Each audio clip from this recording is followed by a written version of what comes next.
go, burning it down. They ain't noticed till the temperature rose. Bless the energy, then we erupt in a blaze. Mama save us, I swear the baby's lately crazy these days. People dancing like they warriors, use the passion. I got my head in the clouds, intergalactic. I'm on a venomous prowl, ready to snatch it. Are you prepared for it? Then let it happen. Rise up though, rise up though. All my people, where you at? Rise up though. Yeah, let's go, let's up. One time, go get it, it's yours, let's shine, come on. Yeah, let's go, raise up, that's right. Run with it, it's yours, let's shine, come on. Yeah, cause we warriors. Yeah, cause we warriors. Yeah, let's go, let's up. One time, go get it, it's yours, let's shine, come on. Yeah.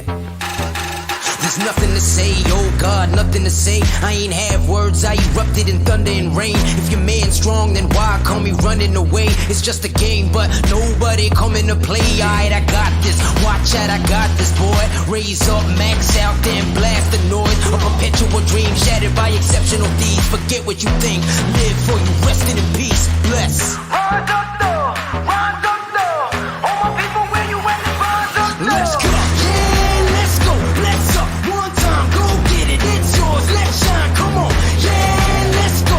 Raise up. That's right. Run with it. It's yours. Let's shine. Come on. Yeah, cause we warriors. Yeah, cause we warriors. Yeah, let's go. Let's up. One time, go get it. It's yours. Let's shine. Come on. In these days, we push forward. We stand strong. We stand tall. All together now. Yeah. Cause we warriors, yeah. Cause we warriors. With each day we wake up, we get stronger and stronger. It's our time now, yeah. Cause we warriors. Cause we warriors. Yeah, let's go, let's up. One time, go get it. It's yours, let's shine, come on. Yeah, let's go, raise up, that's right. Run with it, it's yours, let's shine, come on. Yeah, cause we warriors. Yeah, cause we warriors. Yeah, let's go, let's up. One time, go get it. It's yours, let's shine, come on. Cause we warriors. I got you. Yeah, we warriors. Cause we warriors. Yeah, we warriors. Cause we warriors.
to go, burning it down. They ain't noticed till the temperature rose. Bless the energy, then we erupt in a blaze. Mama save us, I swear the babies lately crazy these days. People dancing like they warriors.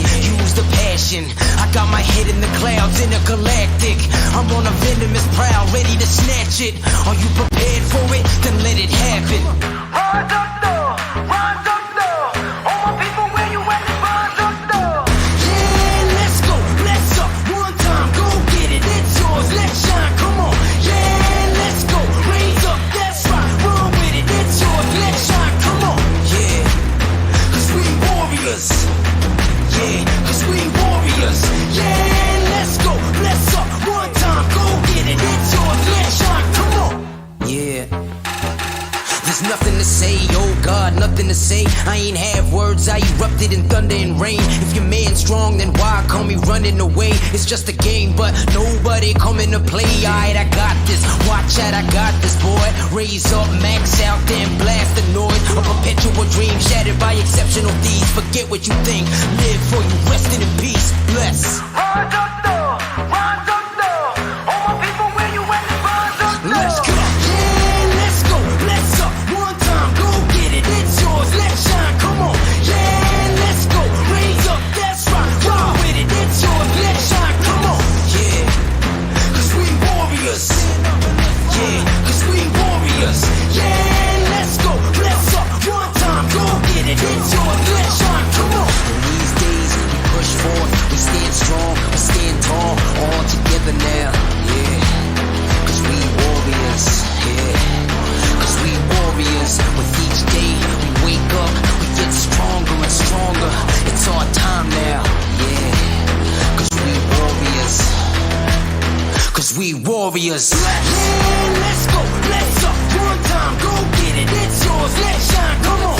Yeah, let's go, raise up, that's right. Roll with it, it's yours, let's shine, come on. Yeah, cause we warriors. Yeah, cause we warriors. Yeah, let's go, let's up. One time, go get it. It's yours, let's shine, come on. Cause we warriors. I got you. Yeah, we warriors. Cause we warriors. Yeah, we warriors. Cause we warriors.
ready to go, burning it down. They ain't noticed till the temperature rose. Bless the energy, then we erupt in a blaze. Mama save us, I swear the babies lately crazy these days. People dancing like they warriors. Use the passion. I got my head in the clouds, intergalactic. I'm on a venomous prowl, ready to snatch it. Are you prepared for it? Then let it happen. Rise up though, rise up though. All my people, where you at? Rise up though. Yeah, let's go, let's up. One time, go get it. It's yours, let's shine, come on. Yeah, let's go, raise up, that's right. Run with it, it's yours, let's shine, come on. Yeah, cause we warriors. Yeah, cause we warriors. Yeah, let's go, let's up. One time, go get it. It's yours, let's shine, come on. Yeah.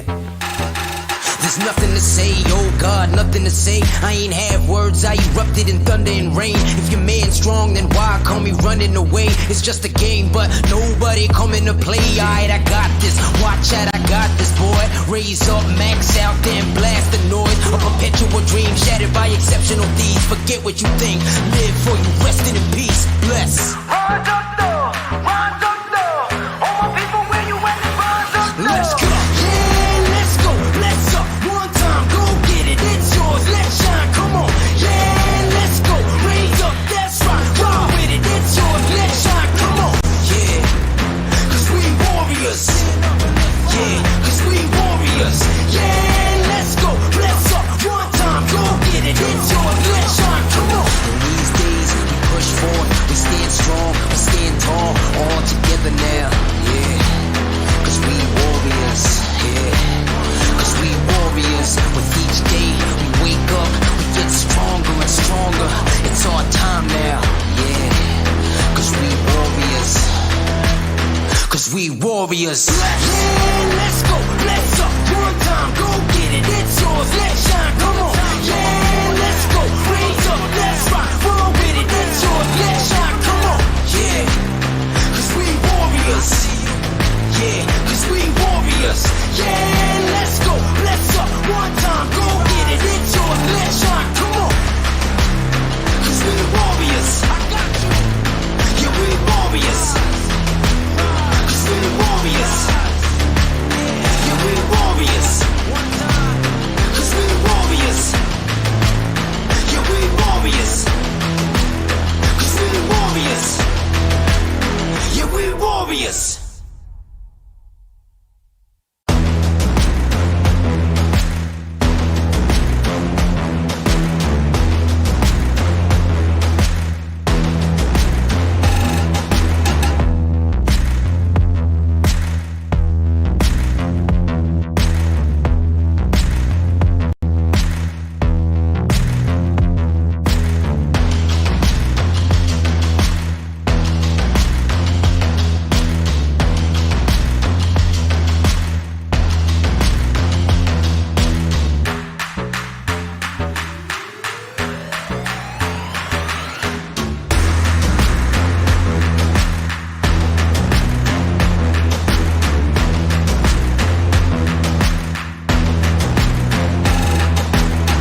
It's just a game, but nobody coming to play. I'm less. Rise up though, rise up though.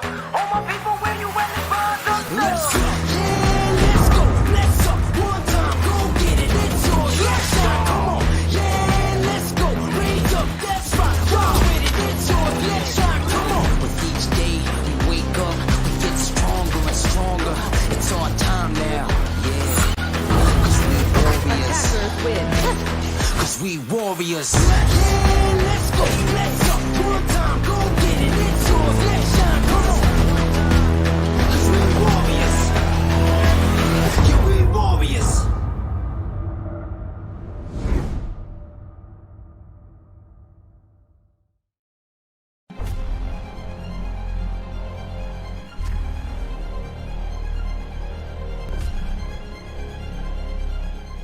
Every young gamer wants to become an esports professional. We make it happen. You just keep on winning.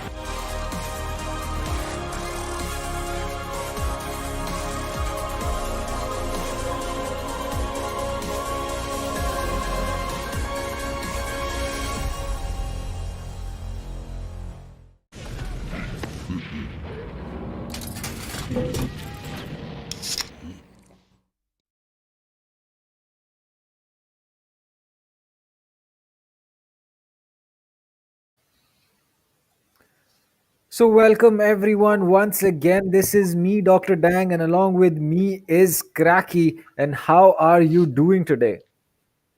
I'm doing really good, man. How are you?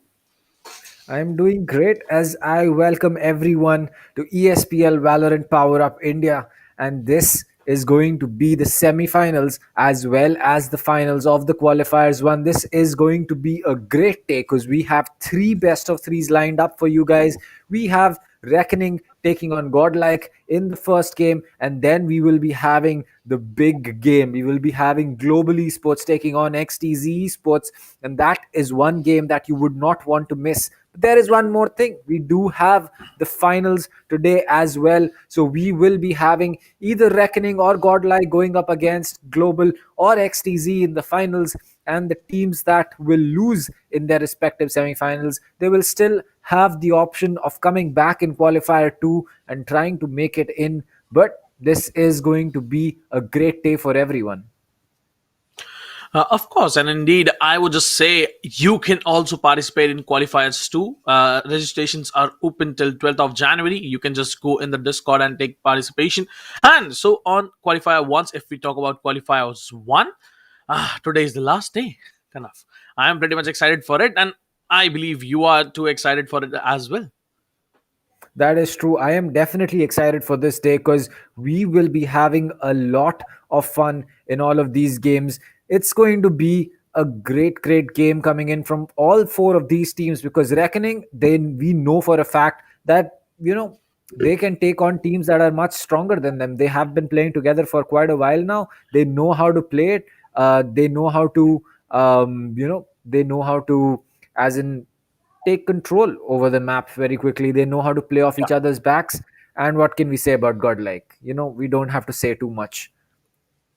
Yeah, the very other day, if we talk about Godlike, Deathmaker was the real guy to look out for, as the entry frags were taken by him very easily. So today we are expecting the same from Deathmaker as well, and his all team and all teamwork as well, because teamwork is what you need in every single game, in every single 5v5 game, because team itself means together everyone achieves more, right? So if you are gonna play with teamwork, it's gonna be easy for you to win the games, it's gonna be easy for you to win the rounds, and every single round is very important for you. Like, if you are winning a single round, you are just stepping one step closer to the victory.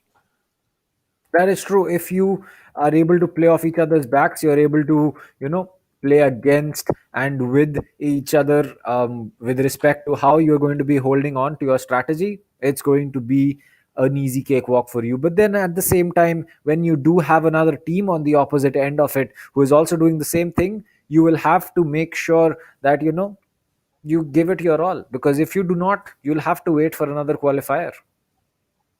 Obviously, like no one wants to leave at any cost. They they don't want to lose at any cost. They don't want to leave. And today, if you talk about the situations, first game is going to be Reckoning versus Godlike, and after that we are going to have the second match of the today's evening. That's going to be Global versus XTZ, and that's going to be the final. Whichever team, whosoever team is going to win from the first game and second game are going to go play for the final. So it's gonna be a good day, and it's gonna be a long journey because if Godlike wins the best of three first, they have to play another best of three for the finals. And Godlike, I believe, is very much ready. And if you talk about the Reckoning, the very other day they played like real champions that day as well. So we are expecting a great game in the first half, and I'm really excited for it, dude. Like, both of the teams are really great, and they both have a lot of great strategies, to be shown on every single map. That is true. I mean, for both these teams, especially Reckoning, they have been a team that has been playing together for quite a while. They know how to play, as I've said, off each other's backs, and that is something that is going to be really important. Yeah, But at the same time, they haven't. I at least as far as I know, I we haven't seen them in a lot of Sky tournaments and in a lot of ESPL tournaments. So it's going to be interesting to see how they're going to go up against a team like Godlike, because we have seen a lot of Godlike gameplay. We have seen a lot of times where Godlike has been like, it's just that Godlike loves to have a lot of fun. They play off each other's backs. It's not always going to be that one player on Godlike is going to be all out fragging. Even the game where Deathmaker was fragging, there were players in his team that were really close to his, KD as well. Not really his KD, but at least the number of kills that he had. yeah, like every player was doing his job, and I believe that's what you need in a team.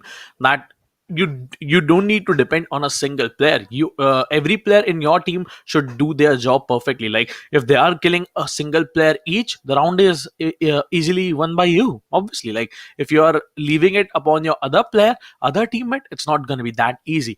You just have to win your 1v1 fights, which happen at many situations. But if you are being double peaked by the enemy team as well, you have to be a bit more careful.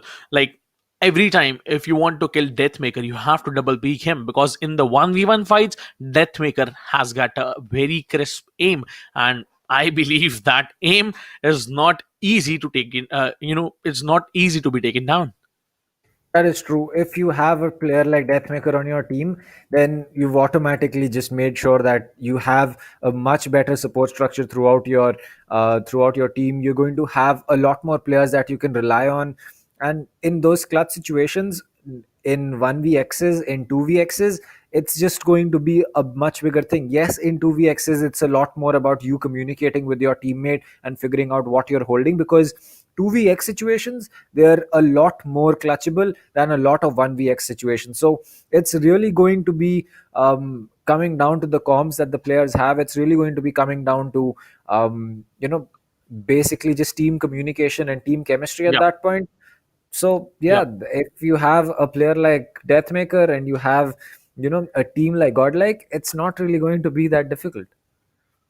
Yeah, but if you talk about the first map, which is Godlike's favorite map, it's going to be Haven, and they have the attacker's advantage as well. That's going to be a bit, cool to start a game, because at which map you are good enough to play the first game, it's going to be really game changing for you, as you have the confidence of the swings, of the early peaks, of the early fights. It's going to be easy game for Godlike, I believe, because Haven is the very very favorable map for Team Godlike. That is true. Is as far as how Godlike loves to play, it is as I said, they love to play off each other's back. They'll play for each other's trade. They'll make sure that at least as far as how Godlike loves to play is that they'll try to push Deathmaker in, wait for him to get a frag or for him to take the aggressive map control. Basically, the aggressive plays that are needed to be made by Godlike, they're usually done by Deathmaker. Whether it results in a kill or just map control, it's usually down to Deathmaker, and then the whole team comes in. Then the whole team comes in and says that, you know what, now we can either go in for a spike plant, we can hold on crossfires and then Yeah. go for the plant. So yeah, it's going to be really cool. Like every time Deathmaker is able to take a kill, there's a lot of support from his team as well. If you talk about smokes, flashes, and the cover fire that they provide to Deathmaker is very important. And if Deathmaker is alone, it's not that easy for him to take multiple frags without his team. If there is Deathmaker, there is his team as well. Like every time he needs some smokes, he needs some intel, his team would be there, and his team always does that for him. That's why he is on the tabletop for now. If you talk about the qualifier 2, you can still sign up. You can register yourself on espl.gg/india. The prize pool of the whole tournament is going to be 7,50,000. So each of you, whoever is watching the stream, yes, you can participate in the Valorant PowerUp, presented by ESPL India. Just go on espl.gg/India and participate for the qualifier 2. Well, it is definitely going to be, a great thing, because how we have seen these tournaments grow, we have seen these tournaments, get bigger and bigger over time. We have seen a lot more people being drawn in for these tournaments. We have seen a lot bigger prize pools, and what this has really done basically has been that a lot more players have realized that they can really get into the game and get paid for it. And yeah, that is just bringing new talent in, and we are seeing the results of it. I mean, yesterday, n- uh, Nasli, they came really close to beating XTZ on the second Yeah, map. The first map, they started off really strong. They were not able to finish off Haven the way that they would have, but Ascent, at least it went really close. I think it was a 13-10 or a third. It was a 13-10 when yeah. finally XTZ was like, you know what, we're going to cut your lifeline here. You're going to have to come back in qualifier 2 and possibly look to make it in. But still, a great performance against a very, very good team from a team that we had earlier not heard about too much. Obviously, like a underdog team was performing so well against a well-known team. So that's what we expect in the upcoming era of the Indian gaming community. Like if you talk about Valorant, it's after the CS:GO. After CS:GO, Valorant is the biggest growing game in India as well. So many talents are coming up, many talents are being shown everywhere.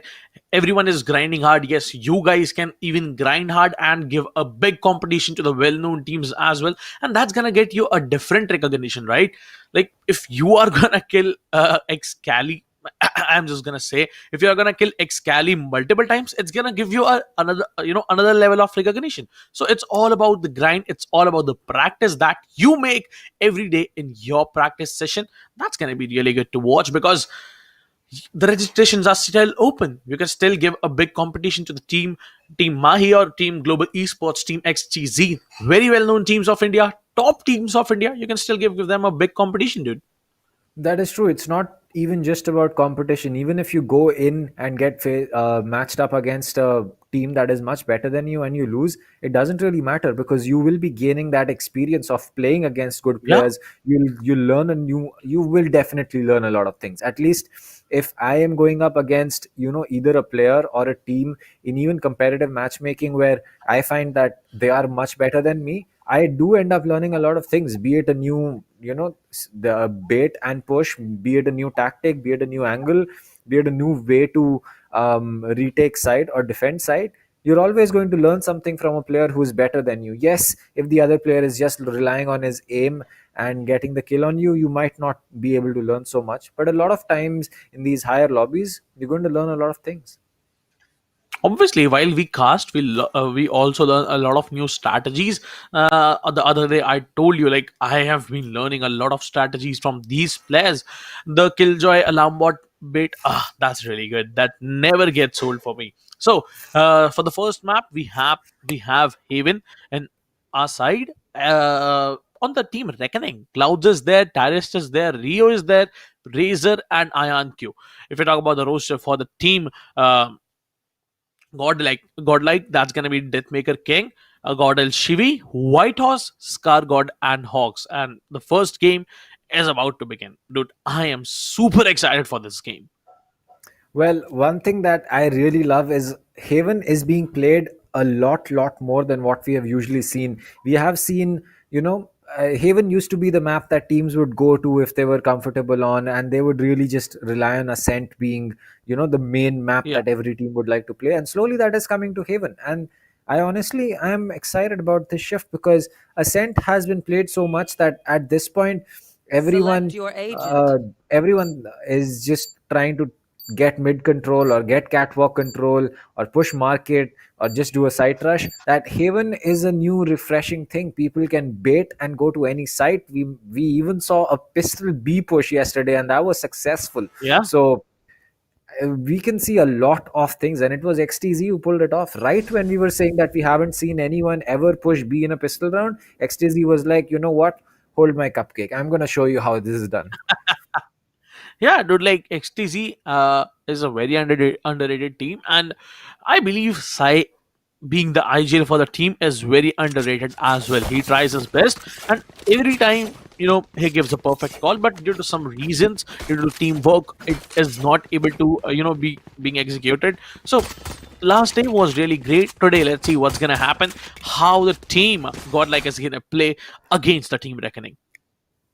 Well, as we see, there is a ghost on everyone except IonQ, probably because he wants to get that op in the third round itself. Oh, there you go. He's picked up the super shotty and a light shield, as Shivi will be the only one with an automatic weapon, the frenzy, and a light shield as well. So, again, both these teams, except, I mean, everyone's invested a lot of money in this pistol round. There you go. IonQ, he's dropped the super shotty and picked up just a light shield with the classic. The head of the Phoenix is going to get spotted, but the shots will not connect just yet.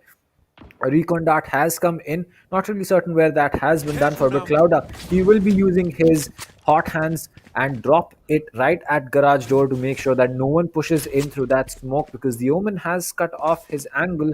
As Whitehorse, he's just holding on. So again, this might just be a B push, as the second hot hand is going to get dropped by Hawks, and this will indeed be a B push.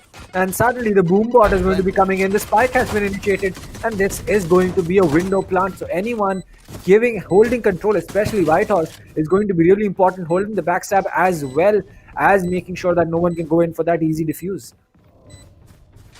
Yeah, right. Like, that's a very great strategy. They know where the plant is, and now it's the retake by the team Reckoning. One player is gonna stick to the defuse, and other players are gonna take the fight. Last player standing. Was One enemy remaining. really amazing. My God, what was that? Just Well, Godlike getting slapped on the face. To be honest. Yep. That was smart play by Reckoning. They pushed all four players outside except one going in for that diffuse. They used meat cover, as a lot of people like to call it, which is basically pushing so many people that everyone who's trying to defend plant can't really spam through the smoke to get that diffuser. And there you go. It really worked out for Reckoning, and well played. This is exactly what I was saying. They may not have, the player of Deathmaker's caliber to take those frags. Yes, IonQ can do it, but if you're really comparing the two jets, Deathmaker would definitely be the one that people would support. But at the same time, if you think about it, a teamwork play there was worth a lot more. Right now, if you have a look at Hawks, he did a lot of damage to two players, and his teammate IonQ was able to take one down for him. And now the other player, Omen, is very low to HP. Like, this is really great in the favor of the team Reckoning, as they have Spectres in their hand. But DM King, with a one tap of Sheriff, is gonna delete IonQ instantly. Tyrus on the other side is gonna delete Stargod as well. One enemy Then comes remaining. a flash through the smoke. He's gonna find Deathmaker King, and that's gonna be a 3k for him right now. The last player from the team Godlike is gonna be Whitehorse, moving towards A with a spike. Let's see if he can plant, if he can get 300 creds for himself, for his team as well. That's gonna be really great, because if he is gonna survive and save, he's not gonna get enough money. 30 seconds left. Well, if he's going to get that, no, he will not be getting that extra money as Eraser comes in with the Yeah. stinger and finishes it off. So, as far as the pistol and the hard eco for Godlike goes, it's not really gone to plan for them One just enemy yet. remaining. They have not been able to use Deathmaker as 30 their seconds spearhead. left. They've not been able to, use Deathmaker as the player to take the entry and get those frags. But the full buy round is coming in, and as we can see, it's Reckoning who is still saving up, except Rio, who I believe got taken out. He has gone in for that Vandal and the full shield, but otherwise, Stingers and Spectres all the way for Reckoning, and Phantoms and Vandals with full shields are going to be the play for um, Godlike. As we speak about that, this seems to be an A side push as four players have already made their way in. Scargod just making sure he can hold on to that flank from Garage as well as from Ceylon. But as the Cypher Cage is going to be coming in, the flash will be coming in from Hoax as well. There is one player on Heaven, and this might just play up against him. There's one guy playing out of Clouda is still going to get Spike that planted. kill as a shock dart's going to be coming in, but the spike has been initiated in hell, and as Deathmaker is going to pick up Razor, DM King is going to get that first kill for Godlike, and that is an important one as Rio will now have to make sure that he can use his owl drone to gain some intel for this retake, as it looks like all the players of Reckoning have got to push either from Heaven or from short. Now, oh, wait a minute, DM King. What was that, dude? He shot two people down through the smoke, and that was a 3K for him. The whole team got a easy round just because of Deathmaker. The first kill was through the smoke, dude. This guy is insane. Well, there you go. That is the Deathmaker that we know and recognize pretty easily. And INQ, he's picked up that op. So, third round rolls in. He's dropped the Spectre that he had bought the last round. He got when he got taken out, and the op has been picked up. So, Deathmaker is usually the player whom we see as the first one to pick up that op. But today, it's going to be INQ. Yeah, but sometimes it's all about the economy. You know, every time it's all about the economy. Yes. The team Reckoning has a lot of, better, has a good economy than the team Godlike. Now, if you talk about DM King, that counter strafe was really good. He's going to find Clouds off guard. And that's an easy kill for him. He has spotted one more player on the backside and he's going to take him down. There comes the Last player showstopper, standing. but DM King is still gonna find one kill for himself. The last player, IonQ, is obviously gonna surrender. It's gonna be a 1v5 situation. He is not at all gonna try for this, Spike planted. retake. Well, the first two rounds it was clear cut for Reckoning, and suddenly it looks like the next two full buy rounds have been clear cut for Godlike. And I'm pretty sure that INQ he will be picking up either some exit frags over here because people will be looking to hunt him down. They know that he has an op and he will be trying to save. But will he be able to do this consistently is going to be the real question. And there you go. No is going to be that answer because Deathmaker will peek him and get taken out. So the first exit frag still going to him, but his position is going to get called out and he'll get another one as people are looking to push him as the Phoenix is coming in with a curveball and he will be using his Cloud Burst but will not survive as the op is going to get picked up. And the fifth round coming in, this is going to be really, really amazing because now that op is probably going to end up in the hands of Deathmaker and we know what he can do with that. But sometimes I feel, hunting a single player can damage a lot of economy for your team as well. As we saw, Reckoning IonQ got two players and damaged economy of two players. So sometimes I feel bad, about the player's decision to hunt down the player. So, but they got the operator right. DM King is gonna utilize that operator. He's gonna find one kill for himself. But on the other side, Razor with that faint shell is gonna find one. After that, with a classic headshot, he's gonna find one more. There's a 3K for him. He's gonna toss one more faint shell. That might deal a bit of damage, but no, it's not gonna happen. IonQ with the Storm Blades in the hand. It's 2v2 simple situation, but Hawks is gonna find IonQ with the Vandal. Last player is gonna be Rio. He's gonna be clicking that headshot on Hawks. It's gonna be a 1v1 for now. Rio is 20 HP and he knows where the other player is. Well, the Omen, he does have the advantage with respect to HP as well as the gun. A Sheriff for Scargod, full HP, full shield. It's going to take a headshot. Will it connect? It looks like it's just about really close. The recon dart's going to be coming in. The peak comes in. And the Soba is somehow still alive. No bullets connecting. And there you go. Scarboard is going to connect through the box onto Rio. And really a tough situation for Rio to be in. It's just that Scargod had the better weapon, had more HP to work with. That was the clutch that he would wish that he was able to line up that nasty one tap, because the Sheriff is one of the few guns where you can actually one tap someone on the head with. Yeah, like it's a very cheap vandal. If you know how to one tap, 800 creds are enough for you. So thank God, by the way, Scargod didn't whiff there. He didn't lose that fight. If he would have got one tap, I would feel very bad for the team.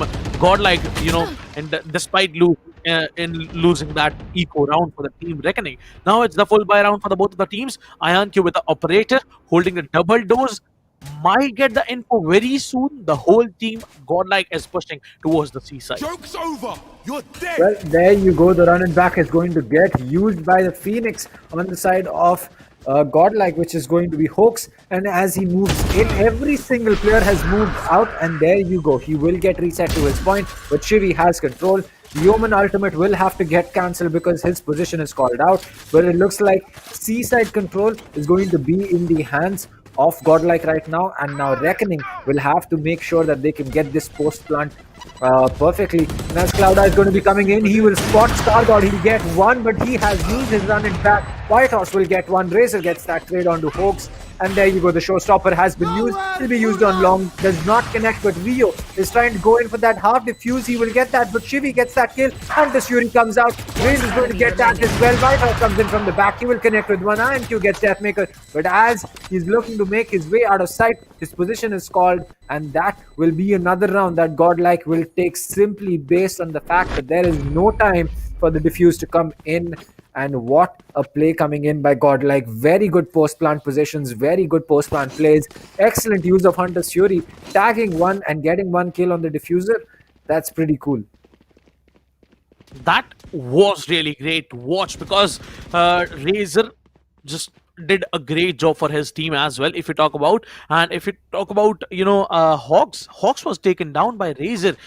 Like when Hawks was using his ultimate, he was taken down. So that was a good round, to be honest. And now if you have a look, it's gonna be the very hard buy, the very last buy for the team Reckoning. If they lose this, the next round is going to be their eco. They have to go for an eco, and that's going to be the bonus round for Team Godlike. For now, if you have a look at the situations, two players are playing A, and Razor is picking from short.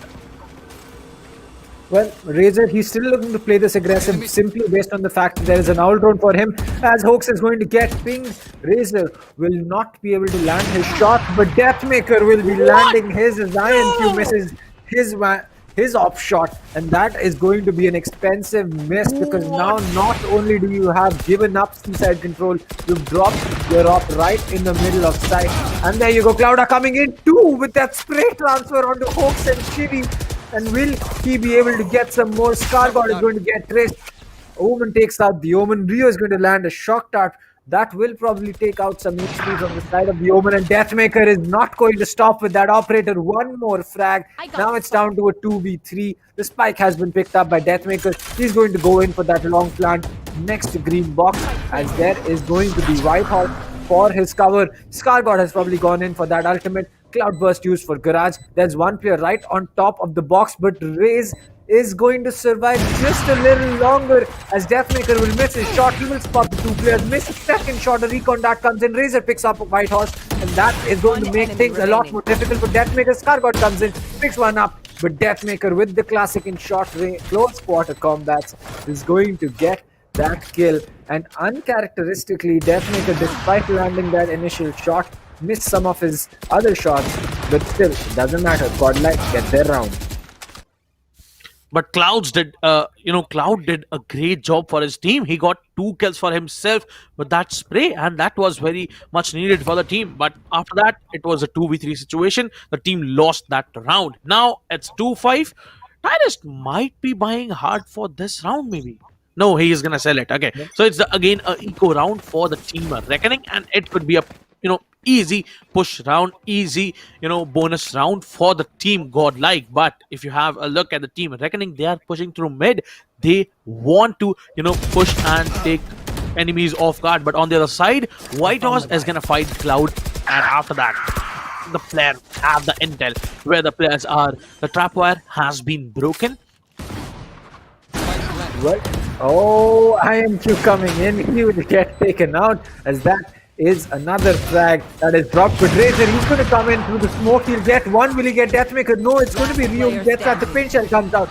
But Whitehorse and Shivi peak right at the time that is needed, and they get those frags as Godlike is just looking to increase their lead more and more, as it looks like Reckoning does not have an answer for any kind of push that is coming in from Godel, especially on C-Long.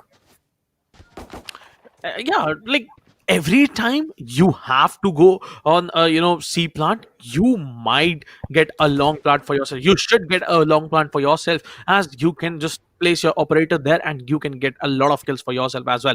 Now the situation, the score line is 2-6, and 4-round advantage is in the favor of the team Godlike, as they are the attackers. On the C side, if you have a look on the minimap radar, IonQ is pushing with the operator, and he is gonna find Scar God off guard. Well, it's still going to be Deathmaker on the board. So Deathmaker versus INQ is still an off battle that we could see as Hawk's position through the smoke. He will use the curveball to cover his progress. But there are two players coming in from Garage. Shivi is going to get rid of Clouda without any problems. That's working perfectly. The neural theft comes in. Two players coming in from A-Link, and will they get taken out? Hawks is going to get one from the hot hands as Whitehorse will get that trade. The Hunter Fury comes in as Whitehorse will get rid of Trist. It's down to Rio as well as his teammate IonQ. And now with a Vandal and Op in hand, they'll either have to go in for a save or look to make a push, as they're still holding in from ceiling. So it looks like they're going to go in for that save and make sure that they Spike can use that planted. Op better in the next round, along with the Vandal that Rio will save. Yeah, it might be the eco round for the team Reckoning the very next round, and right now they have to surrender this round. It's going to be a 2v4 situation. They do not have any more ultimates. They do not have any kind of damaging utilities with them, so it's not going to be easy for them to take control of that side. Now it's going to be a 1v4, and Shivi is going to find two players. IonQ tried to right click on the Shivi, but Shivi did a very well job there. And after that, look at Hawks. Hawks did his job there, dude. Like, he got a lot of great frags for his team as well. One enemy remaining. That is true. I think that here, especially these exit frags that Tibi picked up, they were really important. Understanding that probably C is going to be the place that these two players will be saving from, and pushing long instead of pushing from CT was a good option, because it looked like INQ was holding in towards CT and hoping to pick up a free kill, but they got taken out and the op did not get saved. So a little bit of a bad position that Reckoning are in right now. They've not been able to pick up any more rounds since they picked up the initial pistol round and the half by round since then, but it looks like they'll have to pick up on something. At least they'll have to pick up a round here and there to maybe make sure that Godlike does not run away with the win so easily. Yeah, Godlike is getting a lot of bonus rounds in their favor. They have, if I'm not wrong, they have got 3 rounds while Team Reckoning was on Eco. Like, that's going to be a lot of... No, and you bought the operator, right? So, after that, Deathmaker might have died, but his teammate saved that operator for him. So that's a quite interesting fact there. Now, it's the 45 situation. DM King once again punishing Cloud A with his operator. And now, the other Jet, IonQ, is on her ultimate, on his ultimate. The last player, Rio, is going to stand. Now, he has a Sheriff. It's going to be a 1v5 situation, and the site is on the retake. So it's not going to be easy job for him to retake. So he has to go and die, or else he will get only 1100 credits. That is true. He needs to make sure that he goes in and either gets some frags and then gets taken out, or just gets taken out right off the bat. So again, another free round for Godlike, and this is not the Reckoning that we know. This is not the Reckoning that we have seen for so long. It's just unfortunate that Reckoning is not able to do as much, as Sova will get spotted, escape, giving away his position, and Hawks is going to get that kill, as Whitehorse would have called that out plain and simple, as everyone vacates the site it's going to be 8-2. And coming back to that point, I think Deathmaker has picked up an op because there was a round where INQ dropped his op, but we realized that it was Yeah. not the Reaver op. So Deathmaker, he's using the Reaver op, while INQ, he's using I don't know the name of that. It looks like, what's that, Alien op, or what is that? Irrespective, it is a That's different the skin, spline. and you That can't can be change skins in spline up. the That can middle of be the game. spline. What? Yeah, that's the spline. Spline. Oh, That's the okay. spline. What do you call it? Pack. The I'm spline really pack. bad with skin Okay. names. I Yeah. I just know the skin from what it looks like. Yeah. So yeah, except the Elder Flame and a few, I do know the names of those. But yes, some skins I do not know the name of. But yes, the ops are going to be different. So that means that Deathmaker has indeed bought an op. So that is one thing. But at the same time, right now, it's going to be more important for Reckoning to worry about the scoreline than which skin has been picked up by Deathmaker or which skin has been picked up by someone else, because A site is looking like the place that Godlike wants to make their mark this time. Yeah, but if you have a look at the team Godlike, they are on their way towards the A side, and A side is completely clear. It's gonna be a 5v5 retake. Hawks just use this ultimate. Both of the Phoenix use their Spike ultimates, and planted. that was a really waste of the ultimates. Now it's a 5v5 retake. IonQ is gonna swap that operator with the Omen. He's gonna get that Phantom for now, and that's gonna be really good. If he gets a lot of frags for his team, for himself, it's gonna be good. But there comes a faint shell in the shot. DM King has been forced, to leave that angle.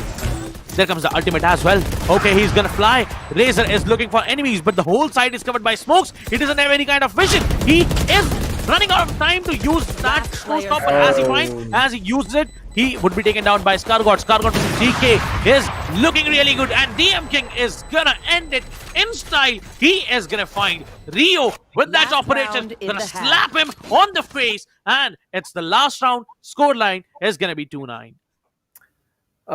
I mean, slap on the face, maybe slap on the chest, because that was a body shot. But nonetheless, it was still a slap. And I mean, Reckoning, I don't know what is going wrong for them. I mean, we know that Reckoning can play off each other's backs. Maybe they've just not gotten into the groove just yet, and it's that Godlike has found the perfect spot. They've found the spot that they need to be in as a team together. As Kargod will be using the From the Shadows, he does not look to cancel that, as Raze will be coming in. A smoke has been dropped for CT. Does Raze know about his position? Looks like she does, and Scargod will get taken out. Razor is going to get that kill, but Deathmaker is like, you know what, you got my friend. Now it's my time to get the kill on you. As Cypher's tripwire has been broken, it will get called out, and Deathmaker with the clean shot, but Trish going to get that range. The paranoia comes out, and Phoenix gets taken as well. Now finally, Reckoning are going to be in a power position, and they are looking to take this final round nonetheless and make it 9-3, but still Shivi is going to be alive. He has his Hunter's Fury, he does have his Recon and 2 Shock Darts. He could make this work very, very well for himself. He has a good gun, he has the shield. The question is, will Reckoning give this up, as Rio is going to be coming in for that peek, and the Vandal is going to connect with the headshot before Shivi can land his own. And there you go. Finally, a round that Reckoning is able to pick up 9-3. 9-3. That is not going to be an easy one to come in for a comeback. It's not necessary, dude. Like, if you have a look right now, if the team Reckoning is gonna win the first 2 rounds for themselves, the scoreline is gonna be 5-9, and the full buy round would start. If they are gonna win 3 to 4 rounds simultaneously, it's gonna be easy for them to make a comeback. But if they are gonna lose the first pistol round, if they are gonna throw this round towards the team Godlike, it's impossible to make a comeback, because Godlike has got a lot better momentum than the team Reckoning for now, and they are looking really good to win this pistol round at any cost. Now it's the C push from the team Reckoning. They are trying to get on the C side. Three players are going from garage. That's gonna be Phoenix, Jet, and Raze as well. So that they have the garage control, and while the players are busy taking fight with the in the garage, the C-Long player has a easy entry to the side as well. So two kills on the Jet, and now the side has been taken by the team Reckoning. It's gonna be a 2v2 situation remaining. One player is gonna fight for the backstab as well. While Cypher is on the CT, he has been smoked off by Tyrus. Tyrus doesn't know where the Cypher is. He is hiding inside the smoke.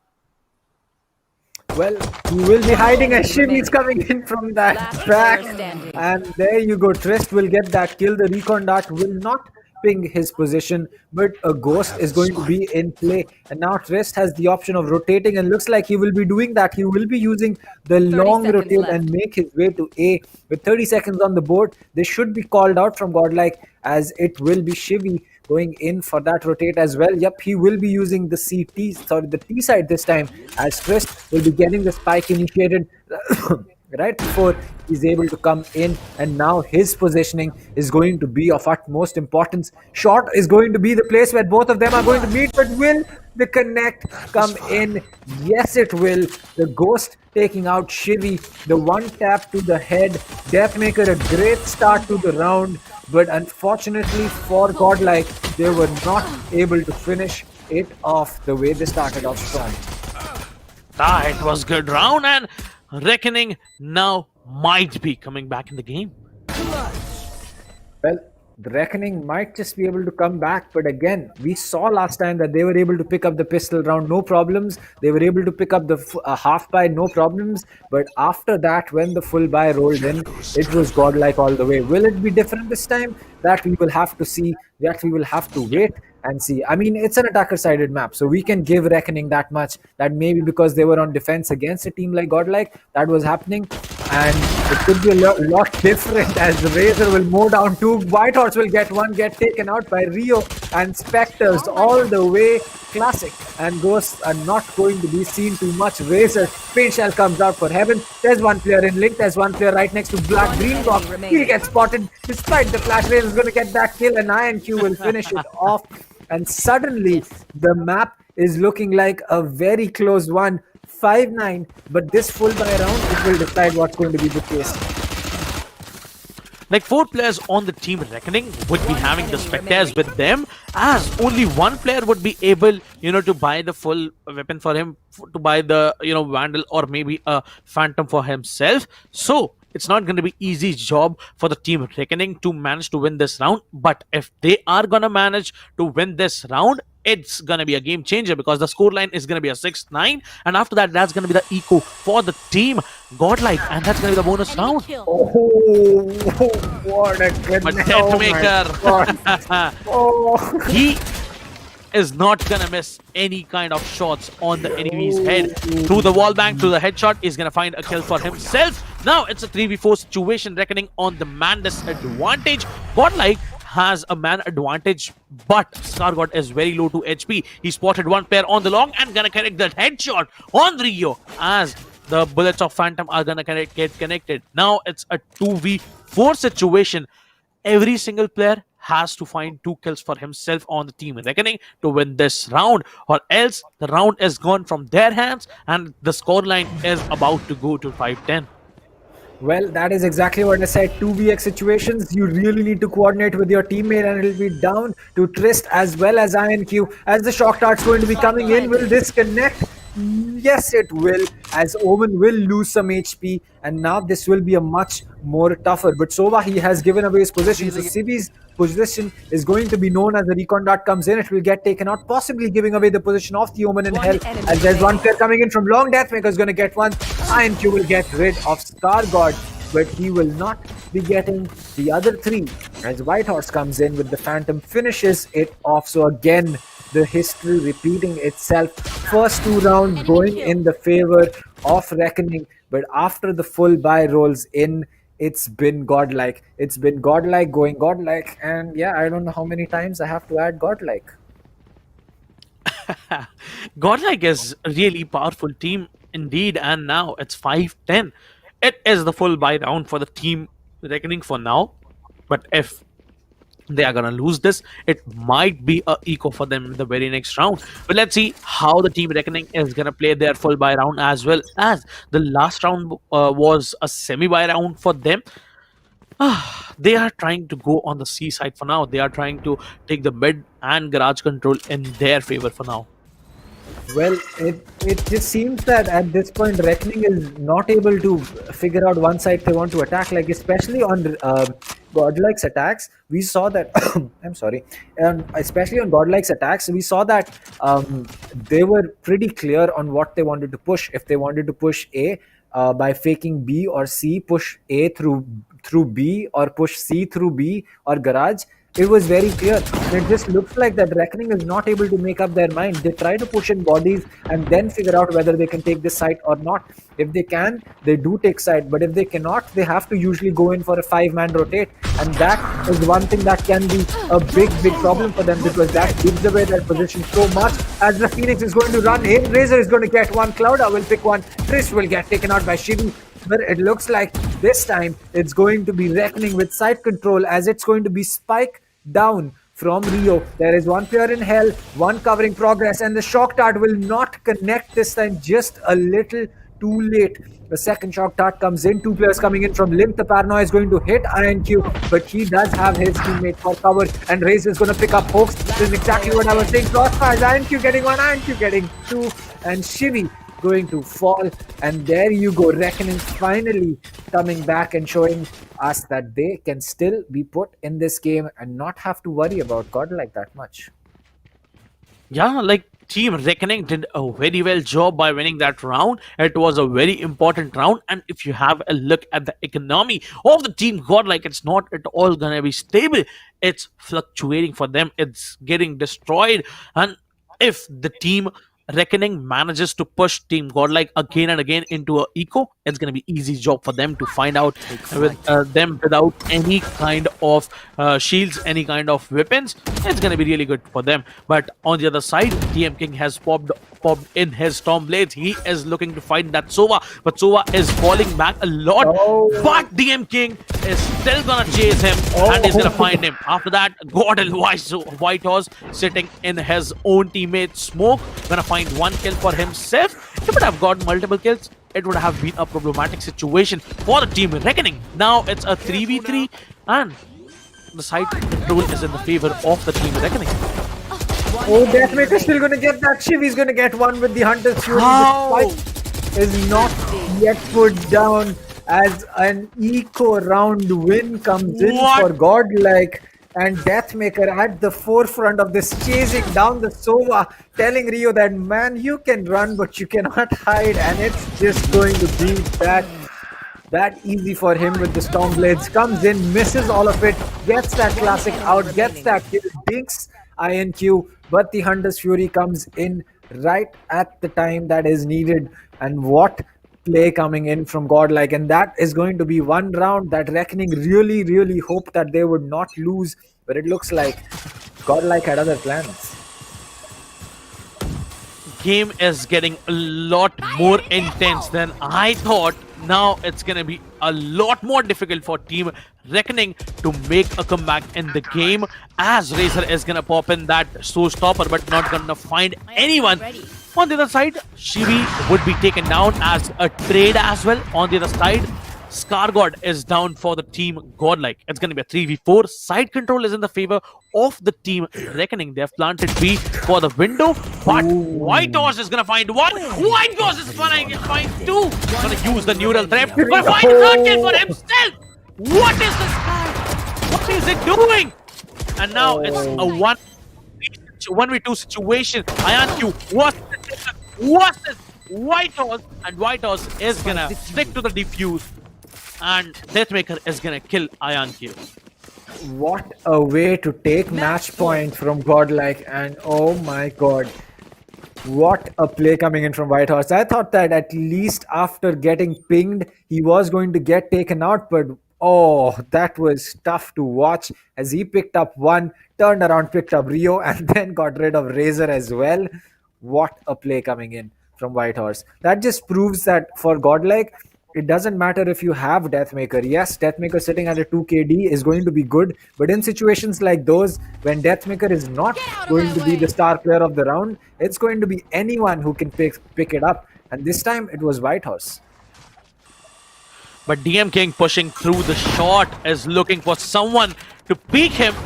And he would be trying his level best to punish him. And yes, he is gonna find IonQ. After that, he is gonna find Cloudy. As he was not smoked off, he was not flashed. He is really player gonna punish standing. you. Scargott gonna use the TP, gonna come to A side and gonna punish Razor with the headshot of that Phantom. The last man, Rio, would be standing on the team Reckoning.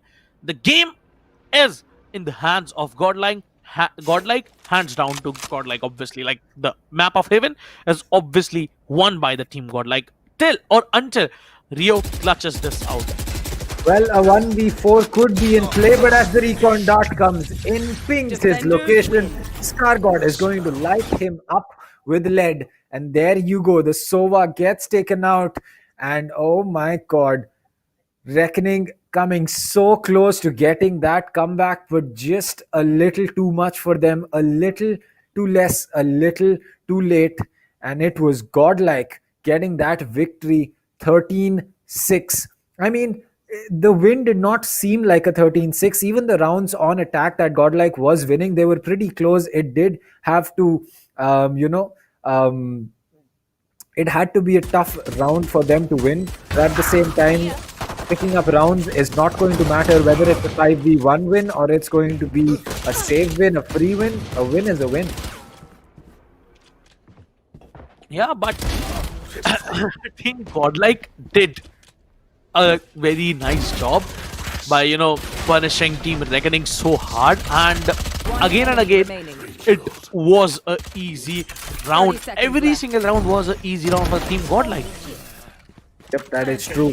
And it just felt that once defense rolled in and the full buy rounds would come in, it just seemed that look at rounds. This is the first full buy that we actually saw. And yes, Deathmaker again being the player, having to make that aggressive play, picks up that kill, gets that map control, and that just proves why Deathmaker is the player that he is. Yeah, Deathmaker is a really great guy for the team. With a 2+ KD, he is unstoppable. Like, if you have a look on the scoreboard, you are not gonna find a single player close to his KD, dude. Every single player would be having around 1 KD at max, or maybe a 1.2 or maybe a 1.5. But no player other than Deathmaker is gonna have a 2 KD. Like, he got around 23 kills and 11 deaths, I believe. And that guy is having a 2.1 KD. This guy dies very less, only kills people. I mean, there were some amazing plays that came from Reckoning as well. It just seemed that, once the full buy came in and everything, it just enemy became a remaining. little tough for Reckoning to take it on. I mean, it's not that Reckoning does not have players who can't take those gunfights. We saw that in terms of gun skill, both these teams were really close to each other, with the exception of Deathmaker, because if you put him in front of any team, it's going to be a long shot between Deathmaker and any other player. But as far as the complete team goes, in terms of gunfights, Reckoning very, very close, very, very skilled players. It's just that they needed to have that little X factor that was there in Godlike today. Team Godlike has a very different play style, and with that play style, with the perfect, coordination, mostly every time Godlike is able to clutch every single round for themselves, and every round in their favor is really, really one-sided, to be honest. They do it in different style, and they are very good team, to be said honestly, right?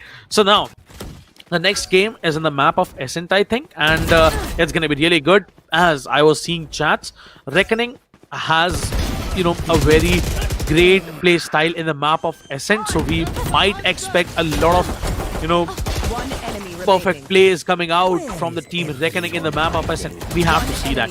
But Whitehorse, this guy got a 3K. Oh, very beautifully, dude. Well, there is one thing that is more important for for us to discuss right now compared to the win that Godlike just had, and that is that we have Dinbot in chat. We have Dinbot in chat. So chat, you can go in and tag Dinbot and tell him that you miss him or you don't miss him. That he's a bot or he's not a bot. You just have fun with him. You can roast him a little bit. And if Nightbot times you out, Yeah. I mean, Nightbot times you out, I guess. Okay, so have a look at Deathmaker's skill, dude. Like eight freaking first bloods. Like if you just add up his all teammates' first blood and multiply it by two, then comes Yep. Deathmaker King's first bloods, dude. Like Yep. his teammate Shivi got two first bloods, Whitehorse got two for himself as well, and there are only four first bloods of his all team, and he alone got eight frags, eight first bloods for his team. This guy is a legitimate god, dude. With a 375 average combat score, 25 frags, 12 deaths, makes a KD of 2.1, and with 4 assists, he is the match MVP with 105 econ rating and 2 plants, 0 diffusers. Deathmaker King is on the top. I mean, Deathmaker, we're used to seeing him on the top of the scoreboard. His econ rating 105, even getting those plants down. So, I mean, it's really really great to see a player perform like this. And what can be said? It's it's really down to Godlike being that strong. We can't really say anything about it. They have a team that is Yeah. actually really really complete. It's really balanced. I mean, Hawks may be sitting at bottom for his team. Being a Phoenix, people will be saying that he's a duelist sitting at 8 kills. He's not doing well. But if you think about it, Hawks was really really important in getting some rounds that otherwise Godlike would not have been able to take. His utility usage, his push in towards A link to make sure that he can get control for his teammates so that they can push B, get that spike down. All of that is not going to be showing on the scoreboard. All of that is not going to be something that you will see on the scoreboard and be like, you know what, he did this. You have to see the game and realize looking at the scoreboard is only half the picture most of the times.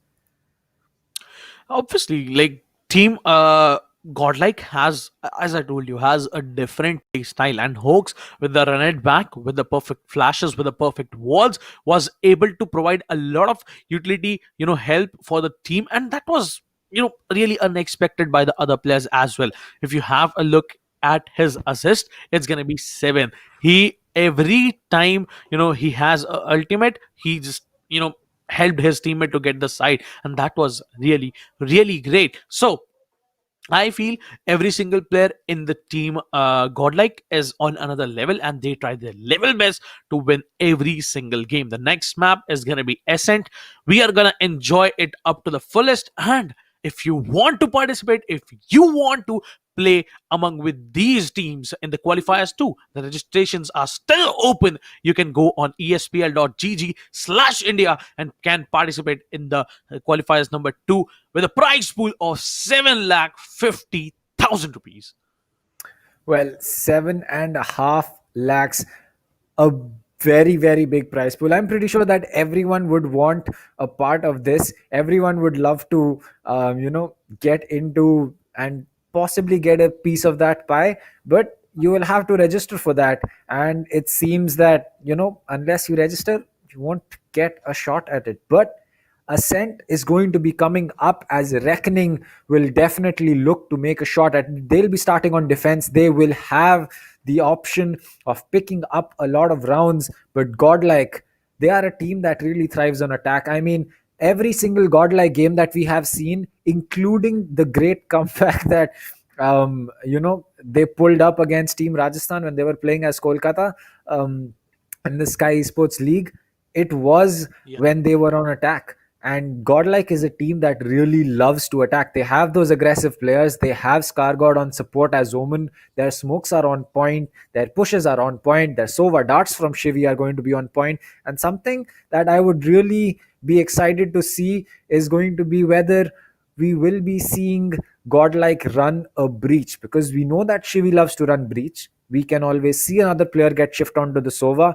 But if there is a breach in play, then Reckoning, you are going to be having a very tough time, my friends. Breach is very annoying, to be honest. Like, the other day I was playing a game and there was a breach. He was flashing us so hard. I was flashed every single second, dude. Breaches are super annoying. The only agent I hate in the enemy team is gonna be breach. That's it. Nothing else would scare me off rather than a breach. So Shivi is a great breach player we have seen, and being the IGL. No, Scargod is the IGL for the team Godlike, right? Yep. Yeah. So being the initiator for the team, being the Sova, or maybe the being the flasher, when he has his teammates on his side, like, he is really unstoppable at that point. If you talk about Shivi with the perfect recon darts, with a perfect intel for the team was easily able to go on the side, and no one was able to surprise them just because they had that recon. They had a very advantage scenario in their favor. So I'm gonna say Shivi is a very important player as well to the team Godlike. So the whole team is very important. On every player is important in the team. So next game in the map of Ascent, if we are gonna see Sova, B side on the attack for Reckoning is gonna be hard for them, as the basic Sova player is gonna place that Odin, place that Ares on the B entrance, gonna make a recon, gonna wall bang. It's very annoying, dude. So on the retake Uh, as well, Sovas are too annoying, to be honest. They get the intel where the players are hiding, which angles are being hold. Postman, man, Sova is the main guy. If the Sova is good, your team is good. well, we need to get predictions in. So, Cracky, what do you think is going to be the score line? Ah, it's a very hard question, dude. I don't know. I really I don't know, mean, dude. we don't sit here to do an easy job, right? Yeah, but I'm gonna stick with 11-13 in the favor of Team Reckoning. Reckoning is gonna make a comeback in Oh, this game. oh. Oh, I baby. simply based on the fact that Godlike is starting on attack, they are a team that loves to start on attack, and they will be going to defense. I'm going to go in for a Godlike win. This is not because I feel that Reckoning won't be able to perform well. This is more to do with how I feel. I have seen Godlike play on attack, even on defensive sided maps. Like, see them on Bind, see them on Ascent, see them on Split. Even they are all defensive sided maps, and I have seen that Godlike can really perform really well on attack. So that's the reason that I'll be going in for that prediction. But it could go the other way. And one more thing is that, oh, this is interesting, we are going to be seeing a very similar lineup coming in from both these teams, Oh, as the Rays is the only one that is different, as Phoenix and Rays are going to be the only two separate. So no breach for both these teams. Shivi sticking to that Sova. This is interesting. And one thing that I would love to say about a breach is that breach can be very annoying to go up against. But if the other team is not using the breach properly, or the player is not comfortable on breach, or his team is not able to support him, then a breach is basically a free pick. So if there was a breach pick, and as we have seen Shivi use breach, it would have been a big problem for Reckoning. But I think this is going to be a blessing in disguise for them, that Shivi has decided to go in for that Sova. Because if he went in for that breach, I know for a fact that there would have been so many problems that we could not name, and it would just have been very difficult for Reckoning. But again, strategy is strategy. As a quick prediction from my side, it's going to be 13-8. I think it could be closer than that for Godlike, but again, 13-10 from Cracky, 13-8 from my side. Let's see how ah, this I pistol round rolls in. I went for 13-11, dude. Why are Oh, you all right. changing my prediction? I messed up. My bad. Yeah, it's all right, dude. I'm just pulling a leg. Oh, if you talk about Yoru, dude, Yoru is gonna be a very annoying agent after Omen. If I am I not mean, wrong, Yoru, big brain play really good, but I let's I talk about kind the of game. held off. I kind of held off from that bandwagon of checking out the leaks for Euro. or checking out what he is. I'm waiting for him to come into the game, play him maybe in the practice arena, but right now it's going to be Deathmaker playing it like it's practice arena, as Razor has no idea that he has come in. But INQ connecting that headshot with Hoax, as it looks like this will not be around that Godlike will get very easily. Scar got very, very low on HP, and 4 full HP players on the side of Reckoning is going to be 30 a good seconds start left. for them. They have the advantage. 30 seconds on the board. The push has to come in. It'll be Whitehorse putting that turret down. Triss is going to get 1 and 2 as Scargod is going to get taken out. Coming in from the back, he will spot Deathmaker, but you know what? He's just going to be the better aimer. A one tap is going to finish Triss. Perfect crosshair placement. But as Whitehorse is 10 sneaked seconds in, left. he will spot INQ, dink him once. It's going to be Omen One close. The enemy right click remaining. comes in. DM is going to pick another one up. player It's down to INQ, but he will land that jiggle peak. And now both these players, the Jet versus the Jet, a one tap or a headshot is going to be enough. Deathmaker very close to spotting him, and what a flick! Oh, With a 4K Deathmaker ending it in style, dude. This guy Seconds left. started this round while lurking, going towards CT, walking very cheeky angles, cheeky boom boom, and with the style, he's gonna end this round with a 4K. And look at his economy. After buying a full shield, he still have 2700 creds. Then the very next round, he's gonna buy a operator, and that's really gonna be annoying for the team Reckoning.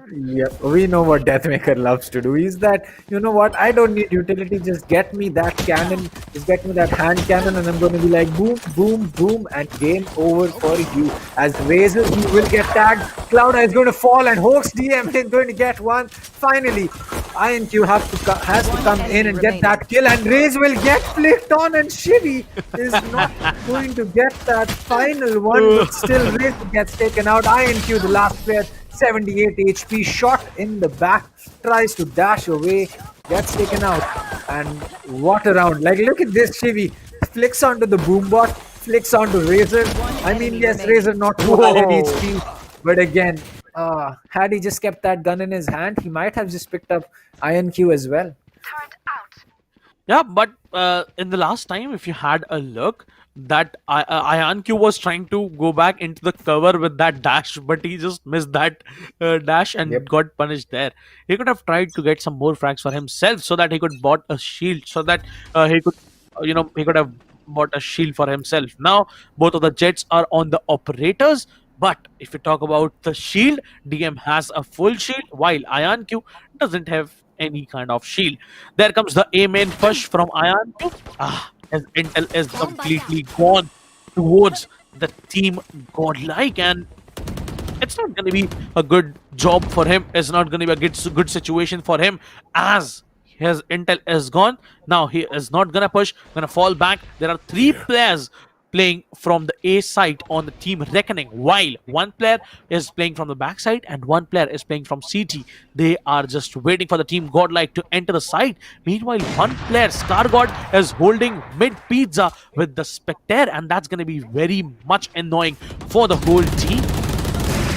Well, that is true, and as the push comes in, the op is going to ring out with the Phoenix very low. He will use the hot hand. Scargod is going to tag Rio a little bit, but the shock dart's going to be coming in. The Sasu comes out, and Razor will connect Deathmaker. 2 kills with utility. Triss comes in, picks up Scargod. He's going to be there, hearing that drop. 30 Will he seconds connect? left. No, missing a lot of his shots and shooting an outline, in fact, as it will be down to Razor to come in from the back, as Whitehorse will be coming in. He will get spotted. 2 players picking his angle. The Classic comes out. He connect with 1. Will he connect with 2? No. The Phantom will connect with him. And there you go. He will be locked down with those chains. What a round coming in from the Reckoning. Reckoning did a very well job there. The perfect usage of utilities, the perfect usage of the player's mind was there, and with the perfect strategy, with the perfect, call outs, they were able to win a perfect round in their favor. But Godlike took a lot of time in the B main.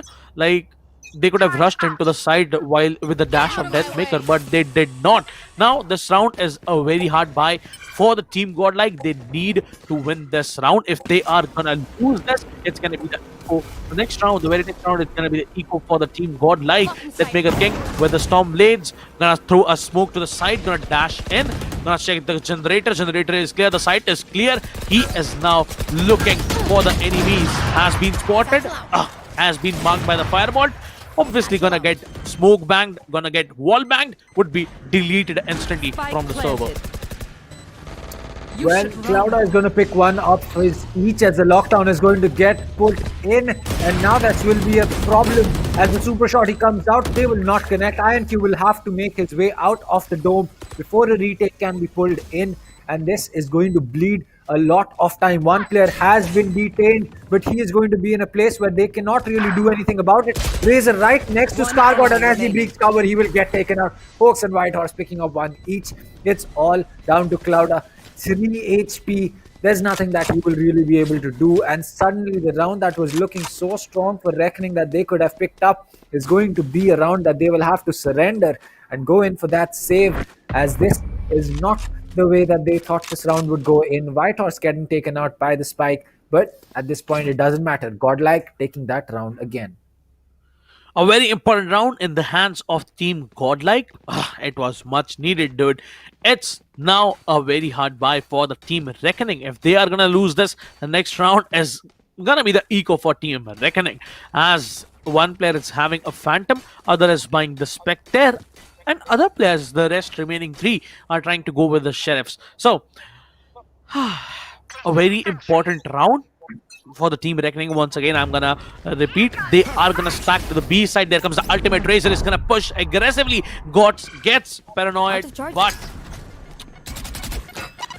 gonna miss that. Showstopper gonna find nothing with that. Showstopper pushing through the smoke, gonna connect the right clicks on the head on the Scargod. The first was ding, another was a body shot. Rio with a one tap, gonna delete Deathmaker King, and the round, the eco round, is going in the hands of the Team Reckoning. There. Well, this is certainly exciting because there have been very few eco rounds that we have seen teams pull off. And it looks like at this point it's going to be a reckoning round. The door is going to get closed down. Clouda knows exactly where these players are going to be. He knows that there is no one on the other side of this. Both players right inside sight. Owl drone comes out. There is an alarm bot at the door that might just give away position. Recon dart comes in. That will reveal the position of INQ. A shock dart comes in. 60 HP. Pings coming in on the Sovan. Bot gets destroyed. Turret gets destroyed. Whitehorse gets one. Clouda gets one. It's all down to a 1v1, and Whitehorse will still be able to get that clutch. What? With a 4K Whitehorse. 2v4?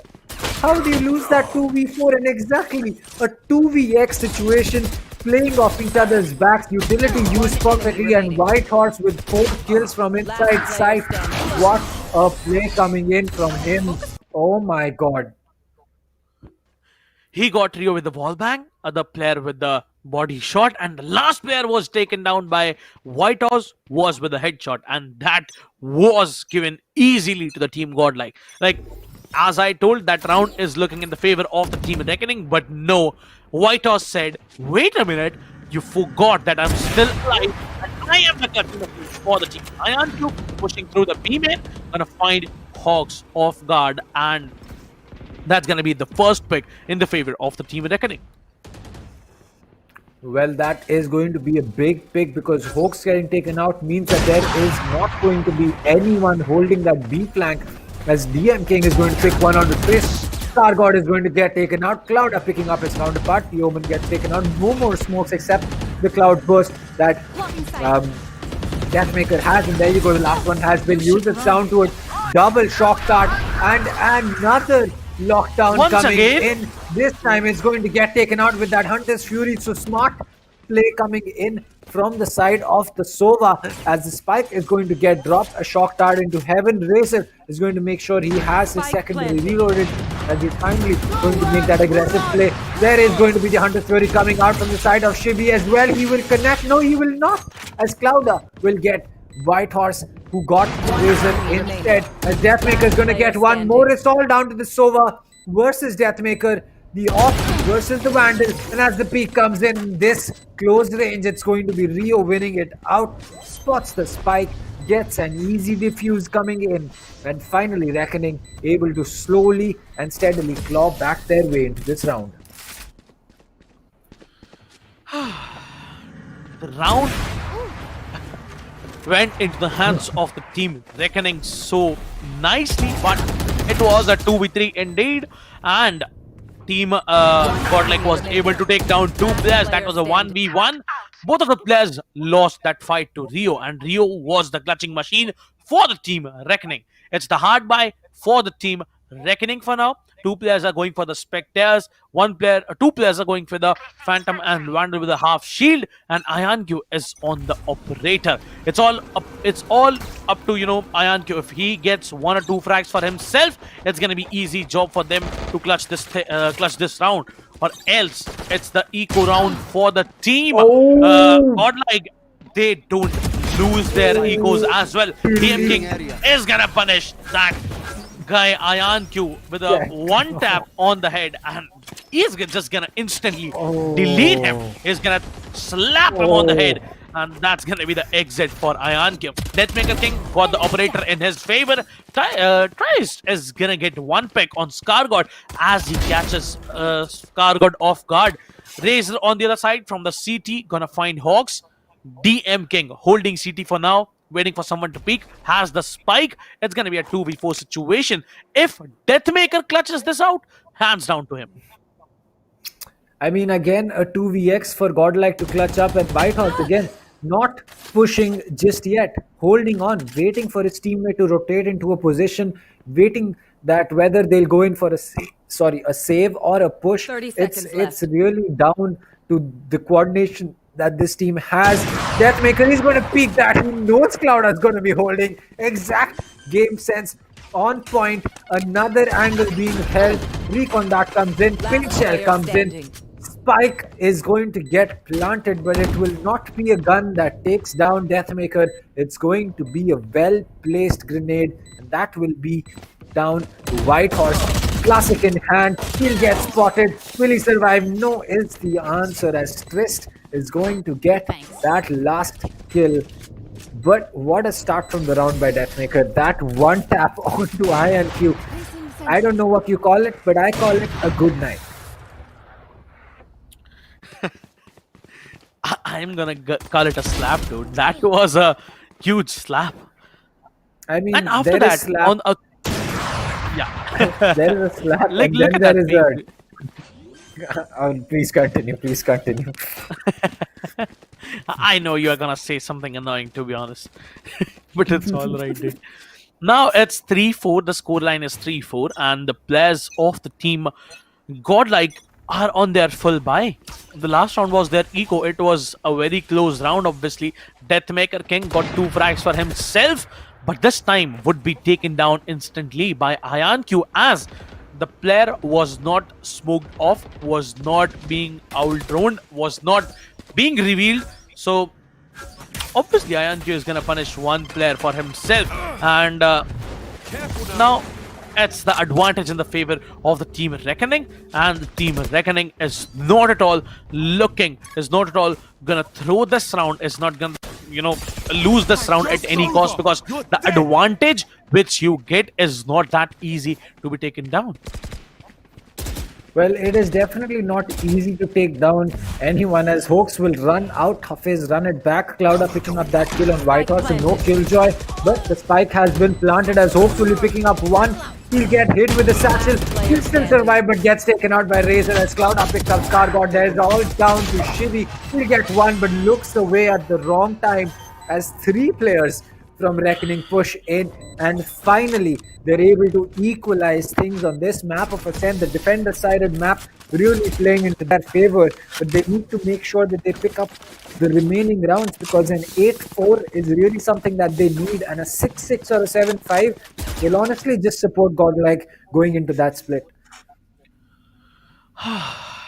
Team Reckoning is trying their level best to give a tough competition to the team Godlike, and being on the defenders oriented map, being on the defending side, they are doing their job perfectly. It's 4-4. Scoreline is 4-4. A small timeout has been taken down by the players to make some strategies, as it's not at all working for both of the teams. Both of the teams are losing rounds simultaneously. If they are losing, winning simultaneously once again. So it's the eco for the team Godlike this round. They are gonna try their level best, and look at the map. They are just marking what to do, what not to do. And it's really good. I mean, uh, both these teams, they are teams that, they don't need to think about too much. They just need to make sure that they do what they have already planned, and as far as it goes, it has worked out for them as long as they've been able to do it.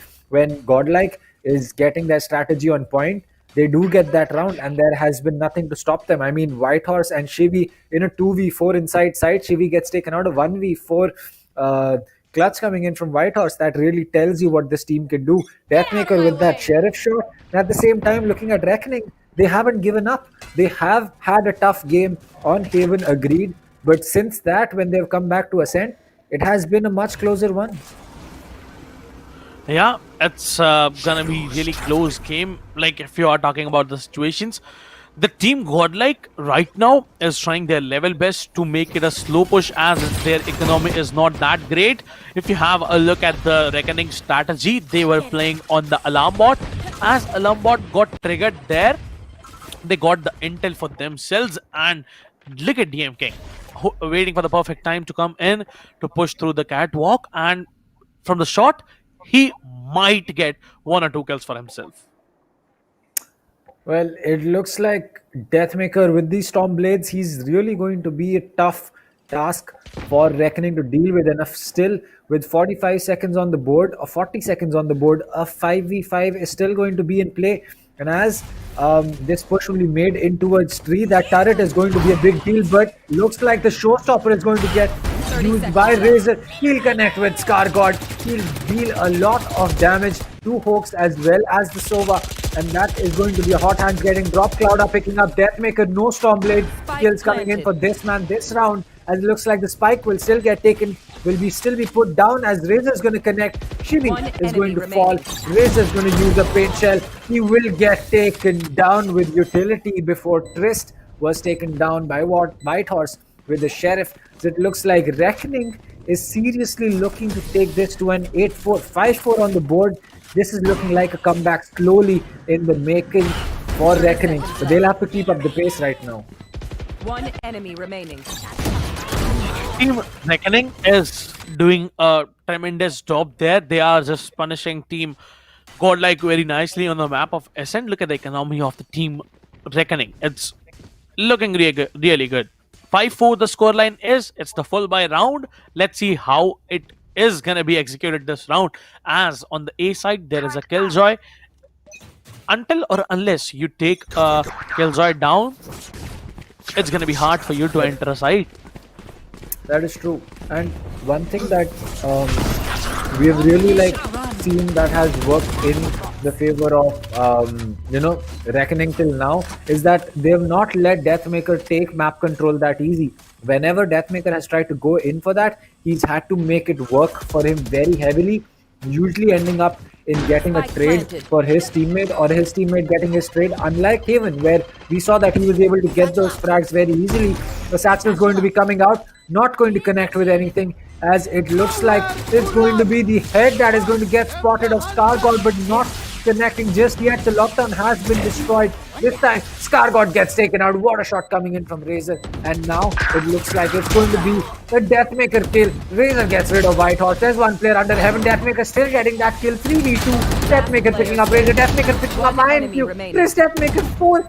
Deathmaker for the ace. He will get that 5 bullets. He's going to dink and get that ace. What a play coming in from Batsman. Picks up the off in the last second. And oh boy, this was all Deathmaker this round.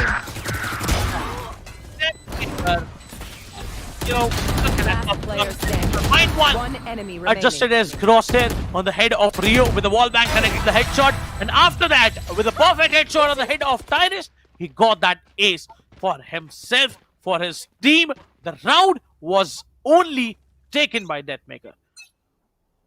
Well, what a play coming in from that man, just swinging around cover, peeking people, landing those headshots. 5 bullets, no need to go in for that reload because the headshot is all that he needs.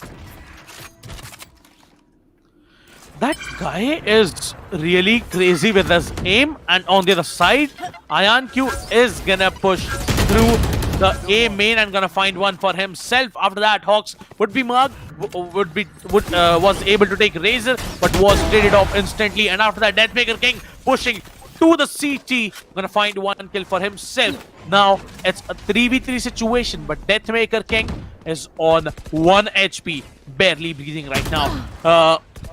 What a swing coming in from Irish. He would be taking 2 players down, but would be traded off by Shivi. It's all up to Shivi for now, and he has to grab the spike. He has to gather the spike. It's a 1v2. If he's gonna go for the fight, it's gonna be hard for him. Down to 50 HP, got some wall bang for himself. IonQ gonna connect that headshot on Shivi and would be taking him down. Last It's round 6-5. before the switch. If the round ends in a equalizer, if the round ends at a 6-6, it's gonna be good because it's the defensive oriented map, and if you are willing, if you are wishing for your team Godlike, it's gonna be a really great advantage for them. I mean, it just feels that it's been so close that that we can't really predict if at this point Reckoning is going to take this round. Oh, IonQ, I mean, if I was IonQ, holding that same angle after what Deathmaker did would not be the play. As Run It Back is going to be coming in, Hawks will be playing this very aggressive. Molly in his hand, he might just be able to get someone, but Deathmaker connecting from so far. That's the jet main, reading a jet main perfectly and understanding what is happening. Cloud are going to pick up Scar God, and that is going to be a 4v4 post plant for Reckoning to retake. Team Reckoning trying their level best to make a retake on the side, but there, what was that flash, Cloud? That flashed his own teammate. Razor was about to use the showstopper, but would be taken off instantly. And last player, Rio would be remaining, but would be taken down by Shivi and an equalizer in the first half. Well, it looks like this is going to be a Last player 6-6. standing.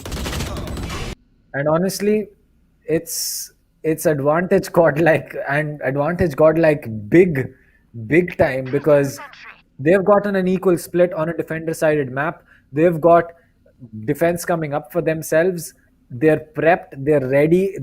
Everyone's ready to take gunfights. It's not like any player from Godlike is not having a good time with the gun. Whitehorse, we saw him step up. Deathmaker, he's good as usual. Scargod, he may be sitting at 2 kills, but last game he was having the time of his life, so pretty sure he can step up any second now. And if there is a clutch that Scargod is going to be in, I'm going to expect him to get that clutch in. Obviously, this guy is really good, and now it's the pistol round. 5v5 situation. Team Reckoning is trying it slow, but Deathmaker King knows what the team is up to, hiding in the cubby for now, waiting for some player to come in to catch them off guard. IonQ still trying to take control of mid. And if you have a look at short, Phoenix is holding a very cheeky angle. He might punish 1 or 2 player if that angle is not gonna get checked. Well, if this angle is not checked, looks like it will be. Hooks will still get that kill. The peak comes in. IonQ gets one, but Deathmaker and Scargod, exactly what I was saying. Crossfires and trades and placements of players for each other. Hooks knew he was going to get Hooks, got that first kill, and then he made sure that his team was going to come in for his refrag. Cloud are going to get one, but at this point, he's at 19 HP. His position's called out. He has really no place to 30 go. seconds A left. fallback is not going to be on the cards. He will get pinged. That's... Oh, Cloud are still going to get that kill. Will he be able to get a second one for himself and possibly clutch this out? That's going to be difficult. Paranoia goes out. Spike has to get picked up, but he'll have to go in for a plant 10 as seconds well with left. 10 seconds, 9 seconds on the board. This seems There's not enough time. Yep, it's not gonna happen. Unless he picks up 2 kills instantly, it's not going to happen. And there you go. It's not going to be Ah, happening. Cloud A This running out was, of time. yeah. But you had a look at that combination, dude. Hawks found 1 kill for himself. After that, there came a paranoia, and Cloud A just when Cloud A picked up, Killjoy. At the very next moment, there was a shock dart on him, and he was down to 19 HP. So that was a Yep. very great combination play coming out from the team Godlike, and that's what we expect. It's the half buy round, it's the semi buy round, force buy round you call for the team Godlike, and hard eco for the team Reckoning. If team Reckoning manages to win this hard eco, it's gonna give them a double advantage in this game. Well, another hard eco B. Oh, Scargod, not the time. Oh, he's still going to spot, but he'll get taken out by Trist. Should be getting that trade. Hook's going to pick one up of his own. Hook's going to pick up 2. Hook's going to get 3. Will he get 4? No, it's going to be Deathmaker finishing it off. And another round in the favor of Godlike. As it looks like mid is not being contested at all, but it has been an eco round till now. So this full buy round coming in, you'll really know what Reckoning has up their sleeve. But Deathmaker is gonna upgrade his weapon towards Operator, and I feel if someone is gonna peek to mid top, he is gonna get instantly deleted from the server. Well, it looks like you don't need to peek Deathmaker at all because the op has been picked up. And if there's one thing that you don't do, I mean, you don't have to play any comp, you don't have to be, any kind of a player to realize that if there's one thing that you don't do in this game is that peek Deathmaker when he's using the op. But Deathmaker missing too many shots this time. Shivi holding the pizza for his team and for himself. He's gonna find 2 kills for himself. And that's gonna be a clear-cut advantage for this team. Deathmaker this time is not gonna miss a shot. He is gonna connect that shot onto the head, onto the body of Cloud A. And this time, it's all about the team Godlike. Godlike still winning that beautiful half by round in their favor. And now, Team Reckoning directly on the back step. DM King is gonna connect that headshot on Rio. White Horse gonna take down Tyrus. Round easy peasy for Team Godlike. Shivi, I mean, the patience on that man is just next level. And a flawless round in a full buy, oh, that is tough, Reckoning. That is going to be a tough round to lose for them because now not only are they forced into an eco, they've given up their own full buy guns to Godlike. When Godlike had just invested in an op for Deathmaker, other than that, they didn't really have to spend any money to get those assault rifles. Yeah, and they got, 3 weapons for themselves as well. But let's see how Team Reckoning is gonna play their eco. If they're able to find some picks for him, for themselves, for their team, it's gonna be good. But 3 players on the B side are gonna retrieve towards A. And if you have a look at A, there's a Killjoy who placed his turret, who placed her turret, a bit aggressively to get the early intel. And that's really good because now the team Godlike has that intel that player might come on the A side. 2 swarm grenades set towards that, door closing point, and the A main. It's gonna be good for the team.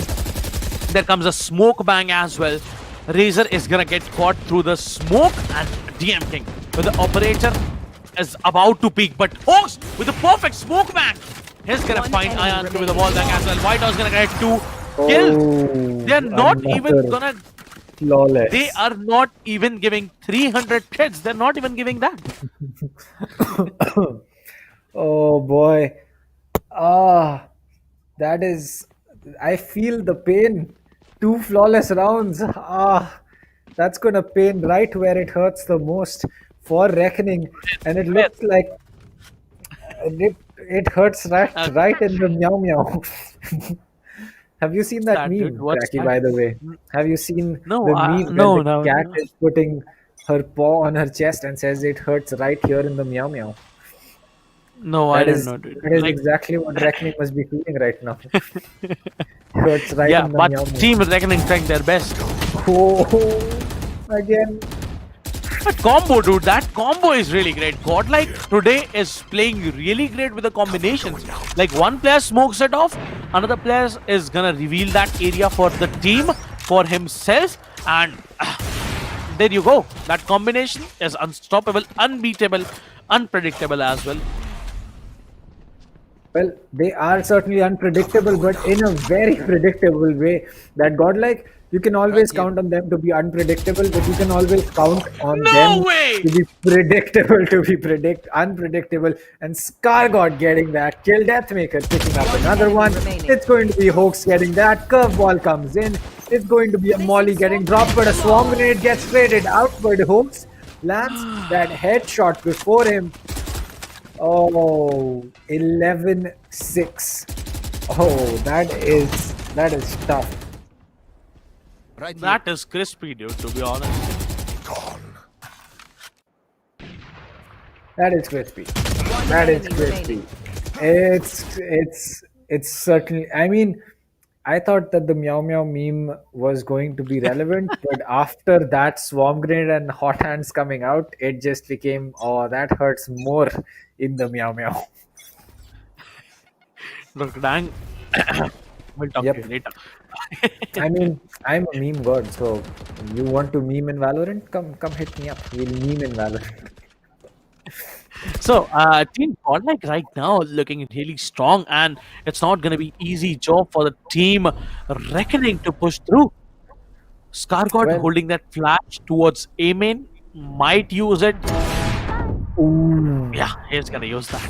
yep. He's gonna use that, but DM King gonna find one kill. White Horse getting one kill with turret. White Horse getting 3k. Whoa! There's a lot of smokes, sprays coming in. In the last round, ScarGod got 2 kills through the smoke, and this time the last kill from the Hoax was from the smoke as well. See? Well, I mean, it. I don't know what to say. I mean, Reckoning has 4 ultimates ready, and to counter that, there are 3 ultimates ready. And ScarGod, he's 1 kill away from getting his own ultimate. So, I don't know what is the plan for Reckoning, but it basically feels that Godlike might just be able to ultimate their way out of this game because they're 1 point away. They're sitting at match point. There you go, the Killjoy lockdown comes in, and again, yesterday we saw some team. Oh, Defender Killjoy, 2 Killjoy ultimates at the same time. Showstoppers, Hunter's Fury. This is just an ultimate round. Whitehorse gets one. INQ gets the trade. 0 players detained for the attackers. I believe the lockdown for defenders had been destroyed, but it looks like a 4v4 is going to be in the play. Deathmaker with the Blade Storm reloading, and this is going to get, much more interesting as a 4v4 retake is going to be on the boards. Hopes will run it back. The curveball comes in. He will spot the Omen. Gets one. Will he get two? No, he will get respawned to his point as INQ is going to pick up ScarGod. Shivi has made his way in. Leo is going to get one. INQ going to get one. Chris going to get one and fall down to Shivi. His position called out. Gets one. Gets two. Will he get this 1v1? The Sheriff comes out. 22 HP. 77 on the Sova. Big defuse, but Rio with the Spectre is going to get that kill. And what a round coming in from Reckoning. They needed this. They got it. And that was a great round for them. What a beautiful space transfer coming in from Shivi. Gonna find one, gonna find two. He could have clutched that round, but I mean, Team Reckoning feels really powerful when they push aggressive. The slow pace game is not made for Team Reckoning. They are really great while they push aggressively, and Team Reckoning should continue this flow in their favor. I believe it's 7-12. It's not a impossible thing. I know it's hard, but it's not impossible. You can still make a comeback. Well,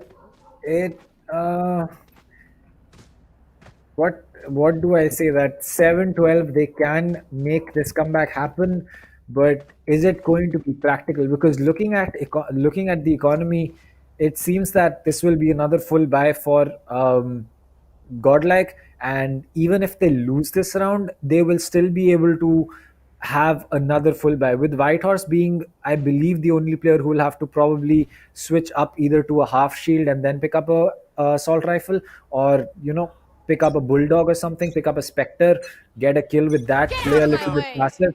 But it's still going to be a tough round for Reckoning to take, because they need to make sure that they take this round. If they don't, it's game over, and yeah, it'll be finals time for Godlike, and it'll not be finals time for Reckoning. Team Reckoning once again coming back to a slow pace approach this time. The last round was really great, and now let's see how this round is gonna get executed. Jet is on the ultimate, trying to go towards the A shot, and Scargott is hit by that firebolt. On the other side, there comes a Outround as well. IonQ is now forced to fall back as he gets marked by that firebolt as well. There comes the wall back on Hawk. Hawk's got a bit of damage. That's going to be about around 40, but DM King is going to find Razor, and that's going to be really good because the advantage is now in the favor of the team Godlike. 7-12 the scoreline is right now, and if you are going to, do the same mistake, it's gonna be hard for you. But DM King holding a very nice angle on the CT, gets smoked off instantly. The players are pushing towards the side, and now he is gonna push through the smoke, gonna find a one kill for himself. But meanwhile, IonQ is gonna find him, gonna delete him. The last man on the team Reckoning is gonna be Cloud A, pushing towards the side with a spike in the hands. Has to face KJ, but there comes a Hunter's Fury, and Scargott, with the help of that Hunter's Fury, gonna find him, gonna delete him, and Godlike to the victory. Oh, Godlike finishing it off, plain and simple. Nothing to stop them. I believe that this is going to be a game that Reckoning will go back to and watch and be like, this is going to be a game that they will definitely want to learn from something, because Godlike really showed Reckoning the mistakes that Reckoning has been making for a long time, and they are the issues with their rotates, their flanks.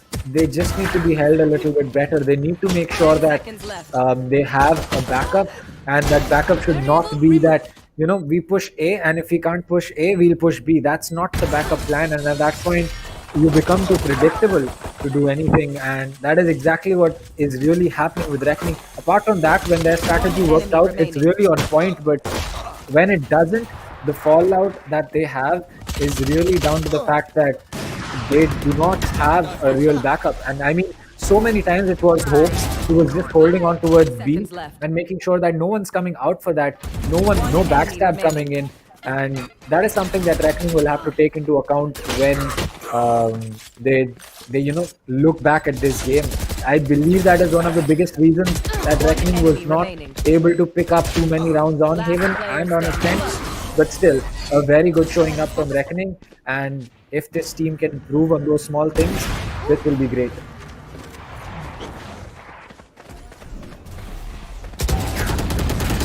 So, I mean, also, Godlike, they are a team that has been, playing against these kind of players for a long time. They know how to take this kind of a team on. They know exactly what to do in clutch situations, and that is what we saw. We saw Whitehorse pick up that 4K in a clutch. We saw, Scargott making those amazing plays. We saw Deathmaker as usual be his usual self and pick up those skills, pick up that ace, pick up those clutches. But it's just that a little bit of Reckoning is what we missed out on, and it was those moments that really made you see the difference between the gold and silver between both these teams. One enemy remaining. But one thing I want to say, the way Team Godlike plays is really great. Like, we saw one ace from Team Deathmaker, and DM King was really great at that ace. Look at this. I'm talking about this. Their outplay is really good. With the 7 bullets remaining, he was able to connect that headshot on Christ, and he got that round. Like, DM King is really unstoppable. unpredictable to the peaks. Like with the operator, he doesn't fear to push aside, while with the phantom or vandal, player fears to push Player towards the side. standing. That is true. I think that it is because with Deathmaker he is already Last so player used standing. to aiming, and since as an op player, Deathmaker has really learnt what angles he needs to peek and what angles he needs to worry about. And when he shifts over to an automatic weapon like a Vandal or a Phantom, he's just going to be a little bit better at One predicting enemy what angles he remaining. needs to peek and what angles he needs to hold. And yeah, that is one of the reasons that even if his aim was not as good as One it is, enemy he remaining. would still be able to walk away with so many kills simply because of his crosshair placement and his game sense to peak angles that support him. Because as an op player, if you're holding a line of sight, you are going to probably win that. But if you're not peaking an angle, getting that kill for yourself is going to be very difficult. And as an op player, Enemy remaining. Deathmaker is able to do both of them pretty well. So the first two games One we saw enemy today remaining. was really great. And ladies and gentlemen, I would be taking a leave now. Now, Captain Last player Price would be standing. joining you, everyone, along with Kanav, and One that's it enemy from my side remaining. for today. We'll be joining you guys the next week, and I'm gonna miss that. Like that excitement is really on another level. DM King, oh man, look at that KD, dude. Find me, 2 KD in the whole game. Find me another 2 KD, right? You are not gonna find any other player with a 2 KD. This guy is having more than 2 KD, 2.1 something. So this guy is a legend, dude, to be honest. With 6 first bloods, Deathmaker is on the top with 27 frags, 13 deaths, 2 assists, and 348 of average combat score. He is still and once again the match MVP. The in the last game he was the match MVP as well, and once again he is the match MVP. Like this guy is the real MVP to be having to be having in your team. To be honest, Yeah, I mean, if you have a Deathmaker on your team, or you have a player that can even be 60% of what Deathmaker is, your chances of winning the game seriously go up by a huge margin. So 13-6, 13-7, a quick 2-0 for Godlike. Again, as I predicted, a 13-8, pretty close to what I was thinking. But yes, reckoning a good showing up, a good game coming in from them, but at the same time, it's it was godlike. They just got deathmaker. You can't really do anything about it, and I'm pretty sure that reckoning will not mind that they got absolutely owned by deathmaker and godlike over here, because this team has really put in the effort, and that shows because um, it's not easy to take on a team on a defend decided map, walk away with a 6-6, and still have so many clutches and so many clutch master players in your team as Godlike has.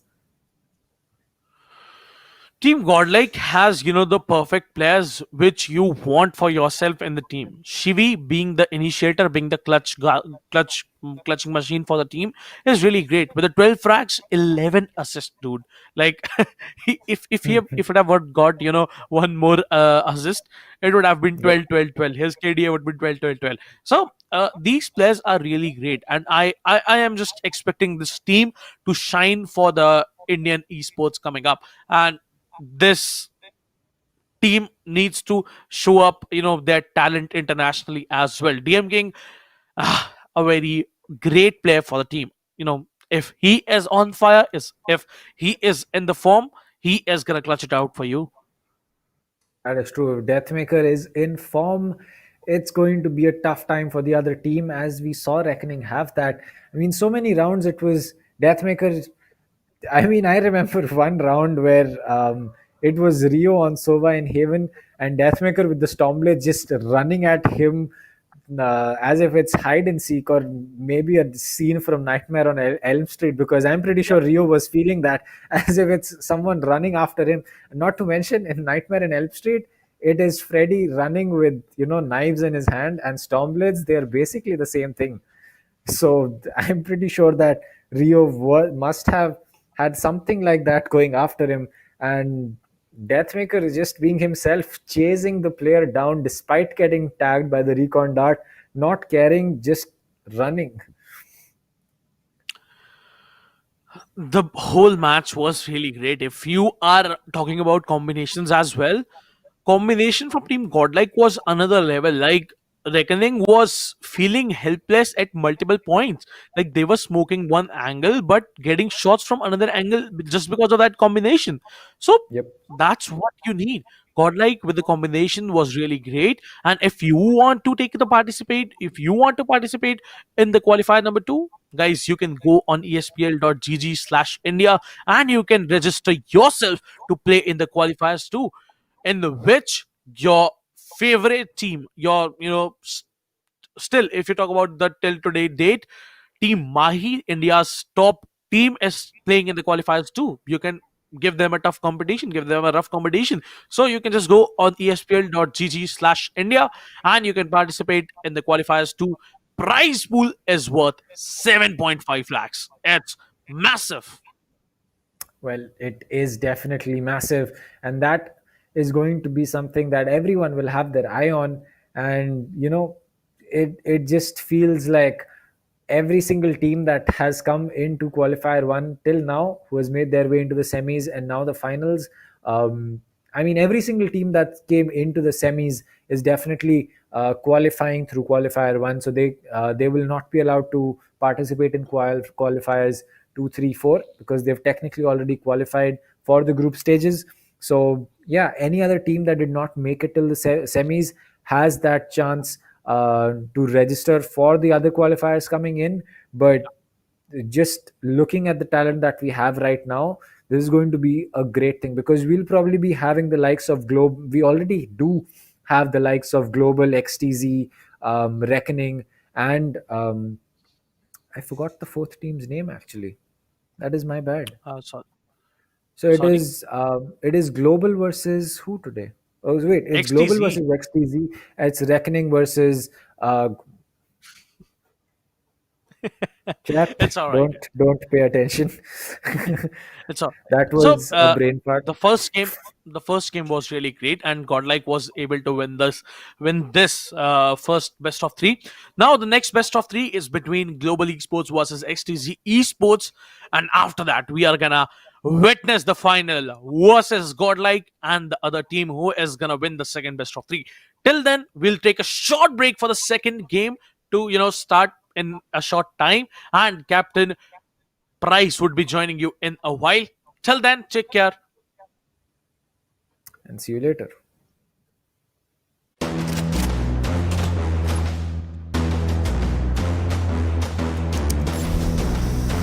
Yeah, right.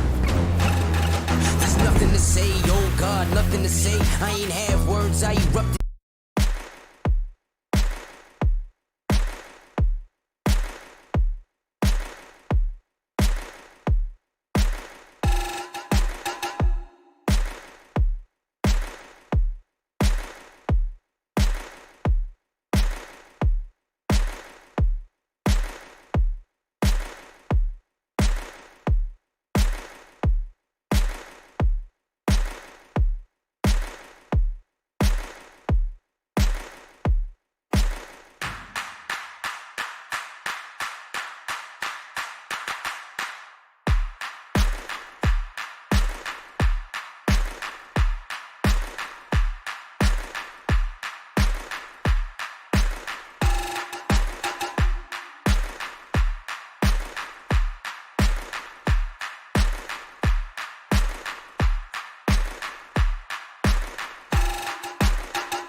odds are all against me, I'm ready to go. Burning it down, they ain't noticed till the temperature rose. Bless the energy, then we erupt in a blaze. Mama save us, I swear the baby's lately crazy these days. People dancing like they warriors, use the passion.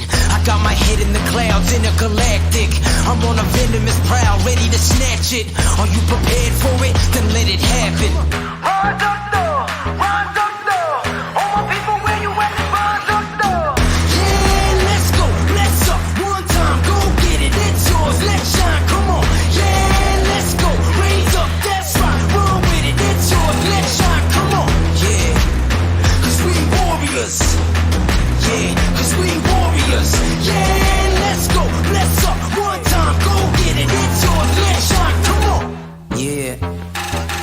There's nothing to say, oh God, nothing to say. I ain't have words, I erupted in thunder and rain. If your man's strong, then why call me running away? It's just a game, but nobody coming to play. Alright, I got this, watch out, I got this, boy. Raise up, max out, then blast the noise. A perpetual dream shattered by exceptional deeds. Forget what you think, live for you, resting in peace. Bless. Rise up though, rise up though. All my people, where you at? Rise up though. Let's go. Yeah, let's go. Let's up. One time, go get it. It's yours. Let's shine. Come on. Yeah, let's go. Raise up. That's right. Ride with it. It's yours. Let's shine. Come on. Yeah, cause we warriors. Yeah, cause we warriors. Yeah, let's go. Let's up. One time, go get it. It's yours. Let's shine. Come on. In these days, we push forward. We stand strong. We stand tall. All together now. Yeah. Cause we warriors, yeah. Cause we warriors. With each day we wake up, we get stronger and stronger. It's our time now, yeah. Cause we warriors. Cause we warriors. Yeah, let's go, let's up. One time, go get it. It's yours, let's shine, come on. Yeah, let's go, raise up, that's right. Run with it, it's yours, let's shine, come on. Yeah, cause we warriors. Yeah, cause we warriors. Yeah, let's go, let's up. One time, go get it. It's yours, let's shine, come on. Cause we warriors. I got you. Yeah, we warriors. Cause we warriors. Yeah, we warriors. Cause we warriors.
odds are all against me. I'm ready to go, burning it down. They ain't noticed till the temperature rose. Bless the energy, then we erupt in a blaze. Mama save us, I swear the baby's lately crazy these days. People dancing like they warriors. Use the passion. I got my head in the clouds, intergalactic. I'm on a venomous prowl, ready to snatch it. Are you prepared for it? Then let it happen. Rise up, though. Rise up, though. All my people, where you at? Rise up, though. Yeah, let's go, bless up, one time, go get it. I erupted in thunder and rain. If your man strong, then why call me running away? It's just a game, but nobody coming to play. Alright, I got this, watch out, I got this, boy. Raise up, max out, then blast the noise. A perpetual dream shattered by exceptional deeds. Forget what you think, live for you, resting in peace, bless. Rise up, though. Rise up, though. All my people, where you at? Rise up, though. Let's go, yeah, let's go, bless up, one time, go get it, it's yours, let's shine, come on, yeah, let's go, raise up, that's right, roll with it, it's yours, let's shine, come on, yeah, cause we warriors, yeah, cause we warriors, yeah, let's go, bless up, one time, go get it, it's yours, let's shine, come on. In these days, we push forward, we stand strong, we stand tall, all together now, yeah. Cause we warriors, yeah. Cause we warriors. With each day we wake up, we get stronger and stronger. It's our time now, yeah. Cause we warriors. Cause we warriors. Yeah, let's go, let's up, one time, go get it. It's yours, let's shine, come on.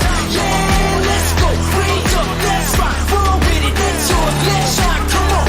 Yeah, cause we warriors. Yeah, cause we warriors. Yeah, let's go, let's up, one time, go get it. It's yours, let's shine, come on. Cause we warriors. I got you. Yeah, we warriors. Cause we warriors.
are all against me, I'm ready to go. Burning it down, they ain't noticed till the temperature rose. Bless the energy, then we erupt in a blaze. Mama save us, I swear the babies lately crazy these days. People dancing like they warriors, use the passion. I got my head in the clouds, intergalactic. I'm on a venomous prowl, ready to snatch it. Are you prepared for it? Then let it happen. Rise up though, rise up though. All my people, where you at? Rise up though. Yeah, let's go, let's up. One time, go get it, it's yours, let's shine, come on. Yeah, let's go, raise up, that's right. Run with it, it's yours, let's shine, come on. Yeah, cause we warriors. Yeah, cause we warriors. Yeah, let's go, let's up. One time, go get it, it's yours, let's shine, come on. Yeah. There's nothing to say, oh God, nothing to say. I ain't have words, I erupted in thunder and rain. If your man's strong, then why call me running away? It's just a game, but nobody coming to play. Alright, I got this, watch out, I got this, boy. Raise up, max out, then blast the noise. A perpetual dream shattered by exceptional deeds. Forget what you think, live for you, resting in peace. Bless. Rise up though, rise up though. All my people, where you at? Rise up though. Let's go. Yeah, let's go. Let's up. One time, go get it. It's yours. Let's shine. Come on. Yeah, let's go. Raise up. That's right. Ride with it. It's yours. Let's shine. Come on. Yeah, cause we warriors. Yeah, cause we warriors. Yeah, let's go. Let's up. One time, go get it. It's yours. Let's shine. Come on. In these days, we push forward. We stand strong. We stand tall. All together now. Yeah. Cause we warriors, yeah. Cause we warriors. With each day we wake up, we get stronger and stronger. It's our time now, yeah. Cause we warriors. Cause we warriors. Yeah, let's go, let's up. One time, go get it. It's yours, let's shine, come on. Yeah, let's go, raise up, that's right. Run with it, it's yours, let's shine, come on. Yeah, cause we warriors. Yeah, cause we warriors.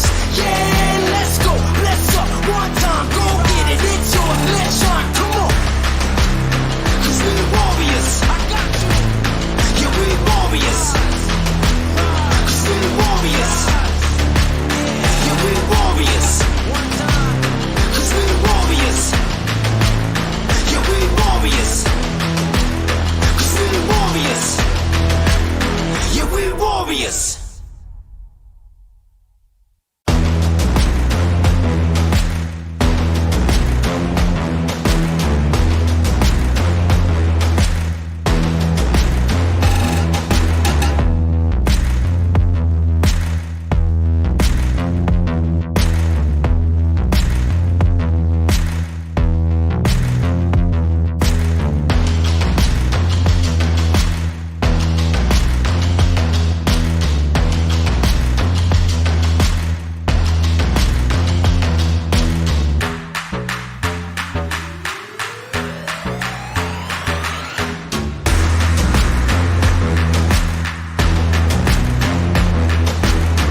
burning it down. They ain't noticed till the temperature rose. Bless the energy.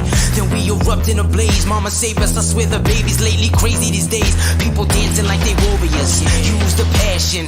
I got my head in the clouds, intergalactic. I'm on a venomous prowl, ready to snatch it. Are you prepared for it? Then let it happen.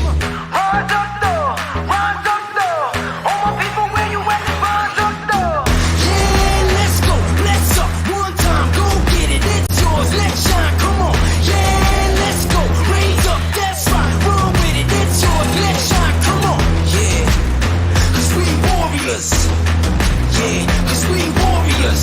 Yeah, let's go, let's up. One time, go get it. It's yours, let's shine. Come on.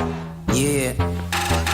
There's nothing to say, oh God, nothing to say. I ain't have words, I erupted in thunder and rain. If your man's strong, then why call me running away? It's just a game, but nobody coming to play. Alright, I got this, watch out, I got this, boy. Raise up, max out, then blast the noise. A perpetual dream shattered by exceptional deeds. Forget what you think, live for you, resting in peace. Bless. Rise up though, rise up though. All my people, where you at? Rise up though. Let's go. Yeah, let's go. Let's up. One time, go get it. It's yours. Let's shine. Come on. Yeah, let's go. Raise up. That's right. Ride with it. It's yours. Let's shine. Come on. Yeah, cause we warriors. Yeah, cause we warriors. Yeah, let's go.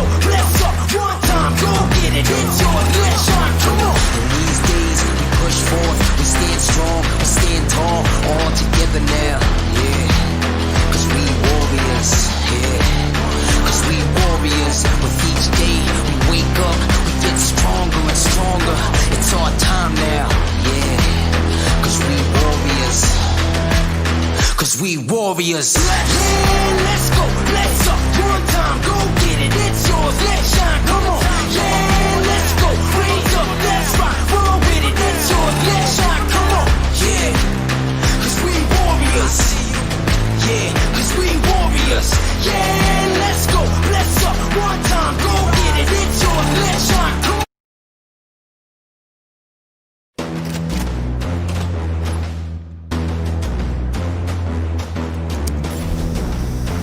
Yeah, right. There's nothing to say, oh God, nothing to say. I ain't have words, I erupted in thunder and rain. If your man's strong, then why call me running away? It's just a game, but nobody coming to play. I bless. Rise up though, rise up though. All my people, where you at? Rise up though. Let's go. Yeah, let's go. Let's up. One time, go get it. It's yours. Let's shine. Come on. Yeah, let's go. Raise up. That's right. Ride with it. It's yours. Let's shine. Come on. With each day we wake up, we get stronger and stronger. It's our time now. Yeah. Cause we warriors. Cause we warriors. Yeah, let's go. Let's up. One time, go get it. It's yours. Let's shine. Come on. Cause we warriors. Yeah, we warriors.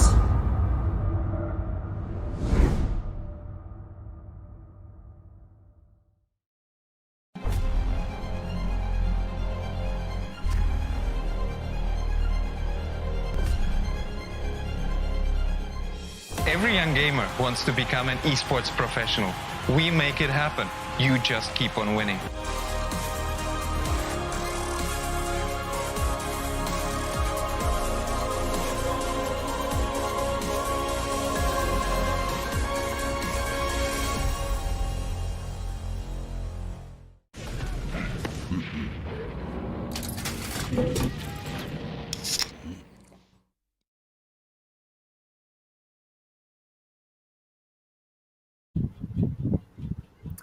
So, welcome everyone, as I am Dr. Dang, and along with me now is going to be Captain Price as we welcome you all to ESPL India Valorant Power Up. We have semi final 2 coming up between XTZ and Global Esports, and it seems that Captain Price is feeling a bit chilly as he has his hoodie on. Well, yes, the atmosphere is too chilly. It's actually pretty cold out here in Kolkata in the month of almost mid-Jan. But still, let's not keep anything of our personal lives into the game. Talking about the match now, we had seen both these teams play yesterday, and they had been pretty, it's like a half dominant about how they played out. But still, today, if both the teams are facing each other, I think they are going to have a really, really tough time beating each other out and getting that last slot remaining into the finals, which is going to have right after this game goes over. That is true. I mean, XTZ and Global, both teams where, we can't really predict anything. We can't say that Global is going to have the advantage. It will all come back down to the map, to the side that these teams start on, their agent selection, and what they have planned and what they have in store for each other. Well, I think agent selection is going to be a very big priority, and that should be according to the map basis. We know that Split is a closed map, and Bind is a very, very wide and open map. So based on that, you can either go for playing the Breach on a closed interface map, or you can go for playing the Sova, especially on Haven, on Bind, sometimes on Ascent too. But yes, both these teams, we know that there are specific players who go for specific characters only. For example, we saw in the last game Deathmaker, he was getting that high number of kills in every game. Like we have saw 2 games, and that was pretty dominating coming out from his end. This match, we are going to see very familiar faces from yesterday. It's going to be That Team is Global Esports versus Team XTZ, right? And it's like I'd say XTZ, they have a little bit more chance, just because the reason being that their team have I think they have a pretty good what's it called, backstory when it comes into the gameplay meta, so that synergy will be helping them a lot today. But you should not underestimate the other team either, Global Esports. I mean, they had a tough competition in the previous tournaments that we have seen, and they were the only team that was able to actually defeat Team Mahi, who is currently the number 1 team in India. That is true. I mean, Global has certainly put up a strong competition against, Team Mahi, XTZ as well, in fact, and a lot of these teams. But it has just been the case that, Global has reached so far. Can they make it all the way this time? It's going to be the real question. But XTZ is going to be standing in their way for that. XTZ is going to make sure that even for a spot in the finals, it's going to, it was going to be a little bit difficult for them. It's not going to be easy for either XTZ or Global to get that win. And, it's just going to set us up for a great final with Godlike. Well, yes, and Godlike, they had a pretty dominant, half there. I saw the second game especially, and that game was really interesting to watch. And you and Cracky, you were completely shining, boys. Like seriously, boys. If I was like taking you up for something, I'd be really proud of you of what you had done in that game. But yes, very thanks to all the audience that has, those who have turned up here this evening. Well, we are now at 100 watching concurrent. I believe that's going to go up to 200, maybe 300 in the course of the game. But yes, we're going to have a BO3 status. The map veto is going to come up in front of us in a short matter of time there. But yes, if we talk about expectations, I think Global Esports versus XTZ, this match is going to be neck and neck compared to what we had seen yesterday, that both these teams, they were actually dominating the other teams that were playing in front of them, just because of that experience that they had from their end. Well, that is true. I think that as far as both these teams are going to go, as with respect to what maps they've played, what games they have played before this, I think that XTZ had the better opponents in Nakli, and I think that it was a game that would have warmed them up for the tournament, for the matchup that they have today against Global. Not to mention that Global had played a game a day before that, so they've had a little break in between tournament games, so that can play into the team being warmed up or the team being ready. If you play games every day back to back, you will be a lot more ready to get back into the game versus say if you take a break or two, you will have a little bit of period where your team will just be warming up and everything. But at the same time, it's not like Global would not have had their practice runs. It's not like Global would not have done anything in their break period. So it's honestly going to be a very interesting game, and I cannot wait to get into the map veto. Well, that's very true words that you have just told us, and I'd like to also mention that there are pros and cons of not playing for a day. Like in the pro status, I'd say that both of these teams, they have a chance there to play in front. They have competed against each other in the past as well. But yes, one thing we should remember, that whether you are playing on the day or the previous one, it'll all come down to the match that you're going to face off in front of you today. Well, now the first match of the day, it is going to be played on Haven, and that has been selected by Global Esports, and we know how dominating they can be on Haven. But yes, there's another question mark.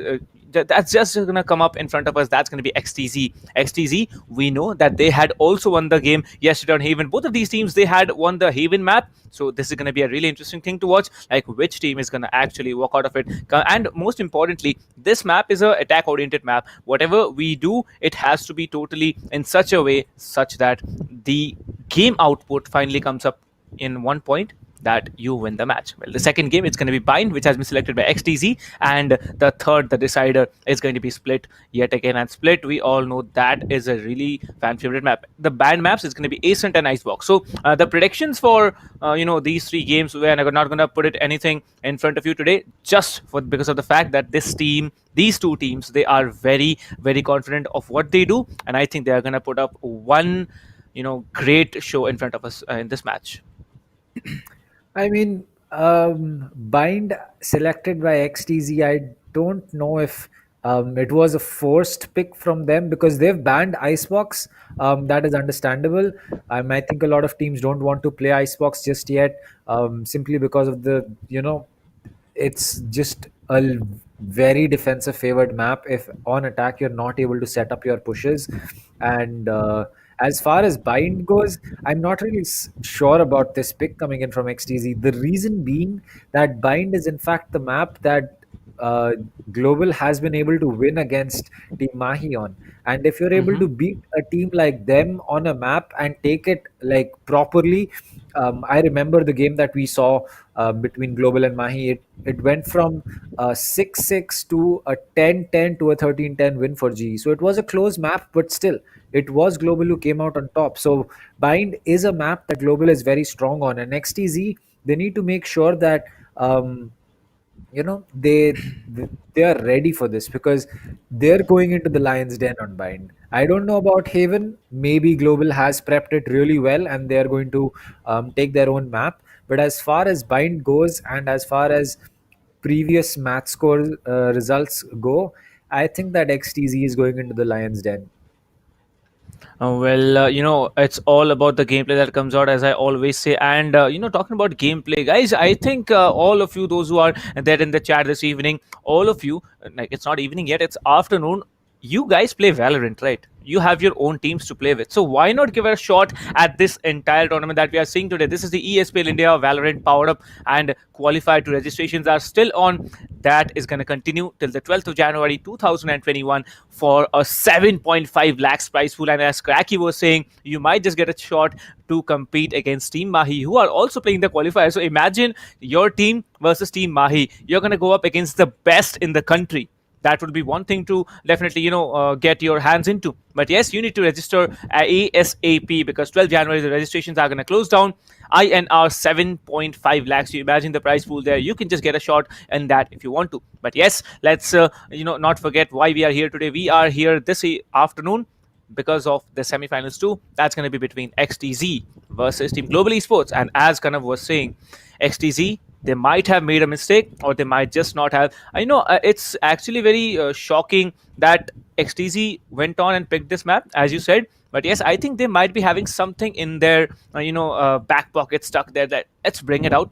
No one will be expecting Bind as a pick from our end, but let's pick it up. Let's see what we can do. Or maybe just they have come up with new strategies or mind. Maybe they have complete agent different agent selections, and they outplay team what's it called, Global Esports somehow. Like, what if that happens? That's going to be really shocking to watch, I believe.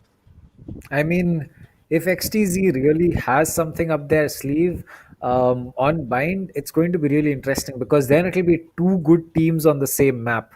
and then it will be up to Global to be the initiators, because they'll be on defense and XTZ will be on attack or a defender sided map. But that is going to be for map 2. It's going to be Global on attack on Haven and XTZ on defense, as Harsh, Wimp, Sai, Sammy, and Blackhawk are going to be on the side of XTZ, while Kappa, Skirosi, Hellranger, Lightning Fast, and Skills are going to be in the side of Global Esports. And as the op selection is going through, Kappa is going to lock in that Sova. Skills of XTZ is ready. Skirosi is going to pick up that Jet. Hellranger might just go in for that Phoenix. I hope you pick up that Phoenix, Hellranger. You need one more duelist. Just make sure that it is that Phoenix, please. Come on. Well, yes, I think yeah, it's gonna There be. you Let's take up astrology as well. Kind of this has happened over and Yeah. over again. Like we do the future predictions, and it happens. Well, you know that Hellranger, he can play multiple agents, but yes, on Haven, I believe Phoenix is a very decent pick to come up with. Well, you can see Hirsch also on the opponent side going with that Phoenix, Wimp, and Lightning Fast. Both of these players, they're gonna have a head-to-head, I believe, playing that Killjoy, because I think we have same picks coming up from both the teams, if I'm not mistaken, kind of. Yeah, it's going to be both the teams with the same operator lineup. So, or rather, the agent lineup. Again, I always mistake operators as agent, and you get that. You get the idea. You get Yeah, the I get the hang of it. I know you have been playing another game for a decent amount of time, and trust me, like whoever's watching the stream, this guy is damn good at the game.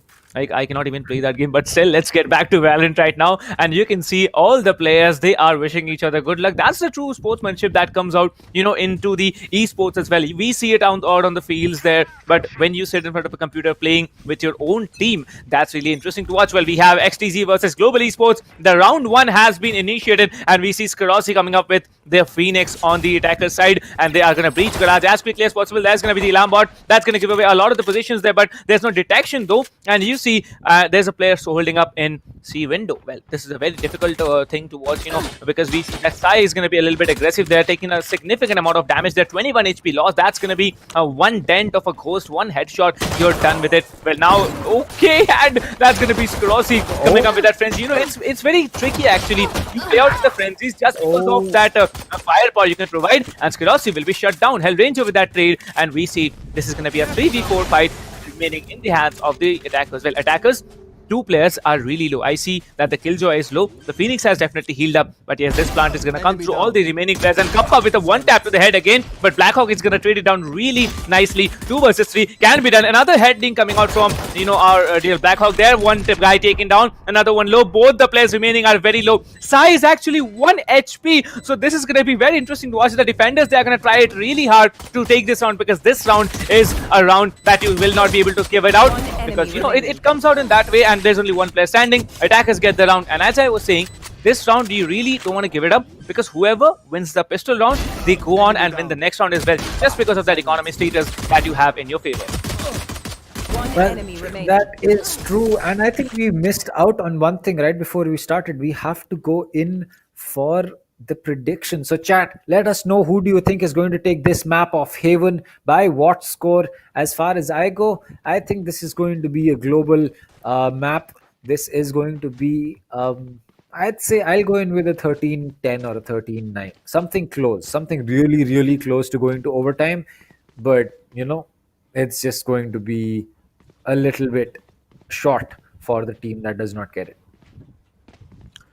Well, that is very true, but we see a Vandal buy actually coming out from the attacker side. Hellranger is going to go out with a really, really, tricky thing done there. You see a Force buy coming out from Hellranger. It's going to be a Vandal along with a Light Shields. We see Skirossi with nothing bought yet. The timer has been paused there. There's going to be some discussions coming out from, either of the teams, that they are going to discuss that, yeah, this is not going to play out. Let's do this, let's do that. Now, I remind you that there are certain specifications of rule set there, that what you can do, how much time you can actually take up based on those, timeouts you have entirely. But we see there all the players are quite calm and patient except one player is actually standing still. That's going to be Blackhawk. So Blackhawk, he's just waiting up in A area. You see how much of a split performance we're going to see out of team attackers there. There's going to be 2 players, I believe, going in from C long, and there's going to be 3 players moving in from garage. If that is the case, and maybe just there's 2 players walking in garage, 1 going out of V window, that's going to be really interesting thing to watch. But now we see the Killjoy actually lining it up on the garden area of A. Well, that's a very tricky position to hold. score,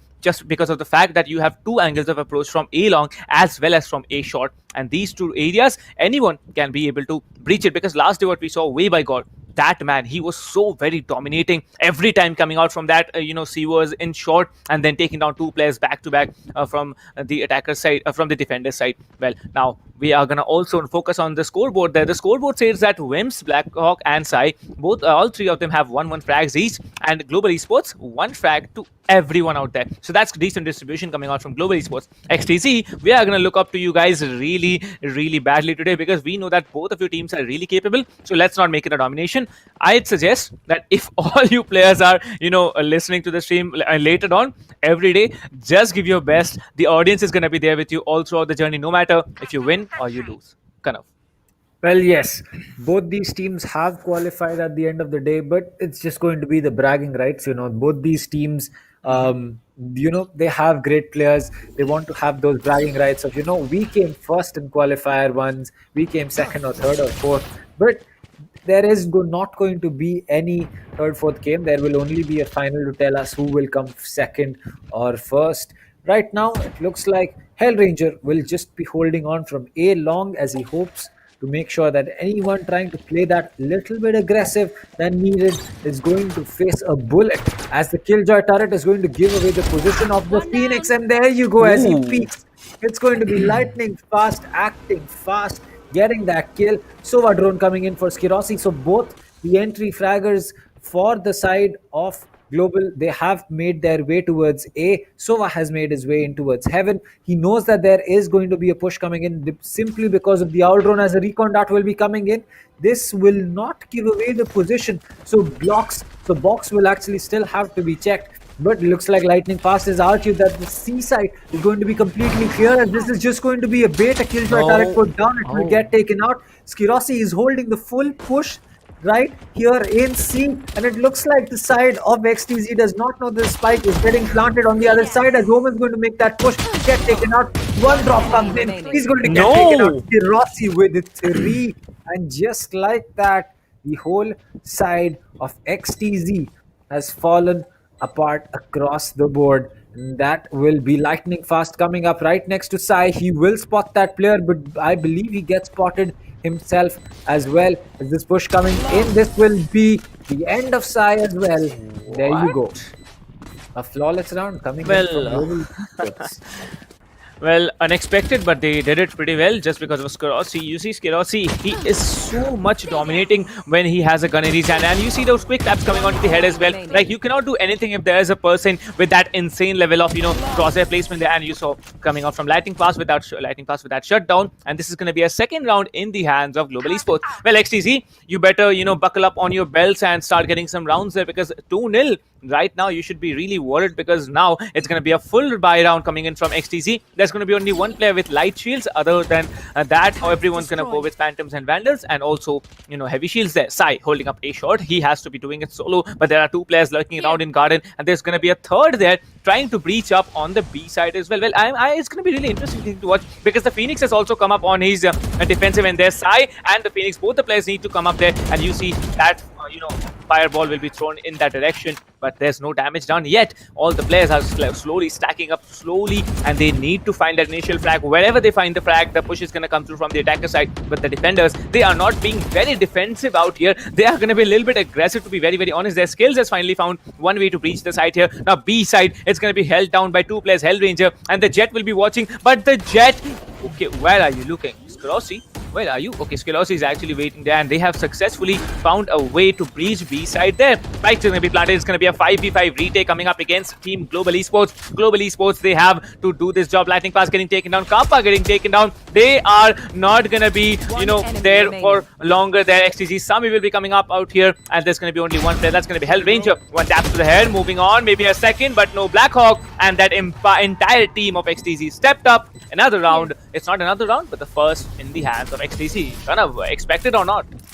Well, a full buy round can go either way. So this time it just happened to go in the favor of XTZ, but now it will be an eco round coming in for Global. So, or rather not. It looks like they are still going in for that buy. They had the money It looks like an op could also be picked up by Skirossi, but then he would not have utility to go in for a shield.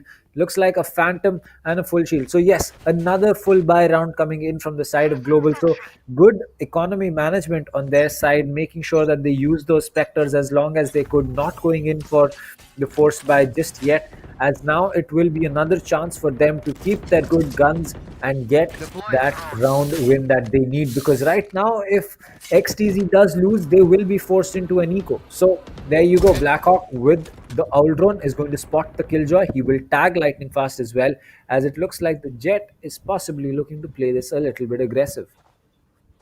That's very true, but we see coming up from the attacker side there, Hell Ranger, and also another player from the attackers. That's going to be our dear Jet, who's going to push up on long. There's going to be Sai holding it out there, and one taps to the head. Their skills will be assisting Sai to take down one player, and the Phoenix will be coming in there trying to take him down, but no, the ultimate will be denied. And as you see, that I thought there's someone's going to just go in and find his body, maybe just take him down, but yes, there was the Jet trying to hold up that angle. 4 attackers still remaining. We have Blackhawk with that Hunter's Fury, and that Hunter's Fury can do a ton of damage if we talk about the defenders. But XTC, they are now cautious. They have also lost one player. This is going to be a little bit tricky here. Well, we see 3 players lurking around still on A long, one of them in the garden area, and there's going to be only one player who is in B window. So this is going to be an interesting thing to watch, because they are going to have to push up somewhere or the other. C side is completely empty. There's no players in C side. Slowly walking up on A side, you see that Jet will be coming up, the Phoenix will be coming up, and this is going to be one interesting closing fight. Well, Harsh got flashed, and that was the end of him, as Skirossi is also going to be falling. And there, Skirossi is going to be getting that kill. He knows there's a player coming in from the side, but Wimp is going to connect before Skirossi is going to get that kill. A Firebolt is going to tag Wimp and slow down his push into a side. But those 3 pings are over. The turret has been left out. And it looks like a fallback might just be in play. Hellranger will get spotted, gets taken down. There's one on shot, there's one next to box as the double peak comes in. Lightning Fast will get that kill onto Sai as a Swarm Grenade has been dropped. He's looking to play this very, very smart. The alarm bot will connect and double the damage in half the time. Kappa is going to get that kill.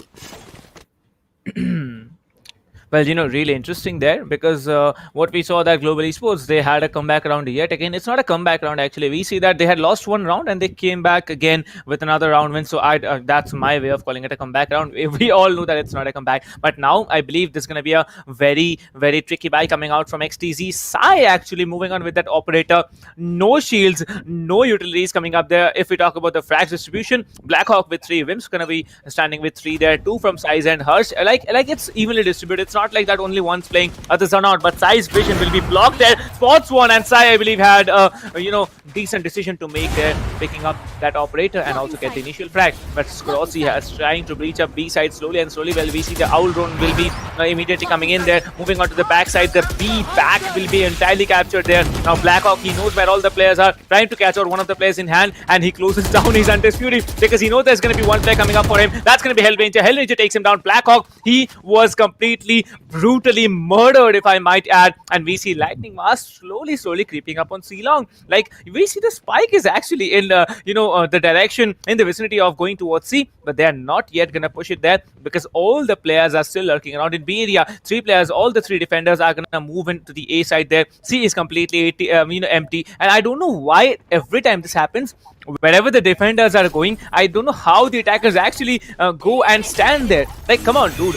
You are not supposed to be going after the defenders. And it looks like they are actually going after the defenders, the attackers. They need to plant the spike, but no, they denied that. They're just going for that. Well, you can see both lockdowns getting triggered there. That's a beautiful, curve ball we can see in the sky there. One player detained from the defender Killjoy, and there's going to be the defenders coming in for that frags. But Sai will be holding it out all on his own. You see, he has the operator in hand, trying to hold out that angle. He needs to pick out that area, and there's going to be the Hunter's Fury also coming up slowly and slowly. The Killjoy will be taken out immediately, cannot dodge it, and I believe this was a very silly decision to push in through that Hunter's Fury because he's going to just rack up there, and there's only one player standing. It's going to be Sami trying to go for the defuse, but he decides no, it's not worth it going out for that save. Another round given to Team Global Esports. 4-1, 3 points lead in the favor of Team Global Esports. Well, Hellranger was unfortunately not going to be able to save his weapon, but it looks like it didn't really matter as Sai started things off well.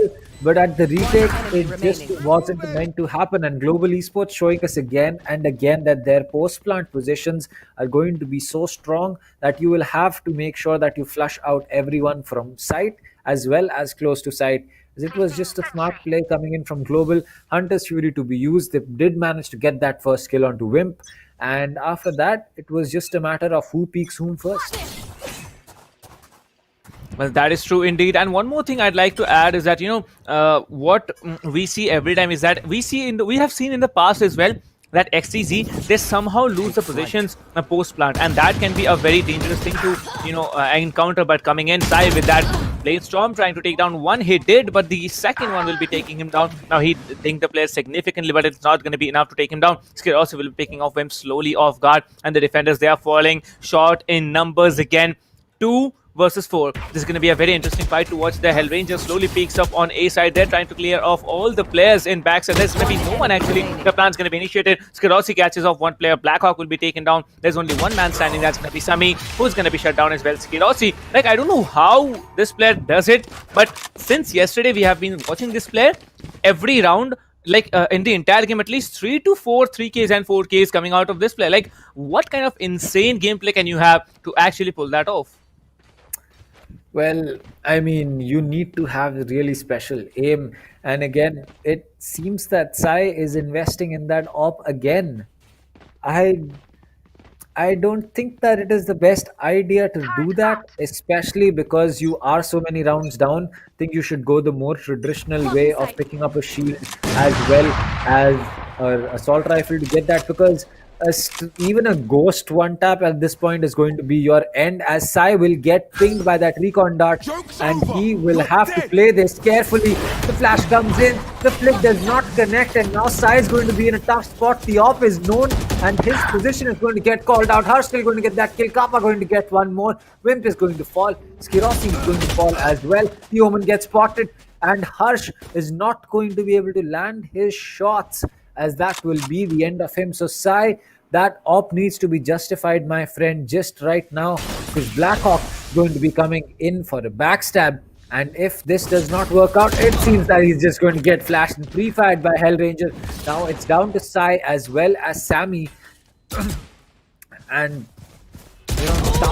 tough positions with Sami. He's going to pick that first kill up. The paranoia comes in. He will blind Hellranger completely, as well as kills, I believe, and drop a smoke for better reason. But now this will be Global Esports who will be forced to rotate, because they cannot push into this. They know there are 2 players left. holding their cross. Sami has figured this out. He's also making his way in. He will check shot, and this might just be the play Last from his player side, standing. as Sai is unfortunately again going to get taken out, and a full rotate is on the cards again. 15 seconds on the board. Sai falling on 10 B seconds has left. completely changed the way that this round could have gone. Had Sai just stayed alive, Sami would have had 2 easy Spike kills to planted. collect, but now the spike is going to get planted, and Sami will have to make sure that he clutches this 1v3 post plant.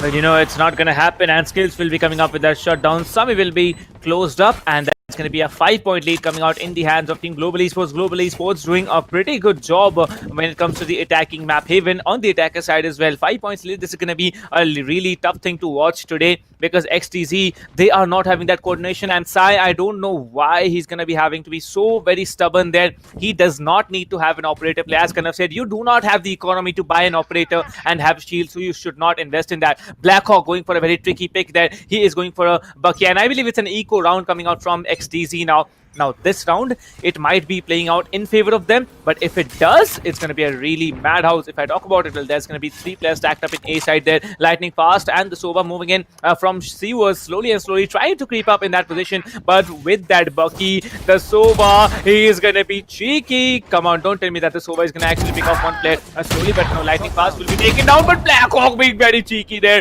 catching off Lightning Fast off guard and immediately one tapping. But Hellranger, he knew exactly where to stay, and he was staying hidden. 2 more players remaining from the defender side, Sai, and it's going to be our dear Phoenix. So 4 versus 2. This retake is going to be very tough, because the post plant positions, as Kanav said, are very, very strong when it comes to Team Global Esports. Well, 2v4 retake. Skills is going to spot him, and there you go. The Sheriff is going to get spotted from Sai as well. teleport. What big brain play? Oh my Ouch. bro. Skills. He's playing around with his spray. Oh my god. Oh, what outplay coming in from his side. Oh my god. I think the That Jet was did a pretty actually good a job, smart play, yeah.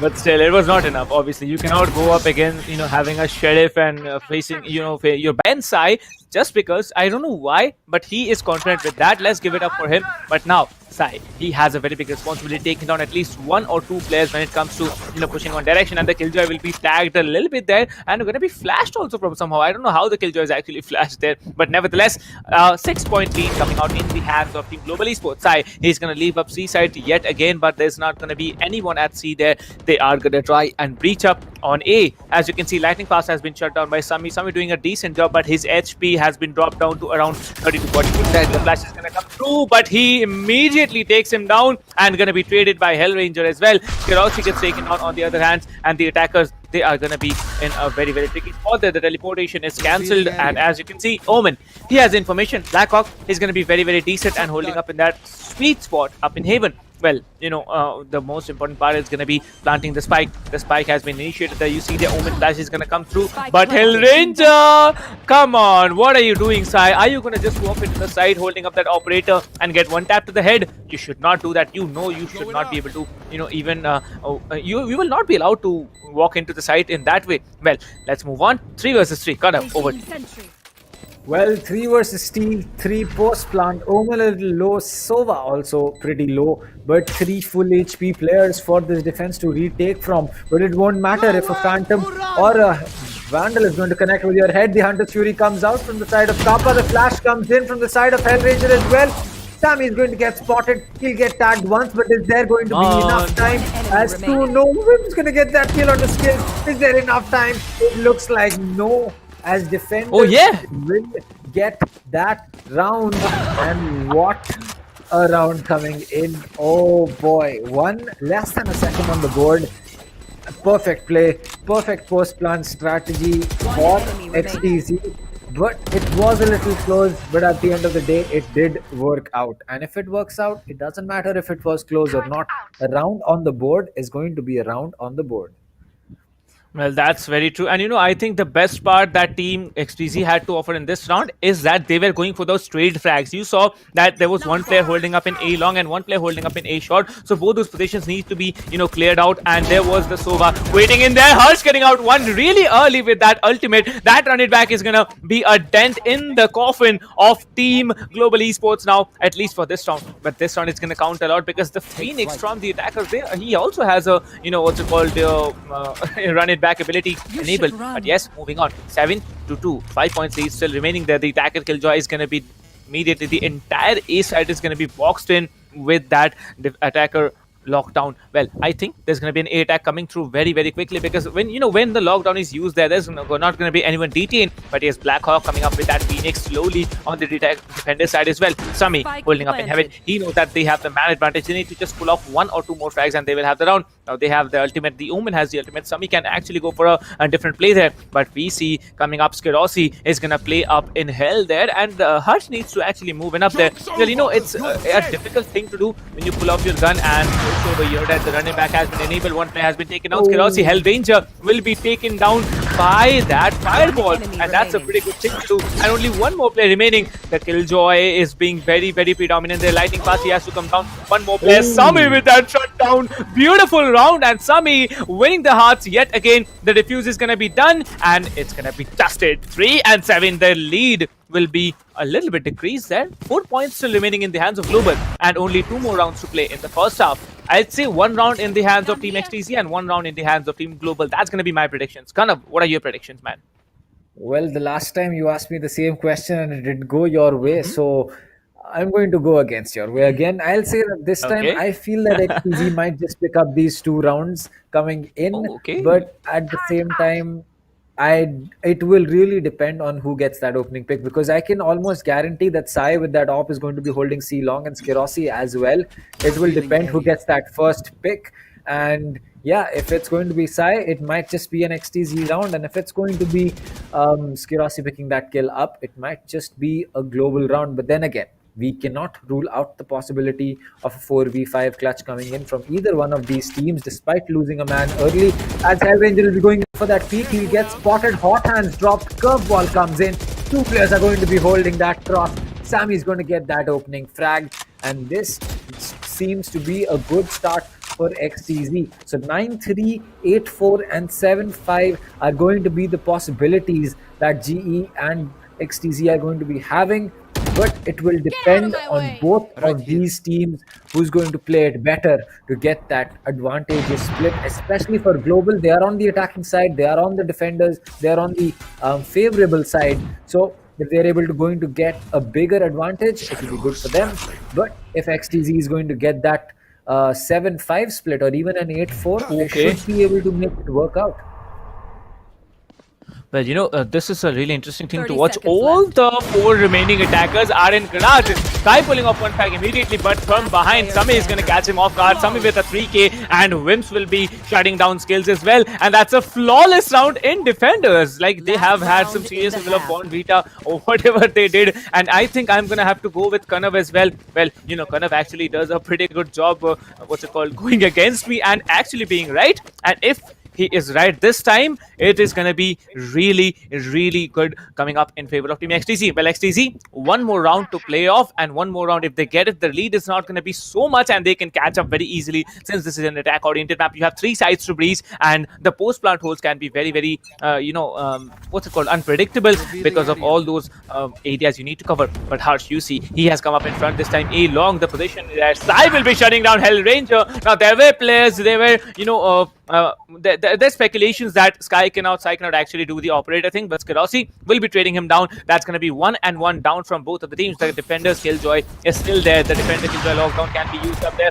and we see that the operators, the Harsh needs to walk out of there as quickly as possible, because this position is going to be very tricky if he does not. Now Skirossi, he will not be making any mistake there. You see how tricky he is. Goes up on that cinder block there, trying to catch off the Phoenix rotating, but now Scales coming in, 68 HP along with that Soba. Soba has that spike, so he will be needing that cover, which will be allowing them to plant the spike. There are two players still on site coming up from the defenders. One of them is just behind the box there, and the other, and that's a lot of damage done. Oh my god, 28 HP lost, and that shield will be broken as well. Now Kappa, he needs to push up slowly and slowly. When position has been revealed, Hurst will be taken out, Sami will be taken out, another one, Lightning Pass will be taken out, Sami as well. 2 versus 2 now. Spike carrier has been killed, and the attackers are left with only one player. That's going to be Skirossi, shut down by Blackhawk. Blackhawk with a 2k, and another round in the hands of XTZ. Kanav, I'm gonna give you the degree of the PhD degree of prediction right now, because you did a damn fine job, my friend, predicting that the 2 rounds are gonna go in the hands of XTZ. Well, 5-7, 2 points just in the hands of Global Esports. I think XTZ can have a comeback performance. What say?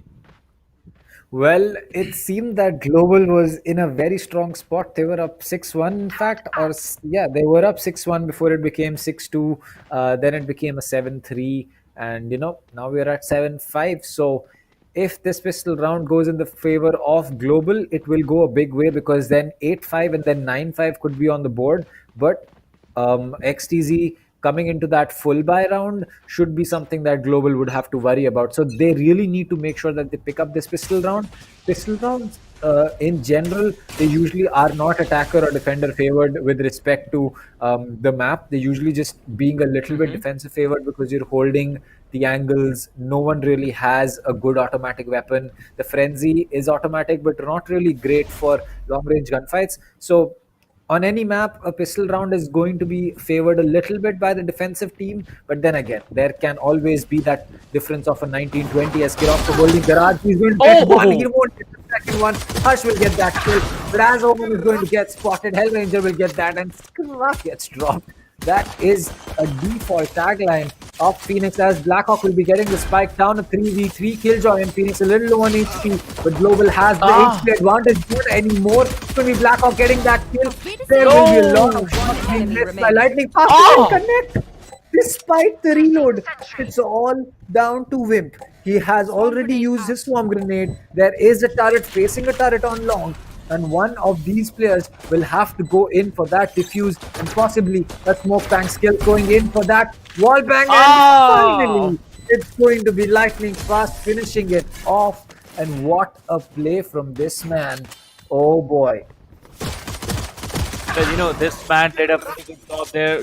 Despite playing that killjoy, like it's a sentinel, it's not supposed to be one tapping guys in the head, and he is doing that pretty dominantly over there. And placing that turret, I believe there was only 20 HP left on top of Wims there. One little bullet just whizzing past him could have taken him down. And that's it. There's one round again in the hands of Global Esports. Well, Global Esports versus XTZ. This match is going to go up all the charts right now. 3 points lead remaining in the hands of Global Esports. We saw XTZ. They had almost come back in the first half of the game, but now they cannot be too late to actually step into it. And we see Hellranger going with a Spectre by there. He has the Spectre, and there's going to be other players also going out for that buy because they don't want to give off any round, because if Global Esports does, then XTZ have a striking chance, and there's going to be a ton of damage down onto Sai there. Sai needs to be careful. XTZ, they are really struggling to breach any side there. Two players have been down more than 50 HP, and we can see the Sova and the Jet are going to be stuck in a very difficult position. Moving on, we see all 5 players on the defenders. They are going to be completely spread out throughout the map. There, Skirosi has spotted the Killjoy on the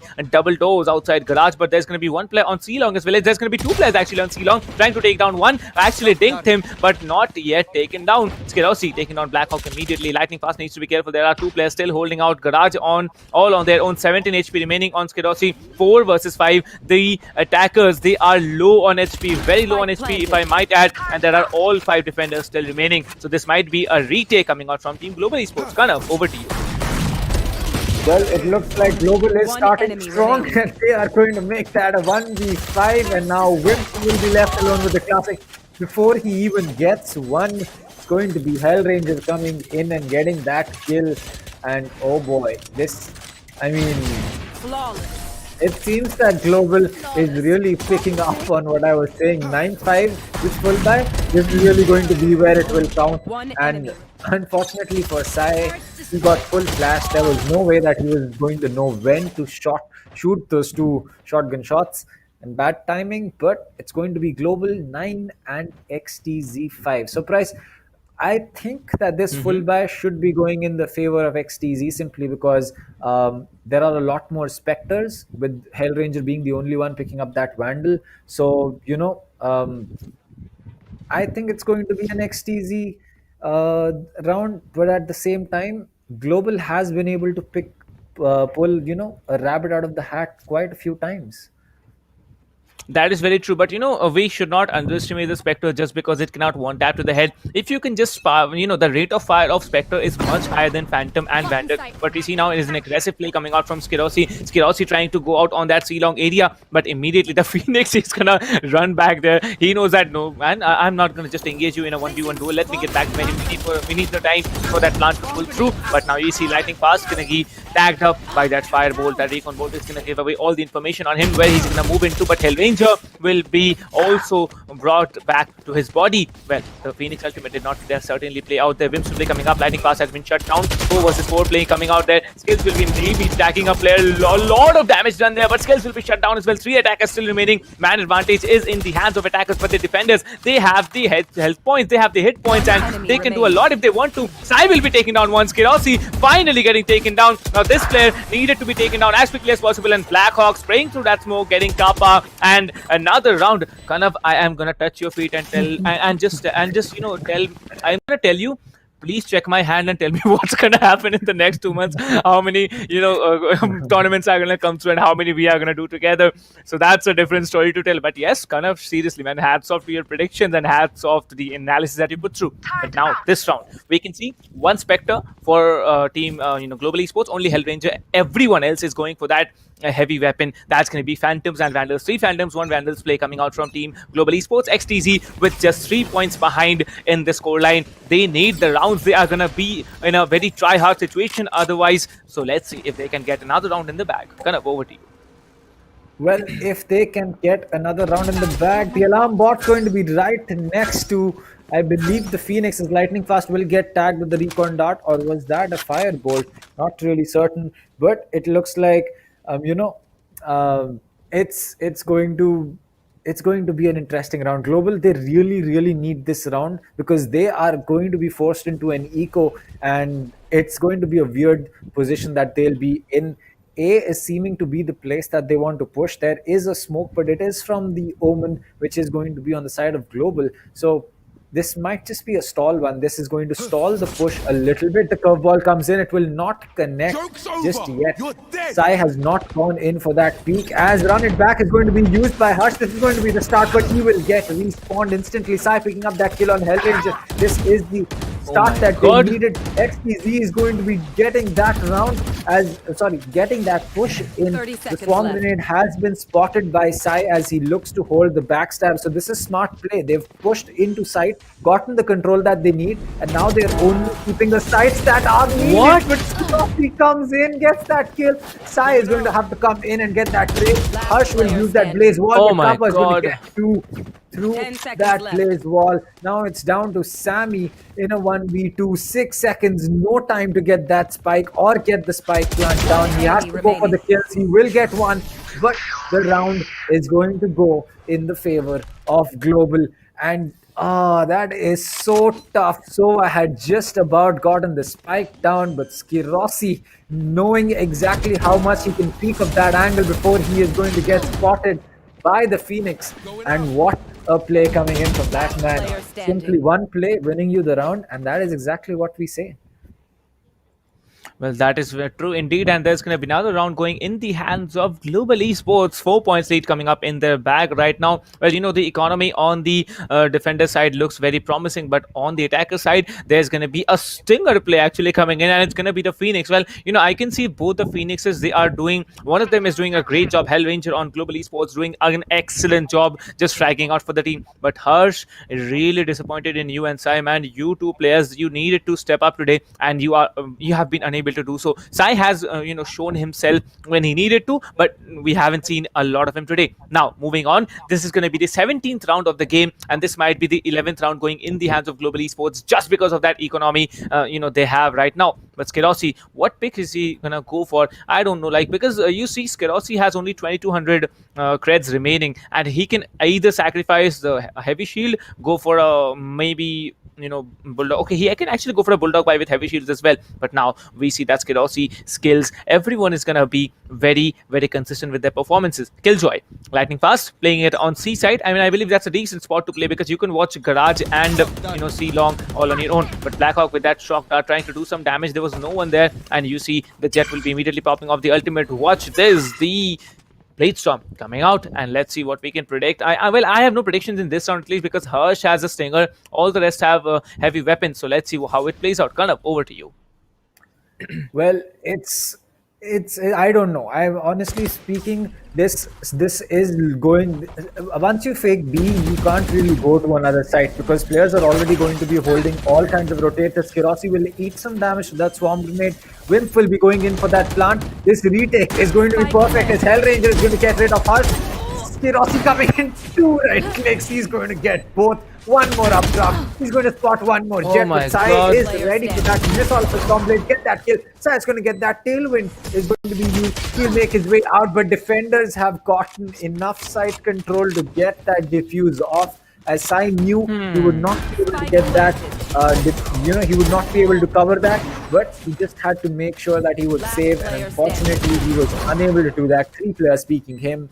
There was no way he was winning that. 11-6 Global. And honestly, I think that round was lost right when there was no pressure from A, there was no pressure from Garage, there was no pressure from C. There's no way that you're going to get a B plant off, let alone defend it properly, if you do not have any kind of pressure on even one of the links. You need to either push A link, you need to push C link, you need to do something. But holding it from mid and window, it's not going to be a plant that you will be winning.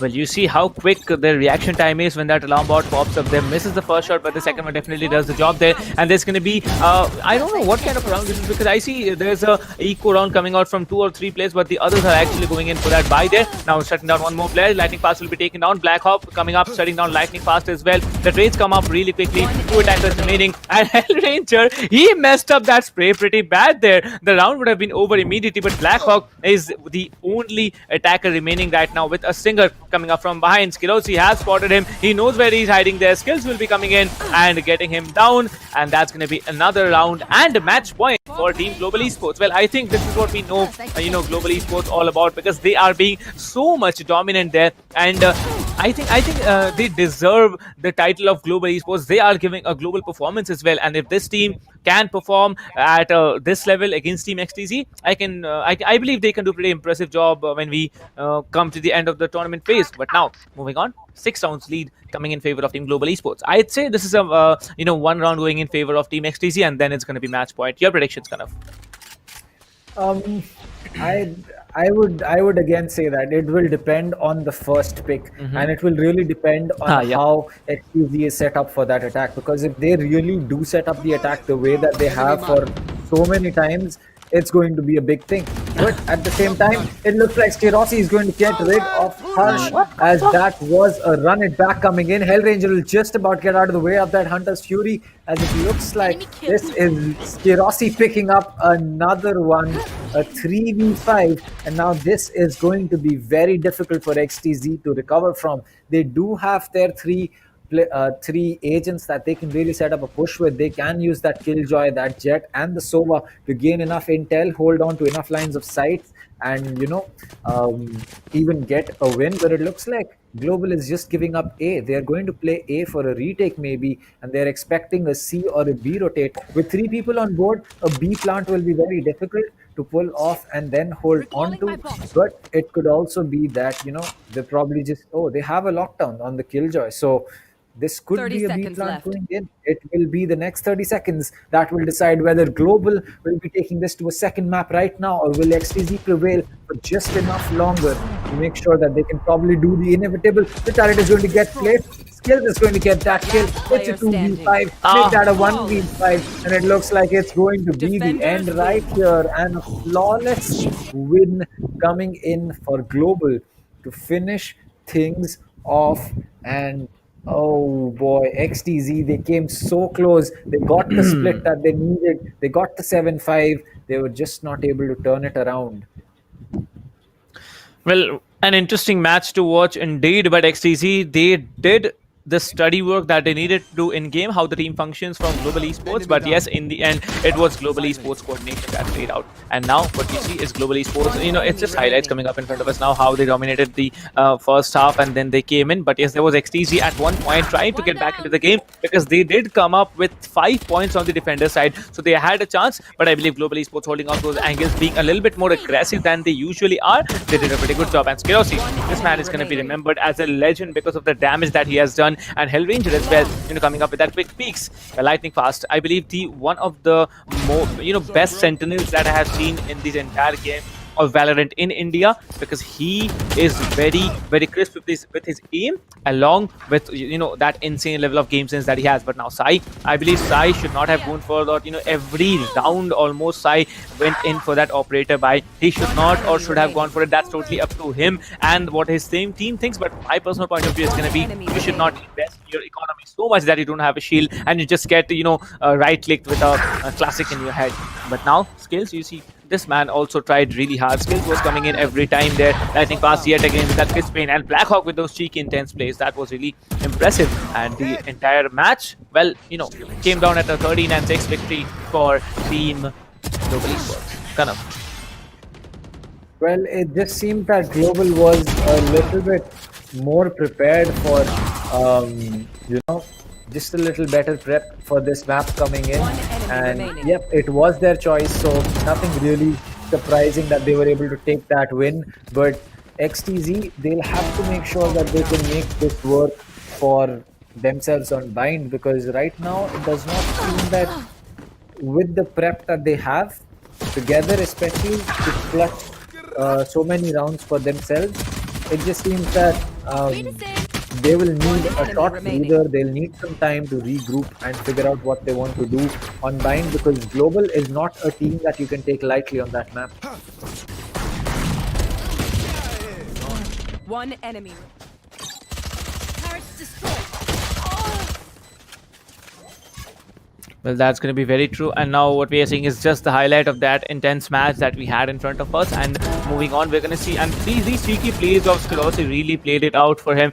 Stopping that entire round all by himself just because of that, spike planter getting killed. And that pressure was completely withdrawn from there. Sami was left nowhere with that round. So, this highlights telling us how the entire plays came out. Now, Skirossi also with that 2K, quick 2K coming up with that. Blade Storm right clicks, and that was it. Well, we saw yesterday as well. There was Kirosi right click, right click, right click, and the round was there. This time, we at least did not, get to see such kind of a performance. But yes, they really played well, and that's why they are moving in to the next game with 1 point lead of their series score. And the next match is going to be Bind. So, Pranav, my friend, what do you think? Bind, XTZ, mistake or strategy?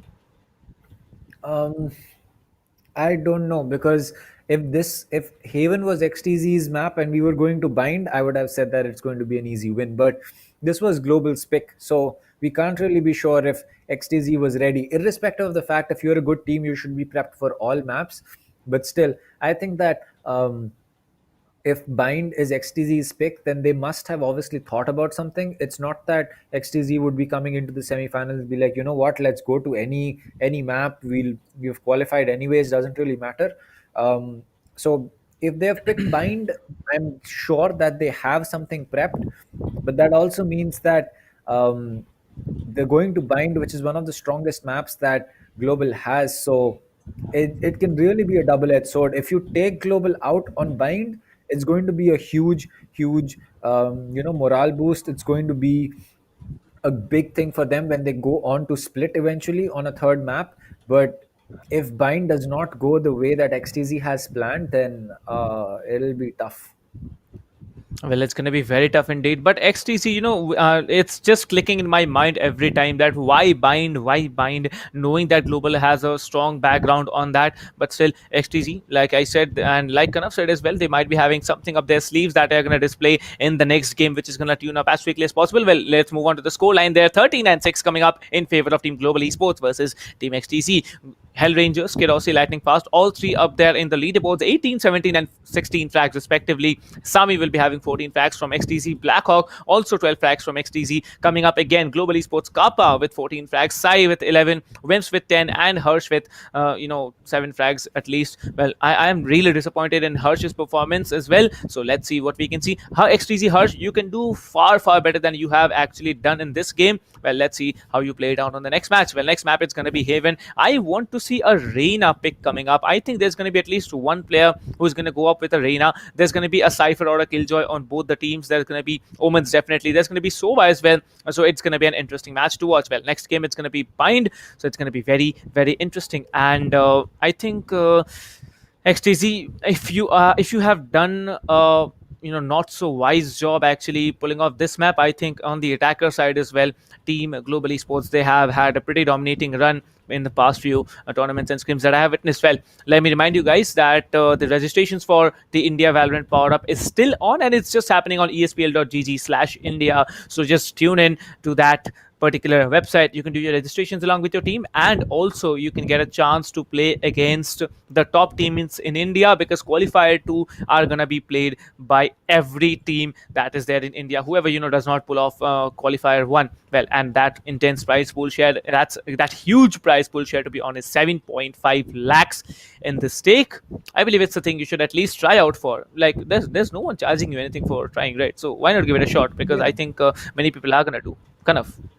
I mean, if there is anything that will happen from playing in the qualifiers, is that you might just get a couple cool clips from one taps or whatever you do manage to connect, and you can make a video out of it. You can make a montage out of it, and yeah, it will be fun for you. It doesn't matter if you're going to hit those shots on a player that is very well known or just anyone.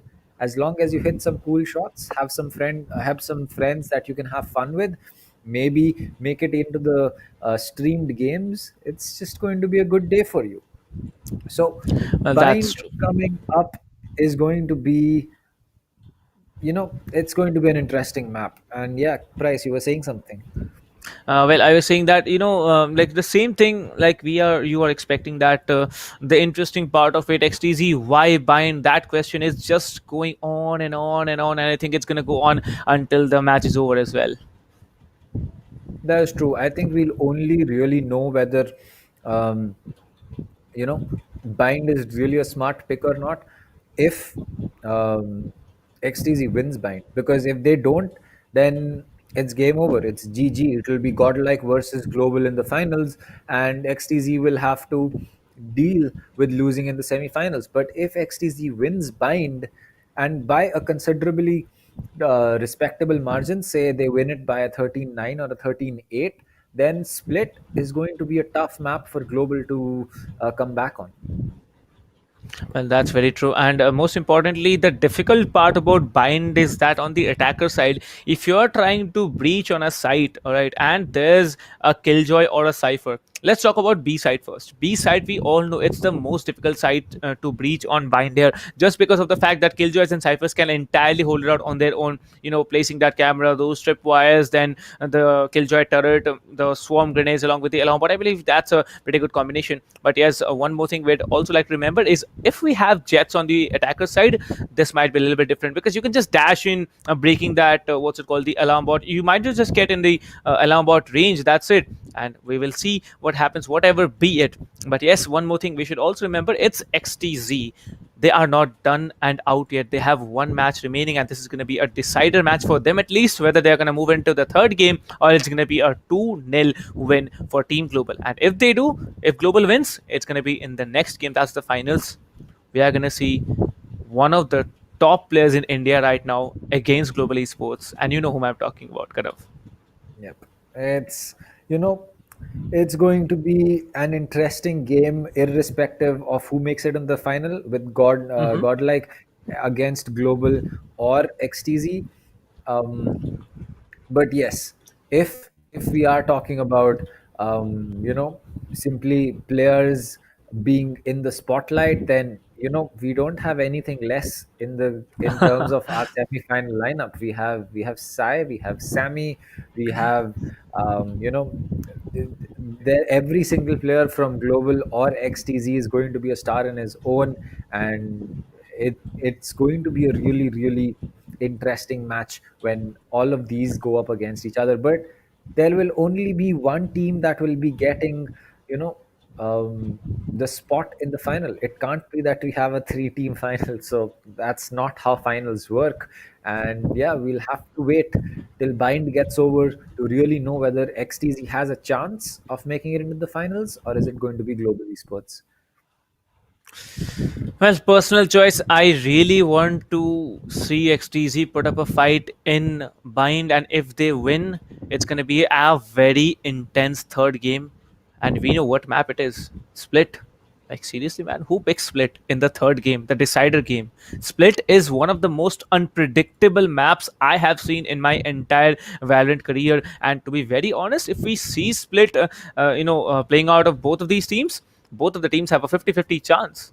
And XTZ, seriously, guys, put up a show in this map. You might be just able to win it and move on forward. I'd say the chances of winning XTZ winning, just because of that strange and odd selection. It's gonna be maybe 35 to 40%. That's personal opinion. Nobody needs to get a little bit triggered about my comment. Although, but yes, I'd also expect that Global Esports, they show XTZ why their name is so much fearful in the community.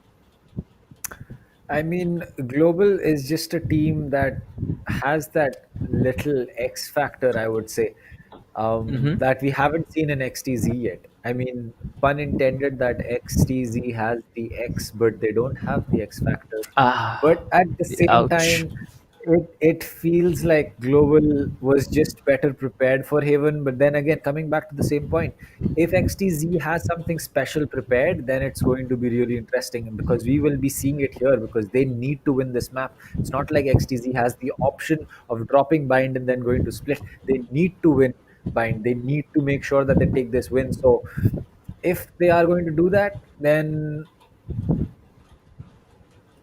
it's going to be a real question.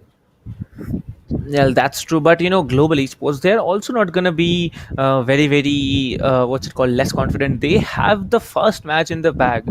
All they need to do: be calm, patient, play out those frags, check out those corners, move into the side, plant the spike, hold it out again. And we know that the post plant situation for global esports is really, really strong. So if they are able to, plant the spike and just continue, I think the round's gonna move into the hands of global esports like that. But yes, XTZ, like I am continuously saying for the last, I don't know, 1.5 hour that I have been here along with you, kind of, that why bind, this question mark, it's a big question mark on my face right now, like why bind, and we're gonna see it in this game. Well, yes, and we know that there's gonna be, okay, let's just forget everything about the match right now. Kind of personal opinion, which Vandal skin do you like the most? I'll tell you why. Vandal skin. Based on everything, yeah, just because of the animations, and the VFX on the last kill, the finisher. So which one is your personal favorite? Um, well, this is actually a tough one.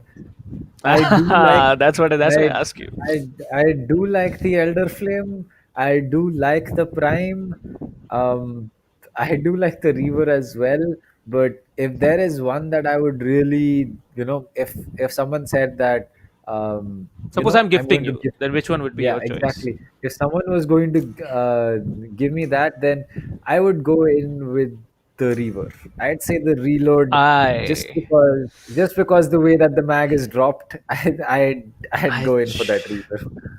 Yeah, that's really impressive. And especially with that finisher. But let's talk about the Vandal a little bit later. We can see the picks coming up on our screens now. Skills, Lightning Fast, Skirossi, Hellranger, and Kappa yet again on the defender side. So this is going to be Global Esports on the defending initially. Skills will be playing the Omen. Lightning Fast with that Cypher. Skirossi will be having Jet yet again. Hellranger with a Breach on bind.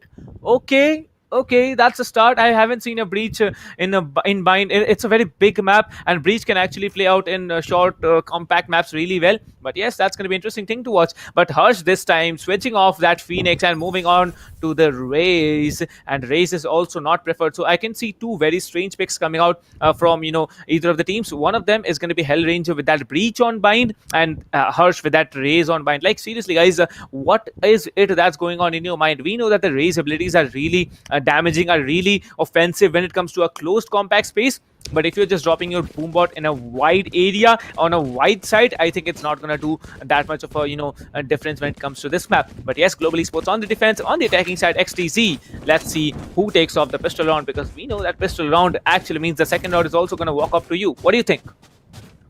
Well, it's not always that you might have the pistol round work in and the second round go to you. Sometimes we do see a 1-1 Yeah. split right at the start, but it's going to be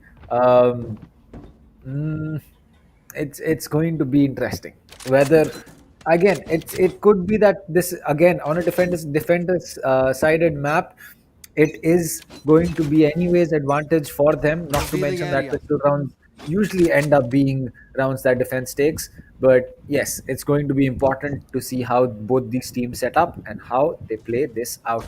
As Boombot has been used for hookah, Harsh is going to get rid of that tripwire, as finally a stage is going to be on the board. And this is going to be interesting because retakes with a stage are Okay. pretty dicey. You can use your slow orbs, but that barrier wall is really going to be that X factor. If that barrier is going to stay up, it's going to bleed another 7 seconds, 6 seconds just to shoot that down, especially if the wall is fortified. Then it's going to be a big deal in that retake.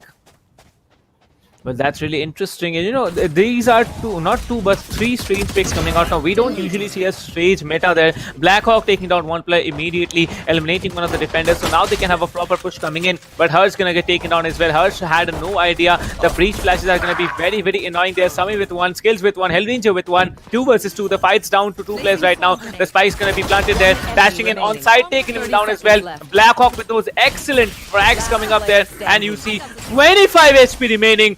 That shock dart really, really did a lot of damage on top of him, and you can see immediate rotations coming up from Blackhawk. Blackhawk knows that he needs to pull up that spike plant as quickly as possible. Will not be wasting any time for that orb. 12 more seconds on the clock, 10 more seconds now. The spike has been initiated, it has been planted. Well, it's not been planted yet. The Killjoy turret is going to do only a little bit damage. The 82 HP remaining on Kappa. The Kappa peeking off, one bullet already connected. 52 HP versus 28 HP. Who's going to be it? It's going to be 28 HP. Blackhawk with insane insane level gameplay right now. And the attackers XTZ against all odds in mind. I believe they have a strong, setup running this time because yes, on the attacker side, the pistol round and bind. Yep, XTZ, you can certainly do it. Well, it's proven me wrong. I said that pistol rounds usually end up going to defense. Turns out this time it's going to go to attack. But XTZ off to a good start. They need to maintain this lead. And oh, this is seeming to be a force full buy coming in. Bulldog, Phantom, Spectre, everything. As it looks like XTZ really wants to make sure that they get this advantage early and maintain it and not look to give it up. As Hellranger will fall back, he is on the breach. There you go, the tremor comes in. That will stop the push coming in from the attack. And Global is looking to keep this win. Lightning Fast going to pick up one with 2 right clicks. And Sai sneaking in from showers will have to make sure his position isn't revealed too early. Well, that's true indeed. And now we have the attackers on the loss. They're another taken down, but Sami will be successfully trading it down. Sai with another one. So this time Sai is going to be a little bit of a, back-end player, not a front-end. Sai actually doing a lot of damage there. Sai remaining along with that Killjoy there. Only one defender left alive, Blackhawk and Sai. This is a very, very, fierce combination coming out. The Killjoy especially with that Swarm Grenade can be so much dominating. They're low HP. Sai will be traded off and lightning fast, crisp aim. 6 HP, come on man, you can do it. 100 versus 6, you need to just peek off on the right time. 30 more seconds on the clock now. 1 versus 1, he needs to do it. And you see Blackhawk, he's going to leave the side, move on to B immediately, but the rotation also comes up from the Cypher there. And you can see there's only 6 HP remaining on the Cypher. I believe this is going to be another very close round and Blackhawk might be able to just do it once again. What do you think? I think, yeah, he does it. And you see the Killjoy, with those beautiful voice lines. Let me swipe those biometrics, and the rounds in again in the hands of attackers against all odds. XTZ, you really had something in the bag, didn't you? Well, it just seems that at least in these 2 rounds, XTZ, they've come out, they're prepped for this map. They knew what they need to do from the get-go, and again, it is showing. So when you are prepped for an attack, it clearly shows in XTZ's performance that they know exactly what they want to do. All the crossfires are held properly, all the backstabs are held, all the plays are going to be held. But Skiroski, he will be making this very aggressive play. Oh my god! Gets that trade, but he will have to worry about his back. He'll get spotted by Skiroski and gets taken out. The Vandal has been picked up, reload has been popped, and it looks like Global is going to take this full buy off to a flying start. Well, Skirosi and the Breach be like, hold my beer, I'll just be back from the backside. And he actually moves up all the way from short, moving in again, clearing out all that Seavers area, moving back inside. And that's a decent job done by him. But now XTZ, we can see Sami is going to be coming up front end there. They have been allowed to walk into side, but Hellranger and the Jet, both of them are in a very, very good position. These players are going to get caught off guard. One tap to the head, second tap to the head, last player standing. Hellranger with that crispy aim. But Sami, he is gonna say, no, I am not done yet, I'm still alive, but his HP is lesser than 50%. This HP is gonna be a very, very tricky situation. Skirosi coming up, and there's a 1 round in the defenders. Global Esports, they say, hold my beer, I'm gonna get around, and they do. And that's a very aggressive play coming out from the defenders end as well, kind of. Well, sometimes aggressive plays from defense can catch the attack off guard. Like right now, Skirosi smoked off his market area, pushed in deep, went in for the shower flank directly, and it worked out then. Sometimes you might just have a player holding that backstab and it would not work out. But luck as well as a bit of skill is really when things do go into your favor. So Skirosi, he's favoring that light shield still, just so that he can save enough that if he wants to pick up that op, he can. And that is actually a pretty smart move, because if you're going up against players of this caliber, most of those times it's going to be a Vandal that is anyways going to put an end to you with 1 headshot, and it's just going to be a Phantom that will, allow you to survive one. Looks like Kappa is going to have. Okay, no! Everyone is over there. Harsh is ready. Kappa gets taken out. Raze takes about 50 points damage. Blast comes in lightning fast with 1, but Sai with the frenzy is going to get that trade, as it looks like this is going to be a split push, but Skiros is still picking that kill up. Notes there's one player in Nuka. His crosshair is perfect. He just needs to press left click, You will but he not holds kill my off allies. as Wimp is going to get he's going to get resurrected, but looks like the Rolling Thunder comes in, will force the push, but Sammy needs one bullet to put an end to Skirossi, and that is exactly what he will do as XTZ makes a fallback. You should Well, run. that's indeed, and 30 this round I seconds believe left. it's going to go in the hands of XTC, but it's going to be difficult because you see Skills is holding out all on his own. That blind is going to be so Player perfectly standing. timed out, but that spray from Sai, oh my god, Skills, another body taken down. He's going to be taken down. Only the breach is going to be remaining on the defender side there. The breach pick Spike is going to be a really tough thing to do. Now, Hellranger, I'd say that he is doing a decent job going for that, breach there, flashing all the way through, trying to hold off the defense all on his own there. But yes, you need to be also pitch perfect with what you do, because the economy is going to be very hard if you actually give up, and if he gets taken down, you see there's only 2100. I mean, it's some obviously with 2100, there's 1800 left with our Hellranger, 1700, and he can get a vandal buy, but his teammates, they may not be able to get it, because this round it's the deep fourth round. Everyone went for a heavy buy there, a full buy I'd say, and what we see is this round going in the hands of Team Attackers. XTC 3-1 on a defense oriented map. Teams, what are you saying? What are you trying to say actually? And he's going to be so very passive. He needs to hold off, and he will be holding off. The Vandal is going to be saved, and he can move on to the next round as well with that Prime Vandal in his hands. 3-1, 2.8 coming up in the attacker side, XTZ. Well, it looks like XTZ was certainly prepared for bind, and as far as I can tell right now, um, it's going to be a tough one for Global this time. As Kirossi, there you go, he's picked up that op, was unable to save his Vandal, I believe, as it will be. I would say this is majorly a buy round for them. The Frenzy as well as the Bucky on skills and Kappa are going to be really the only underwhelming weapons that you could say that are going to be there. But Skirossi with that op, he's going to make up for two Vandals at this point, as Harsh is just going in for that Jiggle Peak. Not yet certain whether he wants to use his Paint Shell or not. So calm movement, calm play coming in from both these teams. Skills ready right next to the smoke. So the second this peak comes in, it's going to be a difficult one, but Skirossi picking up that first frag.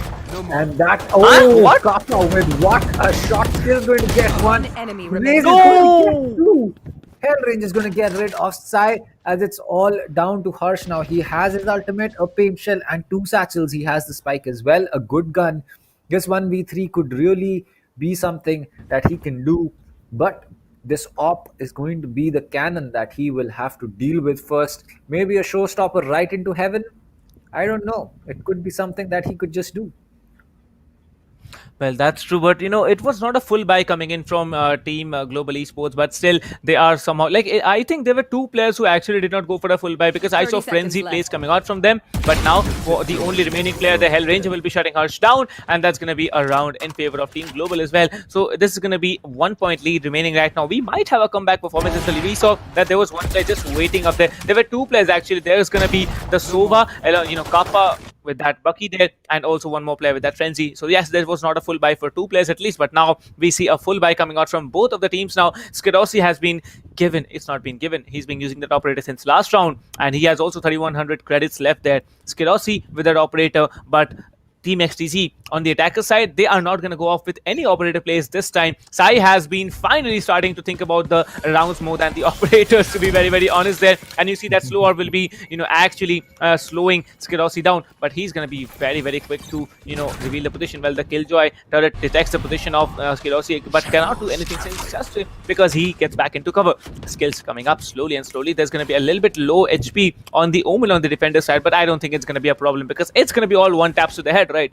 So kind of, what do you think this round? Who's it going to be taking off this one?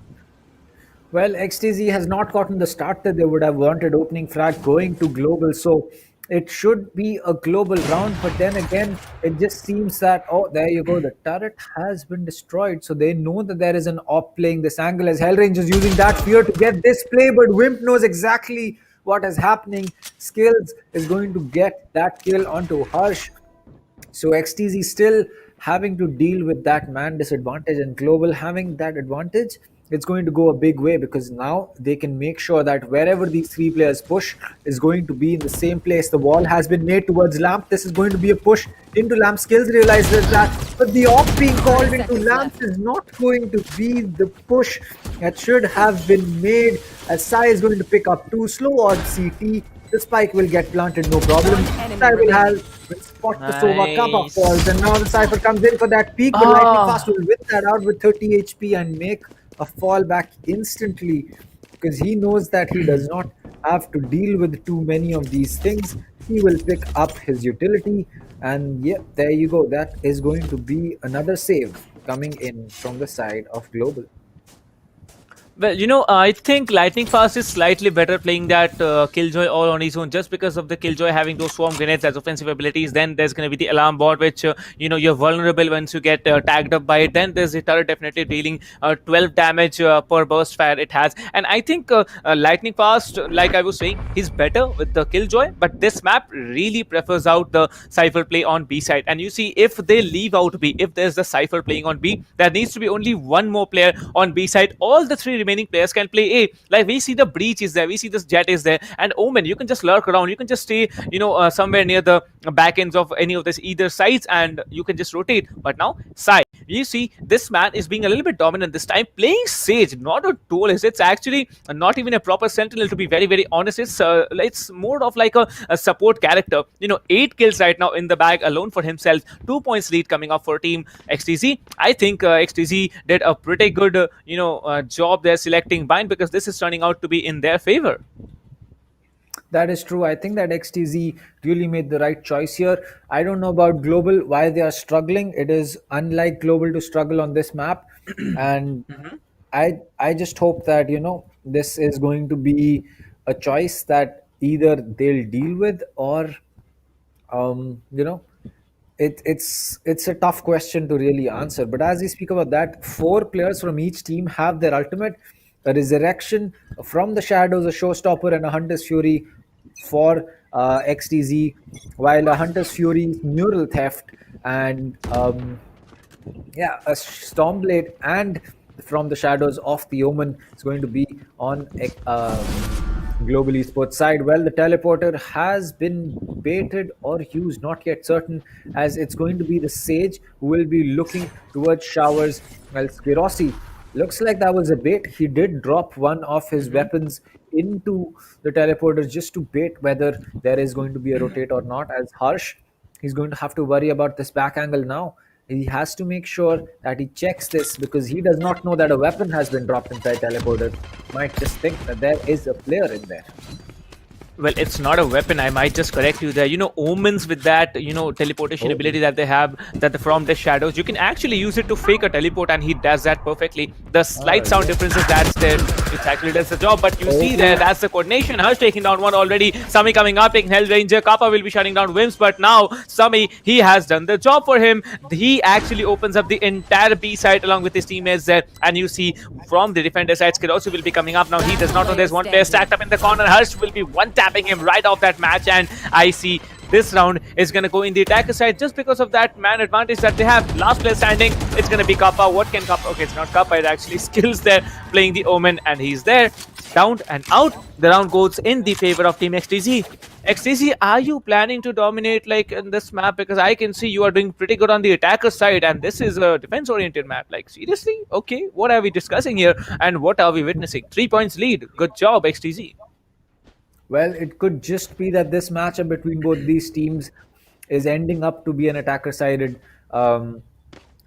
attacker-sided thing. But again, Sai on that Sage, not only fragging out but also helping his team out, and it's going to be a big thing, because going to defense, the Sage is just going to get so much more powerful that for Global to handle that, they'll have to make sure that they get their first pick onto the Sage. And Sai, being the smart player that he is, he's not going to give his kill that easy.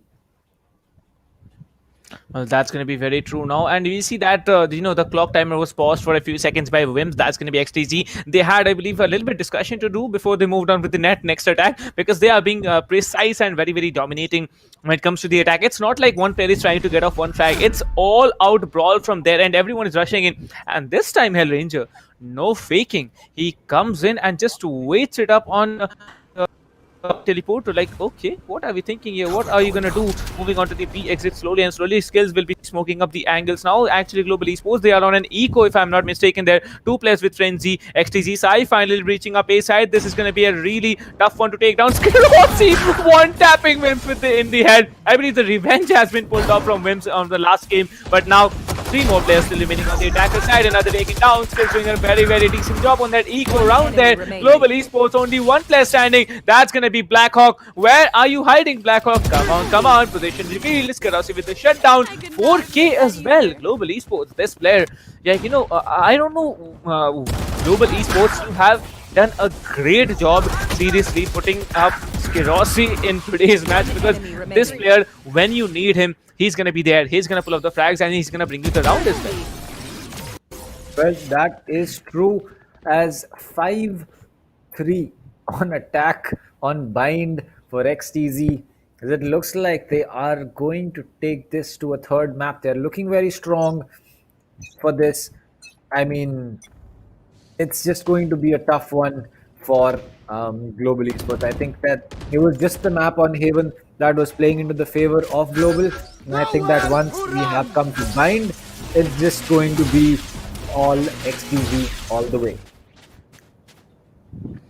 That's true, but now moving on, 3-5, 2 points lead still remaining in the hands of XTZ, and there's one player very low. Jet, hello? Global Esports? Skirossi, what were you trying to do? But I think you should not miss operator shots, because you really need to pull off that initial frag there. And I think the best operator play that can come out, actually, it's going to be from A Heaven, because that's a wide area. You can see players trying to come into the A short there, trying to do something, trying to just breach the side. Just something means, breach the side there. But Lightning Fast this time being very cheeky and just waiting it up. And Charles there, he's spotting the camera. Please don't tell me he's going to get taken down that way. Well, yes, got one. The signal is given off, but one play comes up from behind. As I said, Lightning Fast, he was very, very, distracted there by using his camera. Blackhawk taking down Skills and our dear Cypher as well. Moving in, the spike will be planted there. 5 players remaining on the attacker side. Also, there's going to be 2 ultimates left, and the most important ultimate in the game, I believe, that is the Sage. Your duty is not over. The resurrection is going to be still there, which Sai hasn't yet used. Skirossi moving in for that save. He knows that he has to save the gun. 20 HP is not a way to play out against a 2v5 situation. I mean, a 3v5 situation. We see the defenders. The entire team is on a saving spree right now. 2 of them are one of them is positioned in elbow. 2 of them are just guarding off long, because they do not want to give away the guns that they have right now. They have had their strong time playing the scrims there, playing the competitive games. We see all these players, they are usually at least grinding 6 to 8 hours a day, and I think they have found the perfect match that they have. That's going to be in bind. Well, now on the attacker side, they're doing a pretty decent job. There's Skirossi. No, why, bro? We really respect you for that insane usage of the operator, and this is the second time that you missed the initial shot. Like, this cannot be accepted. Like, people are gonna go mad on Skirossi there, but Skirossi trying his level best to do whatever he can. He can pull off those shots. We know he does, and he has always been doing. But why is he not? It's just a matter of maybe a little bit of a quick mistake, maybe a little bit movement of the wrist. But that one way by Cypher, it's an insane one way. Blackhawk shutting down Kappa there. Skirossi will be taking down Sai, and as I was saying, the second frag coming through. Skirossi is on a roll right now. The operator shots, and that was a flying operator shot, if I'm not mistaken. He was just up in the air, just taking that shot there. And now we see Skills will be there. There's going to be Lightning Fast taking up another player. There's going to be one player short, one player maybe holding up on the boxes there. Yes, one player on the boxes and one player short. The Killjoy has the ultimate. The Omen has the ultimate, but everyone's gonna come through. He is gonna get spotted. Skills coming up from the bag, shutting down Sami, and Lightning Fast shutting down Blackhawk. Round going in the hands of Global Esports. I think Global Esports, they have a chance of coming back and just maybe closing up the first half at a 6-6 draw. What do you think? Well, I think that Global is finally trying to come back, but I don't know if they'll be able to do this. I think that this is going to go down in either an 8-4 or a 7-5. I don't really see Global picking up 2 rounds back to back. I think that with okay, all right. So two operators being played by Global, they're investing a lot in this. They are expect. I probably think that this is going to be Skirossi or Kappa peeking long B and then one peak. Yep, Skirossi is going to push B peeking B long. Yep, it kind of makes sense. But then at the same time, that owl drone that is just now being pushed in, that is going to stop all of that and not just force Skirossi to go off that angle, but also, tell XTZ that now they've invested in two operators, so they can take those shorter range gunfights a lot lesser. As Skirossi misses another shot, connects this time. Finally, will he connect? No, Sai is going to survive as Harsh will get that kill onto this operator, and Wimp is going to get resurrected. There you go. It's going to be lockdown coming in. Hellranger will have to make his way out. This is complete B-side control for XTZ. And it just seems again that this is just Global not being able to understand properly how the push of XTZ is set up. It is still a 4v4, but it does not seem that there is going to be too much contention, at least on side. Shock card's going to be coming out. Will this be placed perfectly? No, it does not connect. As Kappa is going to get that kill, and finally XTZ losing too many 30 bodies. seconds left. It's all down to the Killjoy. She will have to get that spike down, and as she Spike does, planted. the Tremor will come in, connect with her. This is going to be a tough one, and my Kappa God. peeks and gets that kill, and there you go. It's going to be 6-5. Really, really close for Global to get that even split. And if they're going to do that, then yeah, it's going to be interesting.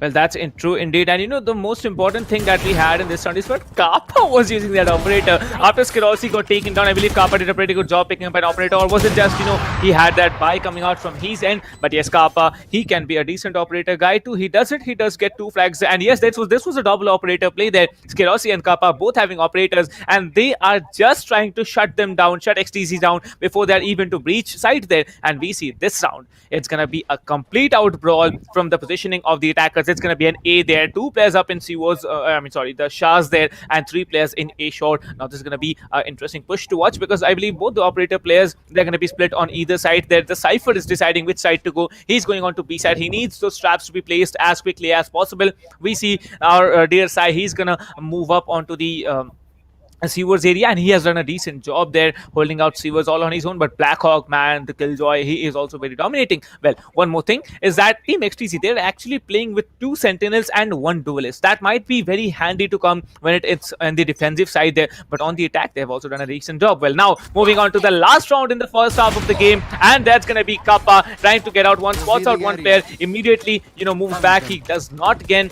attacked by that recon bolt. The ping will be, the recon bolt will be destroyed. No pinging up coming up from his end, but he tries to scan off someone in hiding in there. The firebolt may be taking up one, but Hellranger, he tries to move in there. That will be a lot of damage done by that shock bolt immediately. But now that will be the breach there. He needs to move in as quickly as possible. You can see all the players, they had been stacked up there. Skirossi moving up with one. Skirossi maybe trying to get another one. There's only 3 attackers remaining, but one of the attackers is going to be, one of the defenders is going to be very low. It's going to be Skirossi. You can see Skirossi trying to go for the diffuse. Spike diffuser has been killed there, but from off guard, Hellranger, a decent job done there. Last player, it's going to be the Omen there. Sami will not be doing anything, but he gets shut down immediately just because of that aftershock getting racked up there. He was not allowed to leave that position. And what a retake was this from Team Global Esports. As I was saying, it does matter like what we have to say, Kanav, because last time you told me XTC 2 rounds, I told you that this is going to be a 6 and 6, and this is it. I think we both can be a little bit of a, in the astrology profession as well. I mean, I did not expect a 6-6 coming in, but especially after seeing 2 ops being brought, I thought that it was a bit of overkill coming in from the side of, Global. But at the end of the day, turns out that it was the right choice, and it worked out for them. They were able to hold on to both these sides with the long lines of sight, and I mean, it technically makes sense. It's just that it's going to be it's going to be risk versus reward. If you take that big risk and you get that reward, it's going to be a big one, and it clearly played out for Global because they were able to pick up the rounds that they really needed. But had XTZ taken up even 1 round in those double op rounds, it would have gone a big way in messing up the economy of global. And yeah, so sometimes these big risk plays do work out, sometimes they don't. Today it just happens that it worked for um, today it just worked out for global.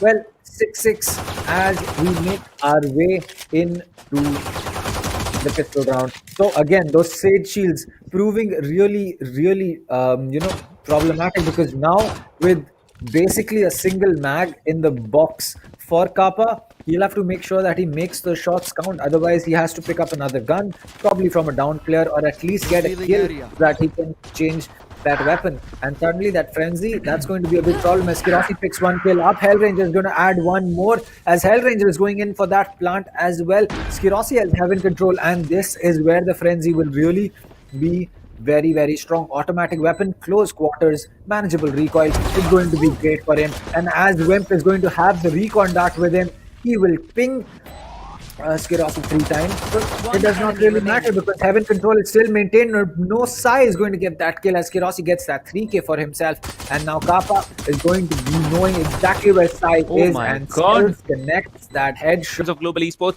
in spite of having low bullets on Kappa there, he did manage to guide his team in there, but still this is not done and out yet. 6 and 7, 1 point lead still remaining in the hands of global esports. The first round has been gifted there, but now Kappa, you see a shock dart immediately trying to clear up that area. The recon bolt is going to come through, but his position has been revealed. He was not in time to destroy that recon bolt, but slowly there's going to be 3 attackers who are moving in on showers, and there's going to be only the Killjoy defending the A side all on his own. He needs to be tagged up there, but Hirsch is going to pick off Kappa. Sami is going to be traded by skills immediately. So Skirossi is inside there. Blackhawk, you know that he has to be holding up very, very carefully and trying to clear him it out. That's the aftershock coming in. Lamb slowly, a lightning fast trying to get another one. Does indeed. 4 versus 3 attackers are in a very, very good position. As you can see, lightning fast, he's trying to catch off all the players off guard on the short area of A. Well, moving in slowly and slowly, there's going to be 2 players in showers there. Skirossi will be picking up another one. Vim's getting taken out. Hush getting taken out. Only 1 player. That's going to be Sai, and he is lurking around in showers, and I believe this is it. Okay, Sai actually gets skills. That's going to be a thing to watch, but the plant is in the open area, and it's going to be a heaven plant, to be very, very honest there, and heaven area is being held up by our dear breach. The breach can just flash and move in, but Sai instead, he might be going on for that save area, but no, he immediately heals up, picks up the weapon, and goes for that save. He needed that weapon, he did get it, and you see he's going to be sacrificing, I believe, just because of the economy. They need the eco, and they are going to keep it intact just by sacrificing himself, because when you see the recent Valorant patch, that told us that if you are saving your weapon in a round that you have lost, you're going to get only 1,000 creds. So there's no use if you are getting more if you are dead, and that's what exactly Sai did. Picked up the Vandal, died, pick up the Vandal this round, and also with that heavy shield, I believe it's a fair deal that this patch has given up for the save rounds. That is true. I think that these full buy rounds, again, these are really where XTZ is going to show us how well they are prepared. As Kirossi is coming in, he will spot Harsh, but not be able to land enough shots. That's going to be a tough one. He has not even, he's barely tagged. The raise out as the shock dart's going to be coming in. XTZ again showing why they are so well prepped for bind. Hellranger, he has to deal with the raise. He will pull flashes, get that kill, makes his way out, as now it will be the Sage using a second slow all to stop the progress into hookah, and a lot of utility being used here as Tremor is going to get popped as well. Sai will not get damaged by that, but as the peak comes in, Sai knows exactly what Hellranger is trying to do. Counter peeks in, gets that kill. The gun barrel is going to give away the position of skills, and he will fall. Sai runs out of bullets, and now he is down to 18 in his own mag. He's 16 to make that exact, as he is still holding on to hookah. So a good hold by Sai, gets taken out, but Wimp is there for that trade, and now it seems that it's going to be global on the back foot, and XTZ is back to where they were before the split came in. That's true indeed, but now 8 and 6, 2 points still remaining in the hands of Global Esports, and Global Esports 55 HP on Lightning Fast. He has the skills to do it, but that HP is not going to be enough to actually do it. You can see Wimps will be holding up, and if he even spots one player, I believe he already has spotted one player. One dink has been left out by Sami as well. Sami is trying to catch one player, and he does. By that wall bang, he catches him off guard, and Sami will be doing that shutdown. Lightning Pass taken out, and there's going to be another round in the hands of XTZ. That's good. That's good. That's really good. Sai with that initial frag, I really opened it up for this team now. 1 point lead still remaining global esports. Like I think XTZ they have a chance for coming into the game yet again, maybe going for a draw score and just winning the match. And if they do, it's going to be a third game. We know that it's going to be split, so it's going to be interesting to see which team actually wins this map. Because basically a deciding map for team global esports. They win it, they walk into the finals and face off team Godlike. So let's see what it happens. But now Lightning Fast is actually going for a Marshall play. This I have not seen in many matches, to be very honest now. And Marshall plays, they can be very interesting to watch, or they can be like completely absurd because you cannot connect any shots. What do you think, kind of? I think that a Marshall can really be a tactical buy sometimes, because you just see the thing with the op is that you're able to hold long lines of sight. You create that fear in the enemy that if I peek, I'm going to probably get taken out. Because that it's very rarely that you can tank an op shot. It's usually going to be through a wall when you get hit in the limb or something. But when players pick up a Marshall, it's more to do with the fact that they need to hold that long line of sight. Possibly Lightning Fast playing in heaven is going to be the reason that they have picked up that op, so that if someone wants to push long, they will have to deal with him. But the Marshall pick, really not certain as to why it has been picked up. But again, it could be a reason that they have thought about, and which is why they're doing it. And again, we will have to see how it plays out. We cannot predict everything just because something's happening. As No. Oh my god. Crossfire being held. There you go. Lightning Fast holding that long line of sight, but Blackhawk is going to get that kill anyway. Sai going to pick up another one. Perfect crosshair placement for Blackhawk, and there you go. Sai is going to get what? that. It's all to Kappa, and he is going to probably get taken out through that smoke. But it looks like it's going to be a difficult one, and there you go. A flawless round comes in, and XTZ showing us that, you know what? It was not the map that was playing out weird.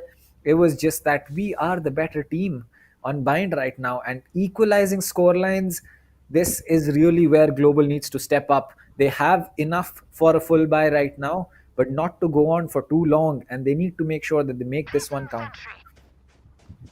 Well, that's true indeed, and this round is going to be an important round because whichever team is going to pull off this one, and if it's actually Team XTZ who pulls off this one, then it's going to be hard on the economy of Team Global. However, Sai every time not usually holding off the the default A side A shot, but still moving on. He's going to hold up B shot all on his own, but Harsh will be coming up there trying to get something done here. But Sami gets the information on B long there, and he's trying to get back. There's one player hiding on the right side, one on the left side, but both will be taken down. Hellranger with a quick flick taking down 3. This is interesting to watch here, and the Omen also pushes through. Skill's gonna come in there, and Hellranger without that weapon, that knife in the hand was the coffin in the box there, and he does it. You see the information has been given up now, but now the Raze and Killjoy versus Omen and Cypher. Well, I think it's a very deadly combination when you come to the Omen and Cypher, because you have all that information you need to gather. You have those flashes coming through, but Hirsch is gonna catch off Skills off guard. The paint shell comes up immediately, no damage done there. 100 HP plus 50 shields on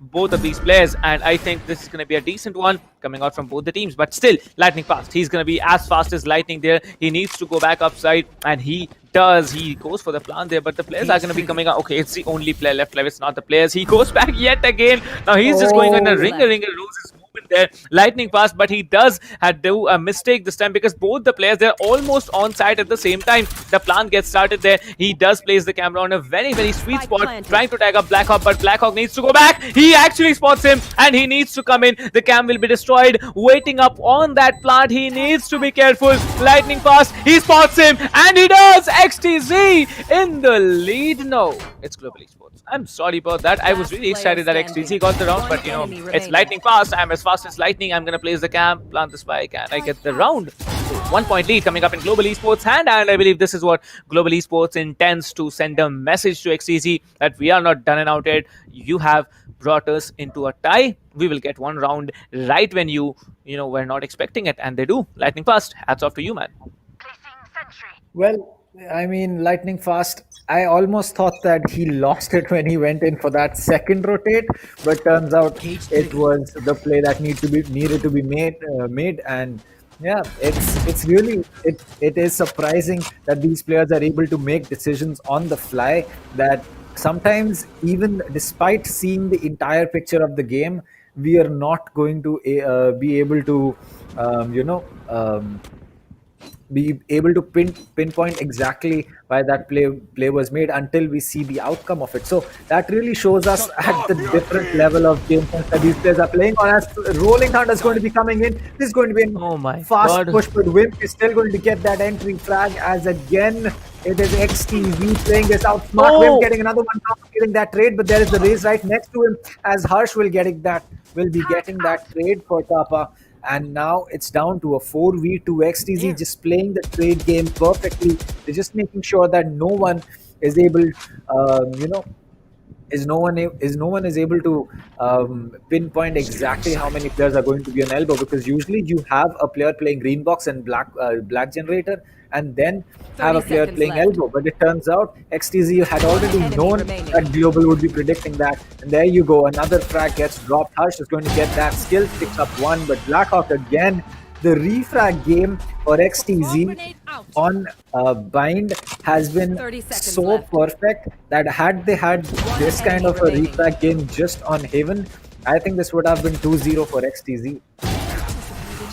Well, that's true indeed. But now, I believe this was the second round we saw, in a matter of minutes, that the Omen and the Cypher were the only two players who were having skills, and Lightning Pass skills did a good job taking on the first player. But had he not left the weapon, had he not moved into that, that position where he needs to teleport on the backside of the player that was present there, he did not do it.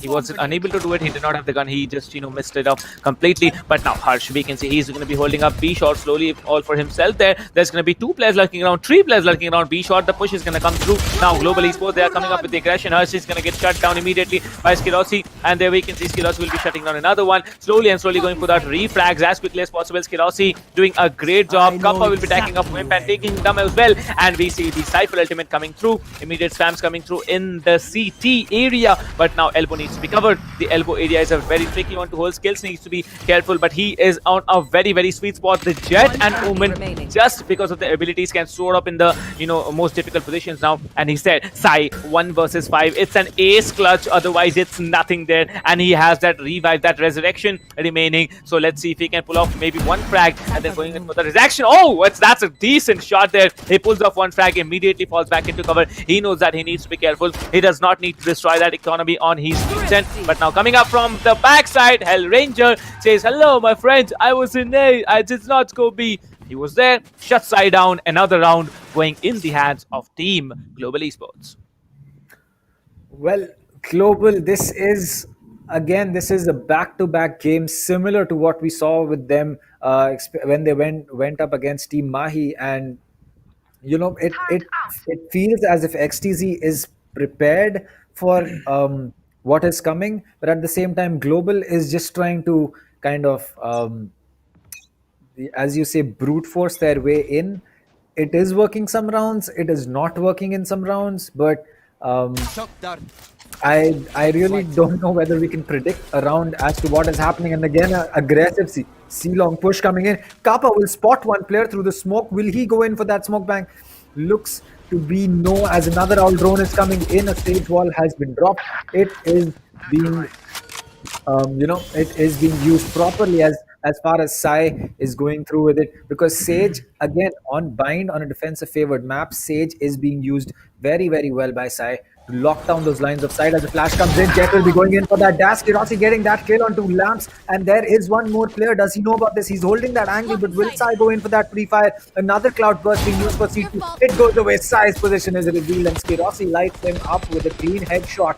And that's going to be an easy kill for him, as it looks like Global is trying to take this to one round away from match point. One XTV enemy down remaining. to a 2v4. Make that a 1v4. It's all down to the last Sova. Wimp, he will be surrendering this round as he makes his way away.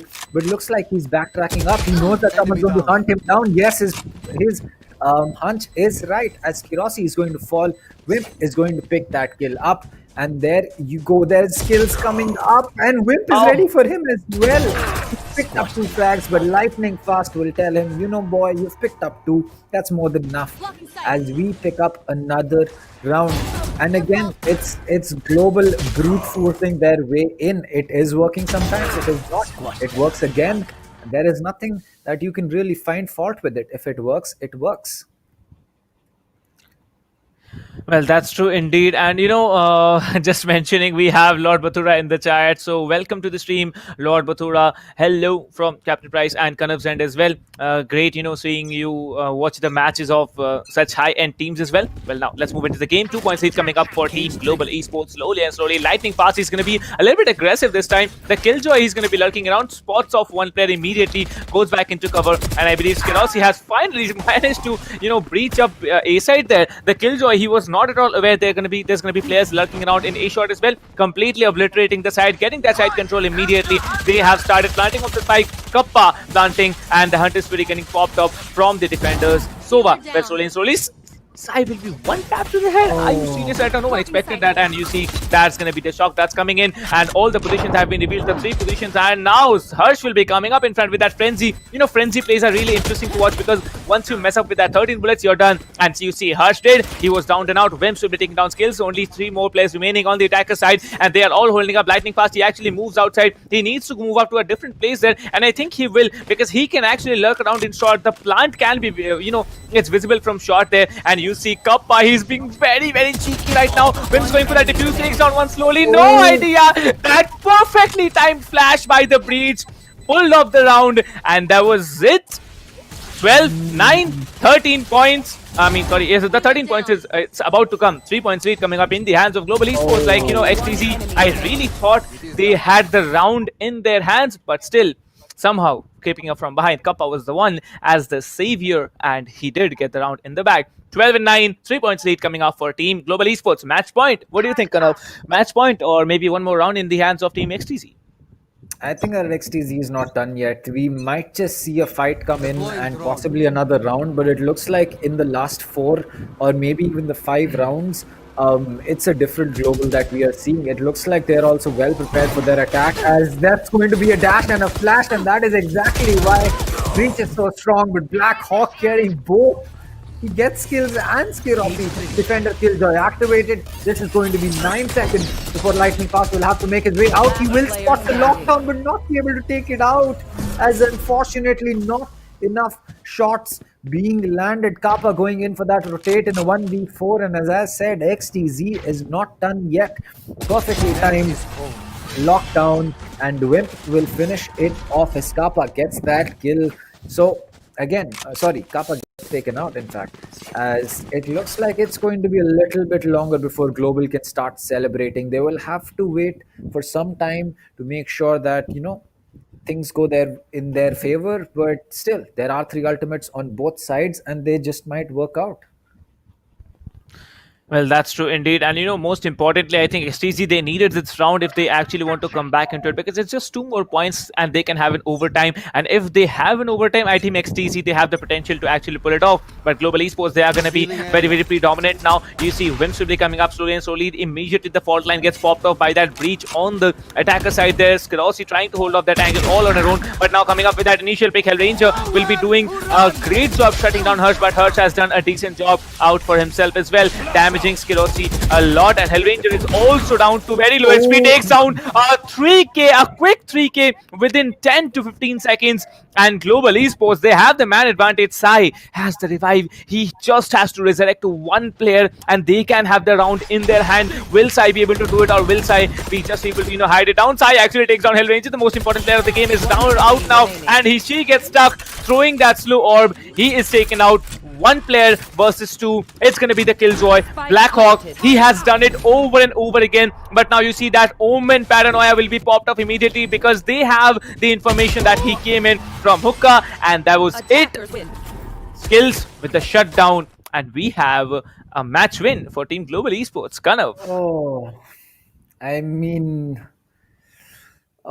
I did not expect this, but I knew in the back of my mind that Global is going to be a team that is very strong on bind, but the way that XCZ started it off, I thought that XTZ had something special on this map, and it really did feel like that, especially on their attack rounds. One enemy Simply remaining. getting 30 a seconds 6-6 left. split against a team like Global on a defensive sided map on attack, it's almost um, such a it's honestly a surprising thing. Usually on bind we are used to seeing splits like a 8-4 or even a 9-3 and then see teams come back and win, but right now it just seemed like Global, when they switched over to attack, they were just a separate team compared to their defense. XTZ, hats off to them for having such great attacking rounds, but enemy it remaining. seems that Global is also a team that has some great attacking rounds, and it clearly showed that in the second split it was going to be a lot closer, but at the end of the day it was going to be Global prevailing with 13-10. So again, it was what, a 7-5 split coming in, but nonetheless it was still a game that Global was able to ride through. Well, that's true indeed. But this, the match point round was really interesting thing to watch. I could have just, went back inside. I mean, he did take down Hell Ranger, but immediately after that, the slow orb. He tried to pull off that slow orb. If he would have done it in time, he might have gone for a, double kill at that point. The round may still have been in the hands of XTC, but now, just because I don't think I think only once on the attacking side I saw using Sai using that ultimate, and let's see what can happen in the third game, which we are not gonna see. I'm sorry guys, like we were expecting a third game, like I was very much expecting a third game, but the breach, he really showed us, Hellranger really showed us that yes, bind can also be played by breach. Well, now all over, 2-0 victory coming out for Team Global Esports. They are going to walk into the finals for the day. And who is it going to be that's going to face them? Kanav. I mean, it's going to be Godlike versus Global. It's going to be a great game that will come in, but it's going to be a while before we come back for that. And speaking about the game that we just saw, it was just down to, I would say that this was down to small differences, small mistakes that you could say that both these teams made for their respective rounds that they won or they didn't win. And you can't really do anything about it. It's just that today again it was going to be Global on bind. It's been a map for a long time that they have really been good at. They have been a team that has been taking this map for against quite a few teams for quite a while, and it just seems that XTZ has improved greatly. They just need to improve a little bit more just so that they can get that. And honestly, I would have loved to see XTZ take this round, take this map and go to split, because defeating Global on bind would have would have meant that they would be carrying forward a lot of momentum. But the end of the day, that was not to be happen, as it was just Global saying, you know what, we're gonna finish it right here. We're gonna take up that spot in the finals and hopefully meet you in the playoffs. Well, that's true indeed. But now, after the second game, we are now at a scoreline of 2-0. And for this game, it's going to be 13-10 in the favor of Team Global Esports. Like Global Esports, they have put up the reputation that comes along with the name, and they have shown us what they're capable of. They did manage to, somewhere down the line, there was a moment when I really thought that XTZ can come into the game, but I was wrong. And there was it. Global Esports, they show us what they're capable of. Well, moving on, the next game, it's going to be Godlike versus Global Esports, facing off in the finals of Qualifiers 1. And from what I can witness this evening is that the next game is going to be very, very tough and interesting thing to watch, because it's going to be one of the top players in India showing up in Team Godlike. That's going to be Deathmaker, and he has supposedly, I have seen him name himself a Deathmaker King. So yes, he is the king of Operator Jet, and I don't know how many multiple things you can talk about. But yes, let's read you through the scoreline. I mean, the leaderboards of this match. So let's see.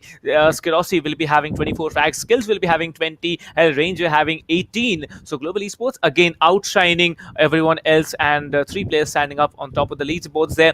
But now XTC Harsh, Blackhawk, Sai, and Wims 15, 18, 18, and 12 frags respectively for them. Kappa will be having 13, Sami will be having 10, Lightning Fast having 9 frags. And Lightning Fast, he did impress me in 1 or 2 rounds, but overall, I think it's a team game, and Global Esports as a team, they played collectively, much more coordinated, and that was it. 2-0 victory coming up from their end, and we're going to see them in the finals facing off Team Godlike, and they are going to be very this is going to be a very tough competition. All that I can say, it's not like I can talk in favor of either Team Global Esports or Team Godlike. Both the teams are strong, both the teams are capable of outshining the other, but it will all come down to what happens in the match and what the positionings of the players are, what the gun game is, how much of a mess they create on their own, how much they outshine the duels that come up in front of them. It's going to be all down to that. So what do you think, what are your expectations from the finals this evening?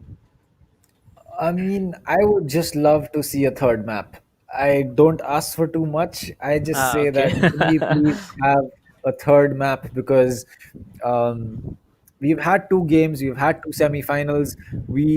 At least I thought that we would be seeing at least a third map between either one of these 4 teams. Turns out that Godlike did not want to go to a third map against Reckoning, and neither did Global against XTZ. So we will be um, forced to hope that in at least in the finals between Godlike and uh, Global, we see a third map.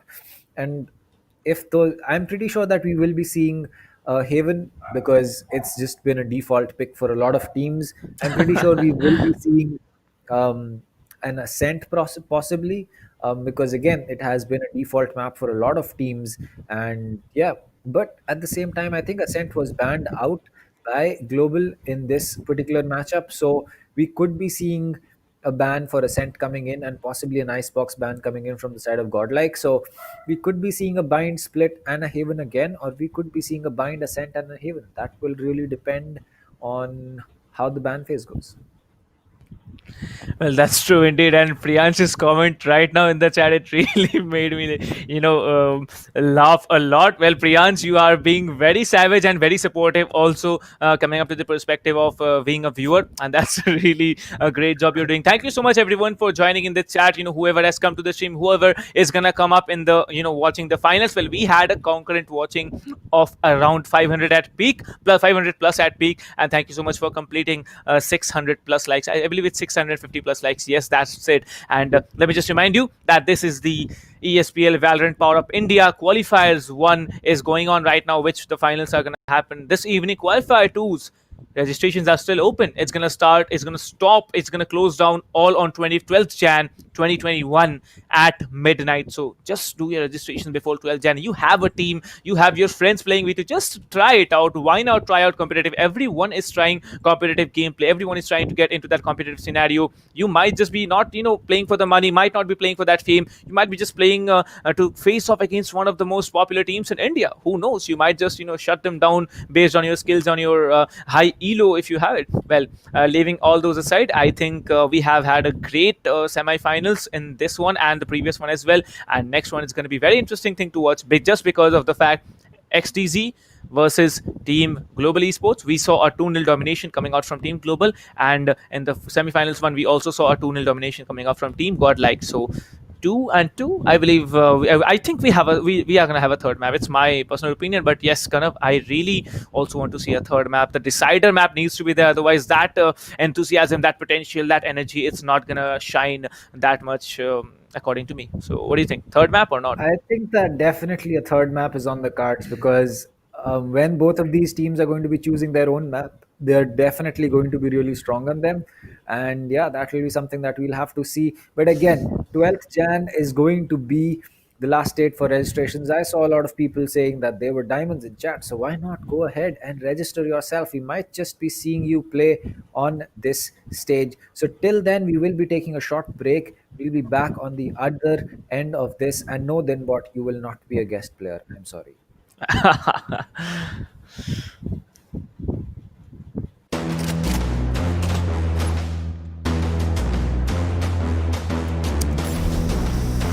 Yeah, right. There's nothing to say, oh God, nothing to say. I ain't have words, I erupted in thunder and rain. If you're made strong, then why call me running away? It's just a game, but nobody coming to play. I'm less. Rise up, though. Rise up, though. All my people, where you at? Rise up, though. Let's go. Yeah, let's go. Let's up. One time, go get it. It's yours. Let's shine. Come on. Yeah, let's go.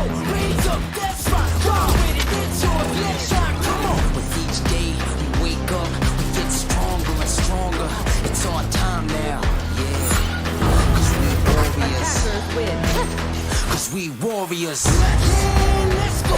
Let's up. One time, go get it. It's yours. Let's shine. Come on. Cause we warriors. Yeah, we warriors.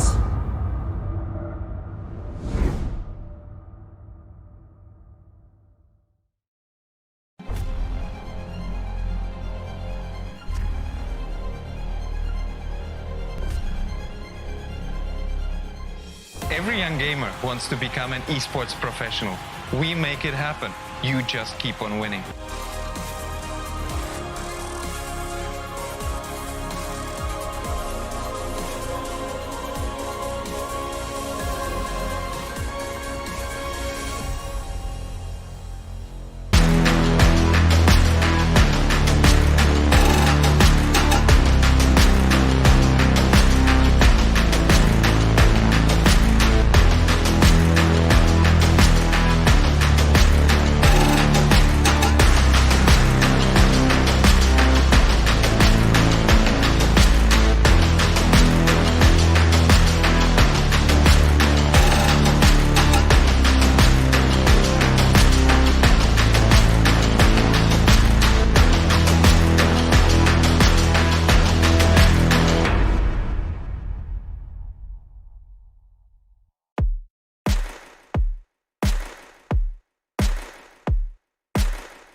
me, I'm ready to go. Burning it down, they ain't noticed till the temperature rose. Bless the energy, then we erupt in a blaze. Mama save us, I swear the baby's lately crazy these days. People dancing like they warriors, use the passion.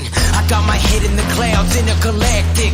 I'm on a venomous prowl, ready to snatch it. Are you prepared for it? Then let it happen.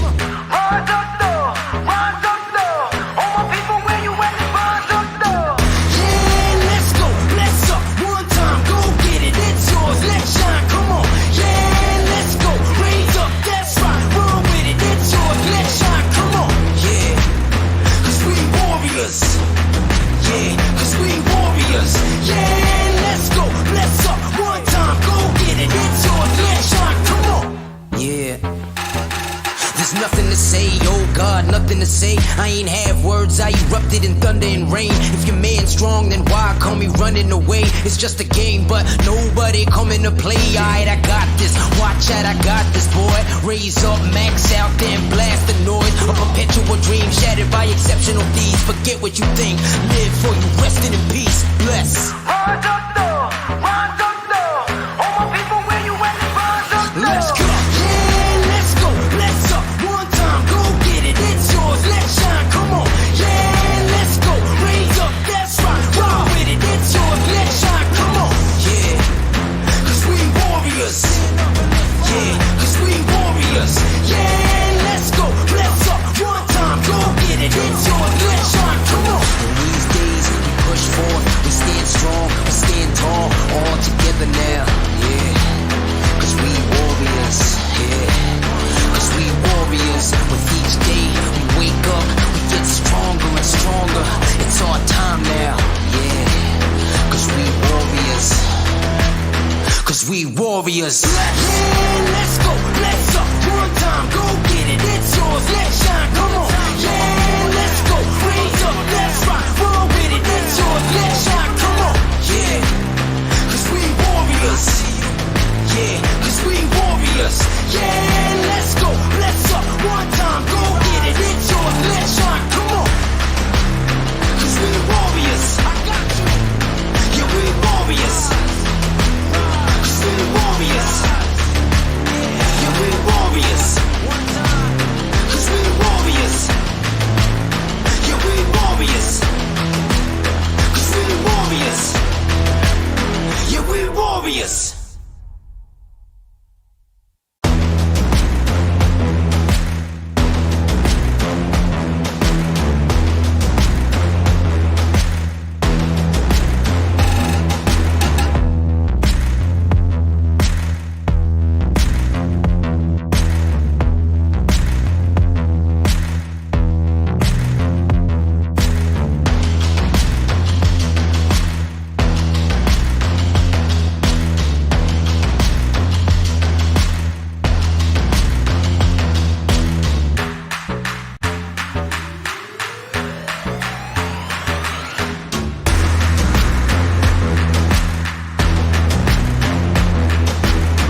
all against me, I'm ready to go. Burning it down, they ain't noticed till the temperature rose. Bless the energy, then we erupt in a blaze. Mama save us, I swear the babies lately crazy these days. People dancing like they warriors, use the passion.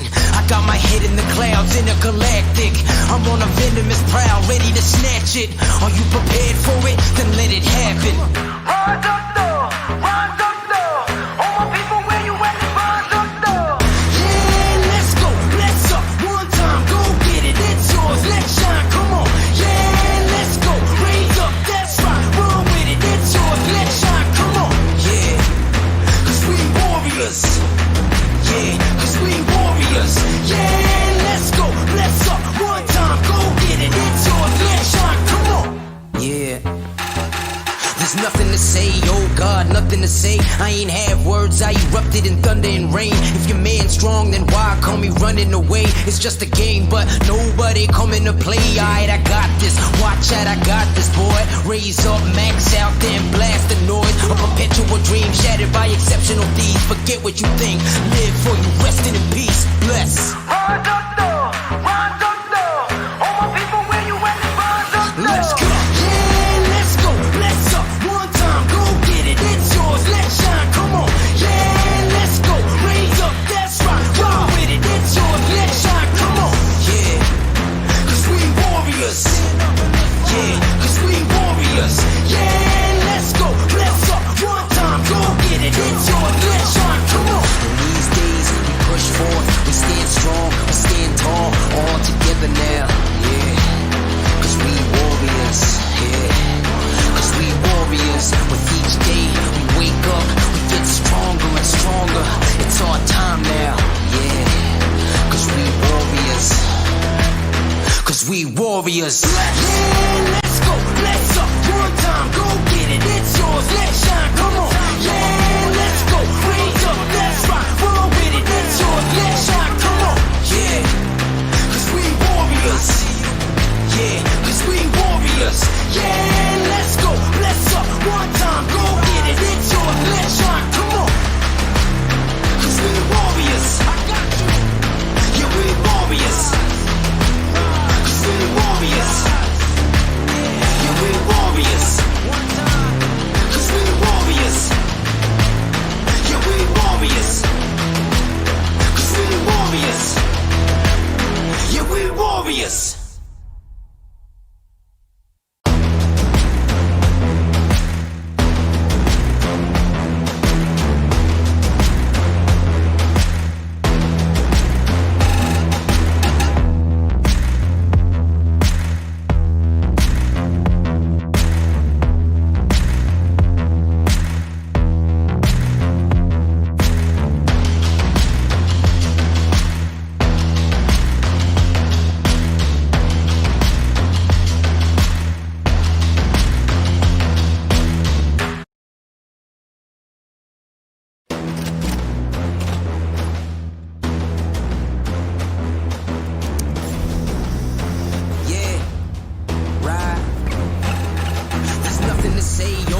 Nothing to say, I ain't have words, I erupted in thunder and rain. If your man's strong, then why call me running away? It's just a game, but nobody coming to play. I bless. Rise up though, rise up though.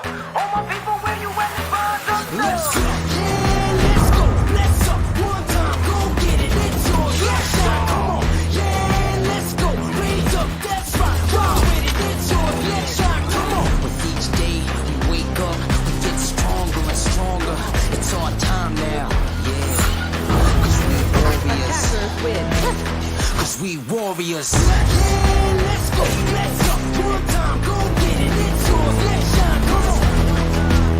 Cause we warriors. Yeah, we warriors.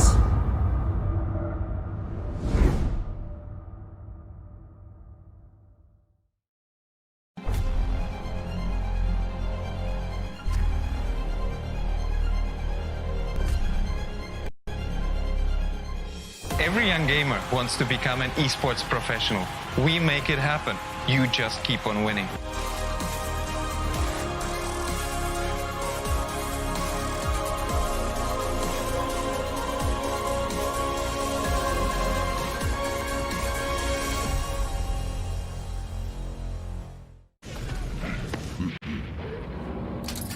So,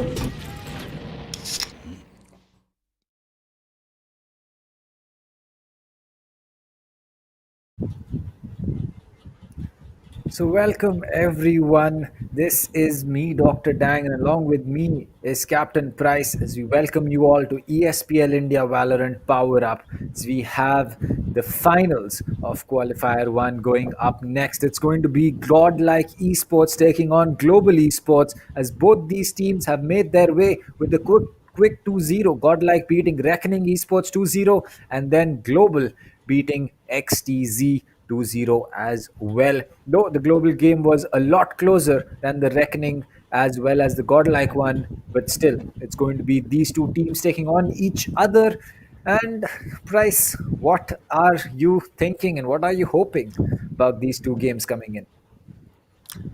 Well, before the map picks, I'm not gonna do any kind of judgment because that is gonna matter a lot. Now we have seen Haven as the first pick for, like, I've been with you for 3 games right now, and I have seen Haven as the first pick in every game, and Icebox was banned. So I really want to see that this time there's no one picking Haven and there's someone coming up with Icebox, and if they do, that's going to be a start because we know that all these teams that, like, both of the teams that are going to perform in the finals right now, that's going to be Godlike and Team Global Esports. Both the teams, they are pretty confident and very familiar with all the four main map metas, leaving Icebox. That's going to be Ascent, Haven, Bind, and Split. But besides that, if someone goes on with Icebox, now Icebox is on another level because Icebox is such a map where I think the players who have played this game for over 6 to 7 months now, they are also confused about Icebox, the positionings, the angles you can actually hold off. There are multiple angles. This map is very, very a favorite of Jet and I believe Omen as well, just because of the sneaky positions you can get into and just creep up and crawl up there, taking down all those players. So they just walk into your crosshairs if it's added that way. But yes, we are gonna see in the finals today of qualifiers one, Godlike versus Global Esports, and this is gonna be one match which no one should miss around. So ladies and gentlemen, those of you who are watching the stream right now, let me just remind you, this is the ESPL Valorant PowerUp India, and you can still register for qualifiers too. The registrations are open till the 12th of January, and you can give it a shot. So kind of my expectations are top-notch performances, and as we can see, the English chat is always supportive of whichever team is winning or whichever is losing. They just support everyone. So I think we should be also okay. Oh my god, again, are you serious right now? Same picks, Ace and Haven and Bind. Oh, well, I guess my prediction was right. So it looks like Split is going to get taken out by Global. It's going to be a Haven pick again, and Godlike is going to like to go to Ascent. Godlike starting on attack, Global on defense. Ascent is going to be really close, and it will set the tone because both these teams, Global as well as Godlike, they are teams that are very strong on all three of these maps. They are going to, be very good on Ascent, Haven, as well as Bind. So it's really going to be something that we cannot decide how is it going to pan out. All that I can say, it will depend on everything uh, as far as Ascent starts off.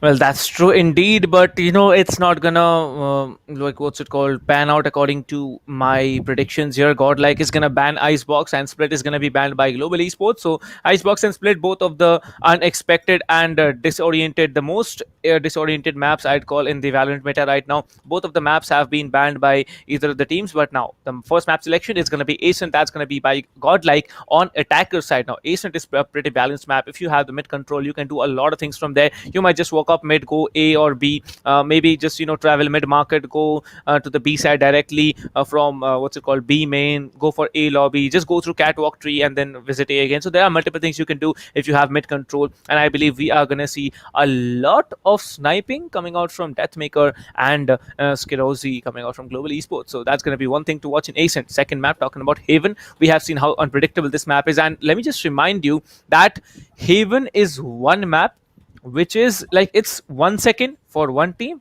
and the next, after 2-3 rounds, we see another team just shining on it. So it's also one of those unpredictable maps, but it's consistent. Like, once you get a lead on, it's difficult to bring you down. Next thing, it's going to be the deciding map. That's going to be Bind, which Global Esports certainly had the better hand while we were playing in the semifinals too. But yes, it's all going to be down to how these teams perform and how much of less mistakes they are going to make. Because in the end, it's not us playing, it's not anyone on the desk playing. It is going to be all these five players from either of the teams, and they are going to have to manage in any situation that's given to them by the opponent. So, kind of over to you. I mean, as far as Ascent goes, again, I'd say that it's going to be mid. That is going to be the real point of contention between both these teams. We know that both the teams have good Omen players, have good Sova players. We have the option of Shivi picking up the breach as well as Hellranger picking up the breach. So the agent selection is also going to be something that we can pay attention to, because these two teams, they have players who are very very good on specific agents as well. I mean, we have Jet mains, we have Omen mains, we have Sova mains, we have Breach mains, we have even Phoenix mains. So, and the best part is that these all players can play roles that can be reversed. We saw Hellranger pick up the Phoenix on Haven, and then we saw him pick up a Breach when they went to Bind. So again, an attacking player playing in support op, a support player playing in attack aggressive op, and anything can happen between both these teams. But yes, whoever is going to be playing that Omen and the Sova, they'll have a big role on their shoulders. Well, yes, that you're absolutely correct about. When let me just remind you, ladies and gentlemen, you are watching the ESPL Valorant PowerUp India qualifiers 2. Registrations are still on. Tech partner Akamai, production partner SkyEsports, media partner TalkEsports, and guys, if you haven't registered for the tournament yet, if you do want to register, there are limited slots of only 256 teams fighting for that prize pool of 7.5 lakh INR. So if you do want a shot at that, just go ahead to espl.gg/India and register your team. Create your team, create your account, and then register if you want to play the tournament. Well, yes, we're going to move into the first game in a matter of minutes right now, in a matter of seconds, to be very, very honest. And Ascent, the first map, quite unpredictable, but yes, my predictions are going to be Godlike is going to sit with maybe 13 and Global Esports with 7, or it's going to be something like Global Esports with 13 and Godlike with 10. This shall be the scoreline. Well, we have someone predicting in the chat that that maker not playing through, but let me see if that maker is not playing. Like, I do not know, neither does Kanav know, because we are like just sitting here watching what you are, and according to us, we haven't seen what's it called, any information coming up that Desmaker is not going to play. But it's going to be a matter of time till we discover who's going to play in which team, because there are substitute. I must just remind you, you can have your substitutes added to your teams as well when you're forming your team in espl.gg. That's it. Well, the match is going to start, so any predictions before we start off, Kanav? I will actually. All right, I can predict the entire outcome of a match, but not the complete. I won't Okay, say okay, that I get who's it. going to be winning Ascent or who's going to be winning Haven. I I get it. think that's simply based on the fact that we have Bind last. I'll say it's going to be Global. Okay, so I'd say it's a like 2-1 for Global. entire scenario. It's going to be global, right? After B3, Yeah, we're going to see global as the vectors. Well, I I think I'll support you on that as well, because yeah, global, they certainly have a little bit more potential as compared to Godlike. Now, Godlike, there has been minor changes coming down the line after the previous tournament that they have played. So the synergy is not up that notch as compared to global. So yeah, I'm going to also run down the line with that same mindset. I agree. Actually, I think that um, if it is going to be really coming down to the third map, then Bind will really play into Global's favor, because they've just come back from a bind. They have just played Bind against a team that really knew how to play it. XTZ, again, they know how to play that map. They played it really well, and Global really had to sweat it out to win that. So I think that if it goes to that last map, it's really going to be um, Global's advantage. But then again, things can change depending on how the players are going to be playing it. Could also be that because Global has already played Bind and shown off their strats, it could be that Godlike could just go in, put some quick fixes, and it could be a different game altogether. But there you go. We do not have Deathmaker on the side of Ouch. Godlike. And that is unfortunate because apparently he's had a wrist injury. That is unfortunate, possibly because of the immense flicking that he does. But it's still going to be a big, big loss. And hopefully, Godlike is not going to be reeling under his loss for too long. That's true indeed. And I think the most interesting thing that happened this evening is that Deathmaker isn't playing, and someone besides us actually knows it. So that's cool by me. But yes, I can see that there are questions in the chat that say that what is this? What is a hidden map? Hidden map is nothing. It's just the name that has been given. It's the only map that's going to be played if the first two maps do not bring out a result. All right, that's what hidden map actually means. It's the decider basically. Well, Yeah. the match will be started shortly just because of some technical issues from one of the players. We're gonna restart the lobby as soon as rehost the lobby as soon as possible. So like kind of said, the entire scenario I'd go with global esports, but for the first map I'm gonna stick around with if team Godlike wins it, it's gonna be 13 and 10. If team global wins it, it's going to be a 13-7. So those are my predictions for the first game. We'll move on to the second game and then and there. So kind of if I ask you personally, whom are you vouching for to stand up above all the remaining 9 players in this game?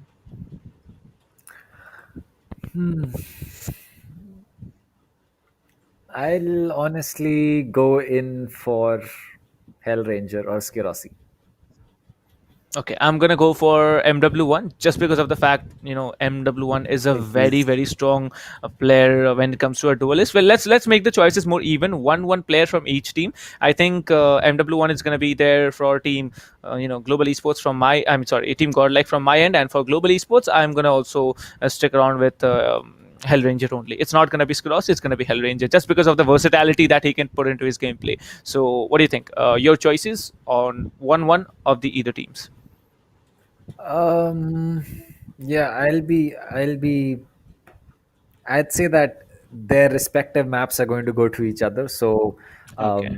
Haven's going to go to GE Global, and then Ascent is going to go to Godlike. But um, I'm actually second guessing myself right now because I've seen the lineups. I know that there is no Deathmaker, and yes, MW1 is coming in. He played really well in the Sky Sports League 2020, but at the same time, um, he's no Deathmaker. He he's exceptionally good, but he's not Deathmaker. Can he fill those shoes? If he can, then yes, Godlike is still going to be the strong powerhouse that we saw. But those are big shoes to fit. Those are not small But shoes to fit. the most questionable act right now is that Godlike has had so many changes in the past, right? Like so many swapping of players, getting new players on board, switching up the main lineup. Like we see an entire different team of Godlike in this one. Not entirely, but at least one player is not there. That's going to be Deathmaker. Deathmaker actually was the reason that they came up into the finals, and he's not playing, might be having some issues, might be he's not available, something like that. But yes, really expecting that Godlike is not going to go down that easy just because of Deathmaker is not there. I really expect a fight coming out from their end, and I think there's going to be a fight as well. It's not going to be complete domination. They can just slowly proceed down the line if they are on the attacking or on the defending side. It's just the matter of your comms, and comms are a very very important factor when it's a 5v5 versatile game like Valorant.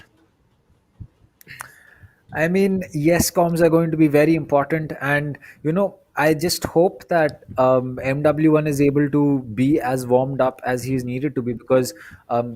Godlike, they have played a best of three. They've played two maps. They are ready. Their comms should be ready. Their aim is going to be warmed Yeah. up. Their comms are going to be warmed up. But MW1 is coming in new. He probably has only had some time before, probably going to a death match and flick some heads here and there. But comms, they are not really something that you can practice. Comms will really get warmed up once you've played a map or you've say gone into competitive matchmaking, because if MW1 for his warm-up has gone into a competitive game, matchmaking game, played that with the whole team, then yes, he's going to be at the same level that his team is going to be at. But coming in new with only just aim warm-up, it's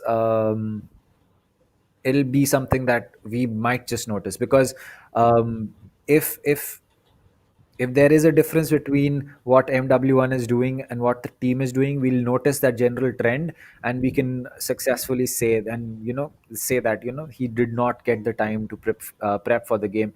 But again, it's not something that he can really do anything about. It's just that it will take some time to come in and get warmed up. That's true indeed, and we are gonna definitely move into the game as soon as possible. And we have someone supporting MW1, saying that MW1 playing, yeah, let's go. Then it's like MW1 is God, guys. So yeah, we are having supporters for MW1 as well. We know that he is indeed a very, very good, fragger. He can pull off those one taps very easily. He can do some amazing stunts if he wants to. But in the end, it's just about that synergy. The synergy on global esports end is very, very high. And when we talk about team Godlike, they are going to have a little bit problems of the synergy, but it's not going to be an issue. So we are going to dive into the match as soon as possible, and we'll be definitely here. Well, one more thing I'd like to add is that the first game it's going to be ascent. Like I said, the mid control, it's important, but I don't think every round it's going to be that mid who's going to pull off the round. I think there may be players walking up on site. Like, I was playing a game yesterday, like we were just throwing rounds. It's not throwing, actually. We were handing in taking pistols in, heavy shields going in all together, five of us rushing on the defender side. So if we see that kind of an eco round coming out from any of the players, like any of the teams that we are going to witness today, I think that will be like, they're playing YOLO, and it actually brings you round. So why not give that a shot as well? So we can see rushes coming in on either sides. We can see slow progressive plays going for that first frag and then pulling through, and that's it. In the end, it's going to be completely up to the game, how it presents itself to the players there, and how the enemies function as per your skills that you have in your bag. So that's it. I think that's all we're expecting. I mean, I would like to add to that by saying that for Godlike to really show that Ascent can be um, Ascent can be a map that they will take. They're starting off on attack, I think, right? They're starting off on attack on Ascent, and it's going to be Global who's going to be defending. One thing, if they get 6 rounds, I'd say that they have advantage already. If they have 6 rounds taken, it's going to be advantage global. Sorry, it's going to be advantage Godlike, because a 6-6 split is the minimum that they will be getting. And on a defender-sided map, you on the map that you have chosen, on top of that, if you get a 6-6 split, you're basically set, unless global pulls out something against them, what they did against XTZ. But again, that is ifs and buts. It's more about what can really happen. So if that 6 split comes in, or even taking the advantage, I mean, if they take the advantage, then that map's probably going to end in their favor. So yeah, I hope that Godlike is prepared for that, and Godlike is able to make it work. But it's only a question that will be that it'll only be it'll only be a question Answered that post will be match. answered, yeah, post match. Yep. Well, yes, and we are back again. Well, there's Dhruv Butt again telling us that Deathmaker had a wrist injury. But if it's authentic news, then Deathmaker get well soon, my friend. You are the tiger of Bengal. You are unstoppable beast in the game. So get back into it as soon as possible. But yeah, make sure that you are absolutely perfect. But now we have the picks coming in. Skills gonna play the Phoenix. Lightning Fast going with the Killjoy yet again. Hell Ranger, Omen. Are you serious right now? The guy plays Phoenix. He plays Breach, and now he moves in as a controller. Kappa as the Sova, and Rose Kelosi will gonna be playing the Jet as well. Well, Shivi gonna go with the Sova as usual. Hawks will be having the Phoenix MW1 Jet this time. Whitehorse gonna have Killjoy. Now I think this fight is gonna be very interesting. Now Lightning Fast versus Whitehorse, just because of the fact that they are both Sentinels and they can pull off insane level of gameplay if they want to. And there's gonna be Scar God, who is definitely playing Omen. Well, mm, it's going to be a pretty similar lineup, and yeah, actually, it's only the difference between the duelists that is there. Or actually, no, Still it's not, I not. It's guess. the, Nope, it's no actually the differences. same My lineup. God. It's actually the same lineup. Oh, I thought that I missed the Phoenix. I missed out reading that there was a Phoenix on Hawks. So But nonetheless, coming into the game, it's going to be Shivi with the classic and Whitehorse with the classic. So both the initiator and the sentinel going to be on the classic, possibly stocking up on utility. As it looks like two frenzies, a ghost, and two classics, and three light shields are going to be on the side of global. So this is going to be an interesting one. Will this pistol round be an all-out rush, or will this pistol be a slow and steady wins the race? As MW1 will start things off. Skirosi tried to get a little too aggressive and got taken out. He will pay that price with his life, as now it's going to be down to Hoax to make this play in towards Pizza as well as Market. Lightning Fast using this to get, using the smoke to get some kind of cover, but looks like he will just have to wait out as Hoax will go in for that heal with his hot hands. The Cloud Burst has been used, and the rotate towards B is going to be, sorry, rotate towards A is going to be coming in from side of tree, as this is going to be the start of this round. As the flash comes in, it's going to be a spam from Skills. He will not connect with anyone, and now he will be stuck inside the tree. Shivi picks one up onto Hellranger. 3v5 for Godlike. Make that a 4v3 for Godlike. Skills picks up that one kill. 3v3. Kappa gets another one. Jet very, very low on HP. Spike is still being planted. No, he will get off that spike. Lightning Fast gets that trade for Kappa. There is one player in heaven. 30 seconds left. The turret has not spotted him out, as the under heaven wall banks coming in. MW1 is going to tag quite a bit of HP off Skills. Ray gets spotted, gets taken out. It's the last player you will have to deal with too. The frenzy peak comes in, and Lightning Fast with the headshot is going to finish things off. And there you go. The first round goes in the favor of Global. Well, that's true indeed. But I think one more thing that's very interesting thing to watch nowadays is that many players actually do not buy Ghost in the pistol round. They go for frenzies, and I believe the only thing that makes frenzy better than the Ghost is that the rate of fire, and it's automatic. Most importantly, you get 3 mags in the bag, and 1 mag is there in your gun, so you get only 39 bullets to work off with in your bag, and you can still do it. And that's what exactly happened. The frenzy plays are coming out insane. Almost every team has at least 2 frenzy players coming up in the rounds there. Well, I think some damage has been done onto one player, but no, they're going to move into cover as well. But Kappa this time, he's going to get caught off guard there. MW1 immediately breaching up the side there. He has entered the side successfully, but Skargor trading it off very well. Skirosi gets taken down. It's going to be a 3 versus 4, attackers 4, defenders 3. It's going to be a difficult one for the defending team, because they are now a little bit short, and we can see Skills will be still battling it out on mid catwalk area here. The Killjoy will be taken down. Whitehorse gets shut down as well. That's a beautiful headshot coming through. Skargor taken down Lightning Fast as well. 2 versus 3 again, and the attackers, they are a little bit short on HP now. Hoax actually trying to catch off one player off guard. Hellranger will be beautifully doing the job now. There's only 2 players remaining. You see Skills is trying to breach side slowly and slowly, because they know that the last player standing has to be in the boathouse there, but one of them is a little bit low on HP. The flash will be coming through. Hellranger versus Skills. It's Shivi versus Skills, and Skills does it. That flash insanely blinds that player, and they get the round in the hands. 2-0 coming up in the hands of Team Global Esports. I believe that's good defending, if I would like to put it that way. Well, that was a great retake, especially making their way from mid, using those flashes, using that blaze wall perfectly to divide that side push into 2 parts, making sure he could not get peeked from CT. That was good isolation of angles. And at the end of the day, it paid off for them. They were able to they had enough time. They had about 4 seconds to get that round, and perfectly played. So it's going to be 2-0 as the full buy round rolls in. The op has been picked up by Skirosi. Will he be able to make it work? As the turret has been put down, it will get taken out, as a lot of damage has been tagged to both these players. Skills losing half of his shield, while the Killjoy almost losing half of her total HP.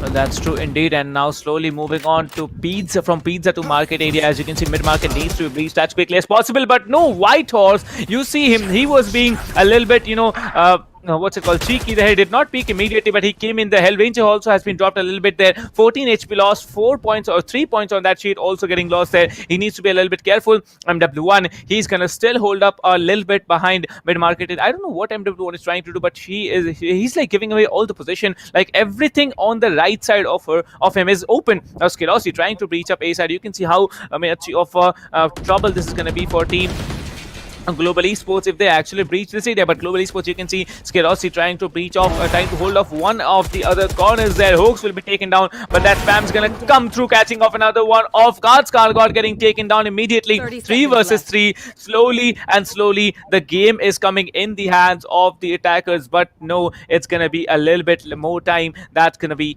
counting out for the round. But we can see still there are going to be 2 players moving on towards A side there. I believe this might be an A execute. 1 player moving around mid area. So this might be an A execute totally. But no, the spike carrier has been taken down. And the last player standing, he is just waiting up there. The Omen teleports onto the other side. And I believe it has been a successful dodge there. But Skirossi with a 3K and that shut down with their Reaver operator. 3-0 coming in the hands of Team Global Esports. Well, that was a good round from Global. They made use of that op pretty well. They made sure that there was no line of sight that could be isolated. And this teleport from Hellranger, it really...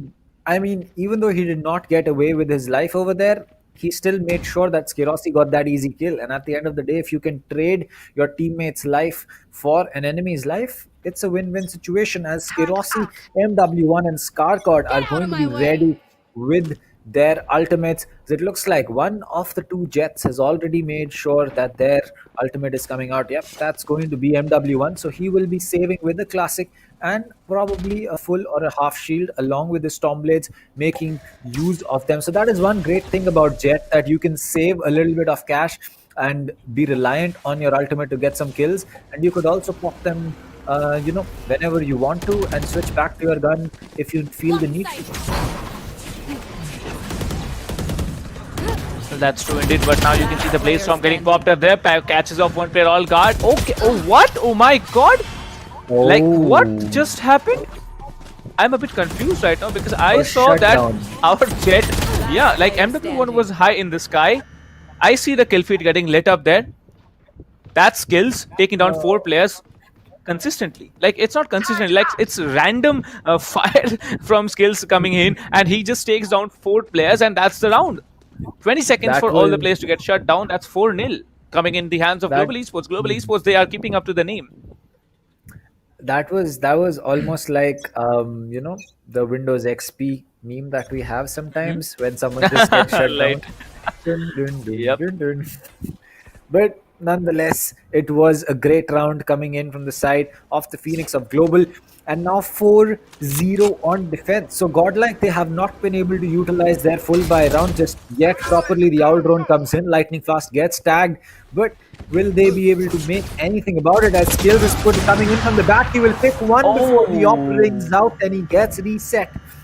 But at this point, the damage has all been done from that ultimate. He's already picked up the kill that is needed. He's already made sure that no one is going to be having that much of time, as Hawks is going to get rid of that alarm bot. That will give away his position as well. Market and Pizza, the door is closed. He will have to give away his position, shooting it down to make sure he can push. He could push CT, but there is someone holding him from Heaven Stairs, and that is not an angle that you would want to contest with. The Blaze Wall comes up, but why here? Not really certain. He did have a lot more things that he could, possibly Blaze Wall off so that he could have an angle, but Lightning Flash playing this close. He will get one, he'll get two. Okay. One enemy remaining. And White Horse will finally get that trade before Skirossi trades him out. It's all down to the Phoenix as Hoax is going to fall. It's going to be another round that Global just picks up. 30 seconds. Well, it's going to be a very tricky play for Lightning Fast. He did manage to take down 2 players, but was immediately shut down by Whitehorse. But, in the end, it was all down to 1 point where Whitehorse was just waiting there, and I mean, sorry, Lightning Fast was waiting there, and he did it perfectly. Well, now moving on, 5-0 domination coming up from Team Global Esports in the initial rounds of the game. I think they're doing a pretty good job out here, getting the rounds. But now moving on to the sixth round of the game, you can see Skirosi will be coming up a little bit aggressive there with that operator, or somebody might be trying to just walk up to him, and he's gonna just one tap him and get back into the head. Now he immediately, peeks off that alarm board there, trying to get the information, and now this time he needs to get back just because of that turret there, and he immediately dashes. Skirosi will be getting back into cover. The Omen will be there to cover his approach. MW1 has been shut down immediately. That's one already falling from the attacker side. The attackers are not understanding how to push it through, and they cannot. They are even not allowed to enter side. Like, I don't think they have been ever allowed to enter side, besides that round where it was a 20-second round there in A side. But now moving on, what we see, Skills, he's going to be still holding up mid market. This area is very important to hold the killjoy, okay, and the Omen is trying to get the information, and he cancels right on 1 second. Now folks, before trading, Skirosi was able to take down Shivi. That's going to be a heavy blow on the attacker side. Now 3 players remaining. The attacker killjoy, the lockdown gets popped up there. 1 player has been detained. It's going to be Lightning Fast who has been detained, but there's going to be a lot of cover coming up to him. They need to get back on side. Hell Ranger, he's been very curious and very aggressive at this point, because he knew that there's going to be someone lurking around, maybe in the generator, trying to plant the spike, but no, there was no one. And Whitehorse is lurking around in A lobby right now. He needs to push through. He has the time, but he needs to play it out in favor of the team right now, because he has low eco as well. 800 creds remaining in the bag, and he has the Phantom in his hands now. Kappa, you can see the operator is in his hands. We know and Kappa, the operator was there in his hands, and he just shut him down. Whitehorse did manage to take down Hell Ranger, but no, it was not enough. Kappa was there. He did a pretty good job with that operator, shutting him down and getting another round. 6-0 coming up for Team Global Esports. Well, it just surprises me that Global has that level of Boosters will coming up there, but Skirosi, we can see he will be having that operator just defending off A Heaven all on his own there.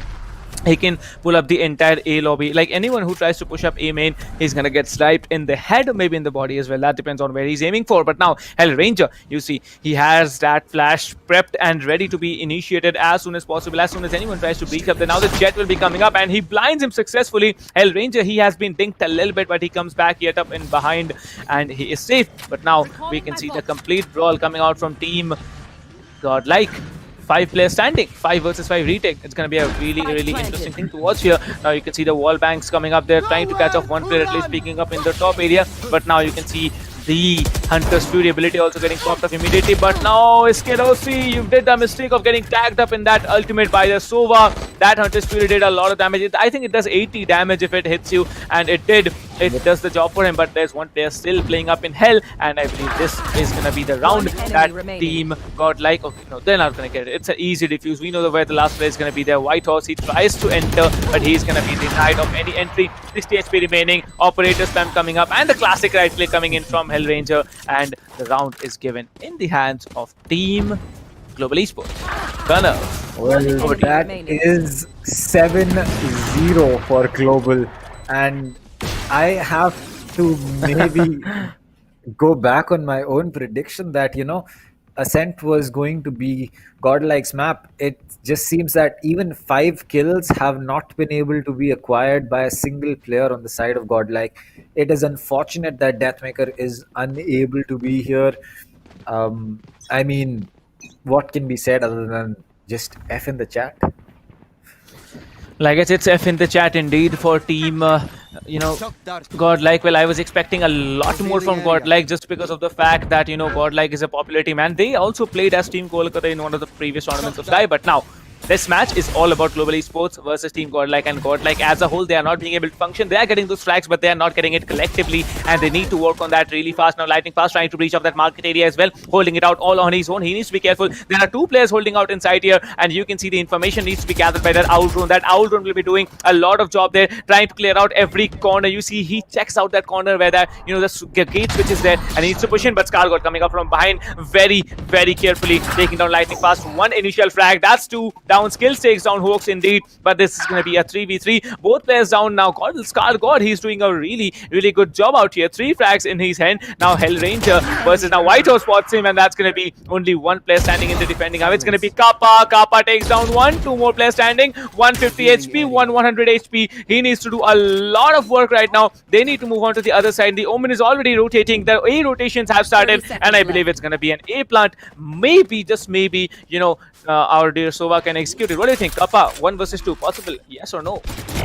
Well, a 1 versus 2 is certainly possible, but it's not going to be, as White Horse will finally pick up the round that is so long been needed for the side of Godlike. They're finally able to get that round. It does matter a lot, but at the end of the day, 7-1 is still the scoreline, and Global have a serious advantage. It almost seems like Godlike need to make sure that they pick up these next 4 rounds, because 7-5 is the bare minimum that they would need to make this a respectable split.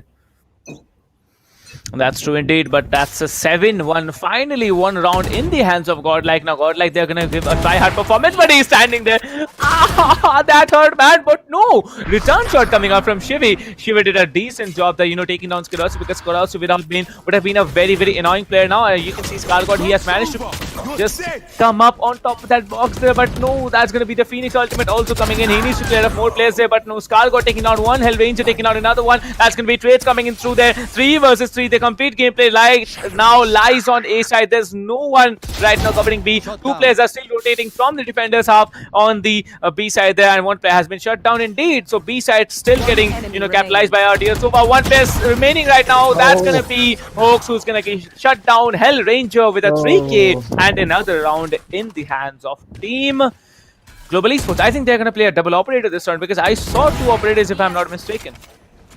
I mean, the double operator really worked out for them on bind, and it was a big move, because it was a risky move. But do they have to really make that risky move here is the real question. I mean, they don't need to really fight Godlike right now by using 2 operators. Going with 1 on Skirossi is going to be more than enough, and not to mention that with Ascent being a relatively smaller map. He's going to get a collateral. Oh my God! Off the rest. He's going to get 1. Will he get another one is going to be the real question. And oh my God. Oh my, that shot. Imagine if he would have been a little bit left side of his position. Imagine that time. There would have been actually 4 frags coming, not 2.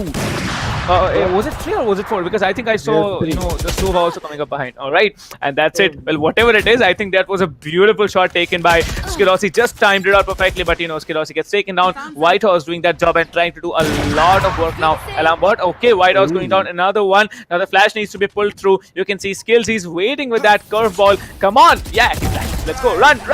No, he's not going to be allowed to run. White Horse, he gets shut down as well. 9-1 Global Esports are on a killing spree right now. I mean, this is tough to watch. This is bottom line unfortunate, because I mean, missing your main player. Like, if there is one player that Godlike is definitely missing, it's Deathmaker, and his shoes are just a little bit too big to fit into for anyone, for that sake.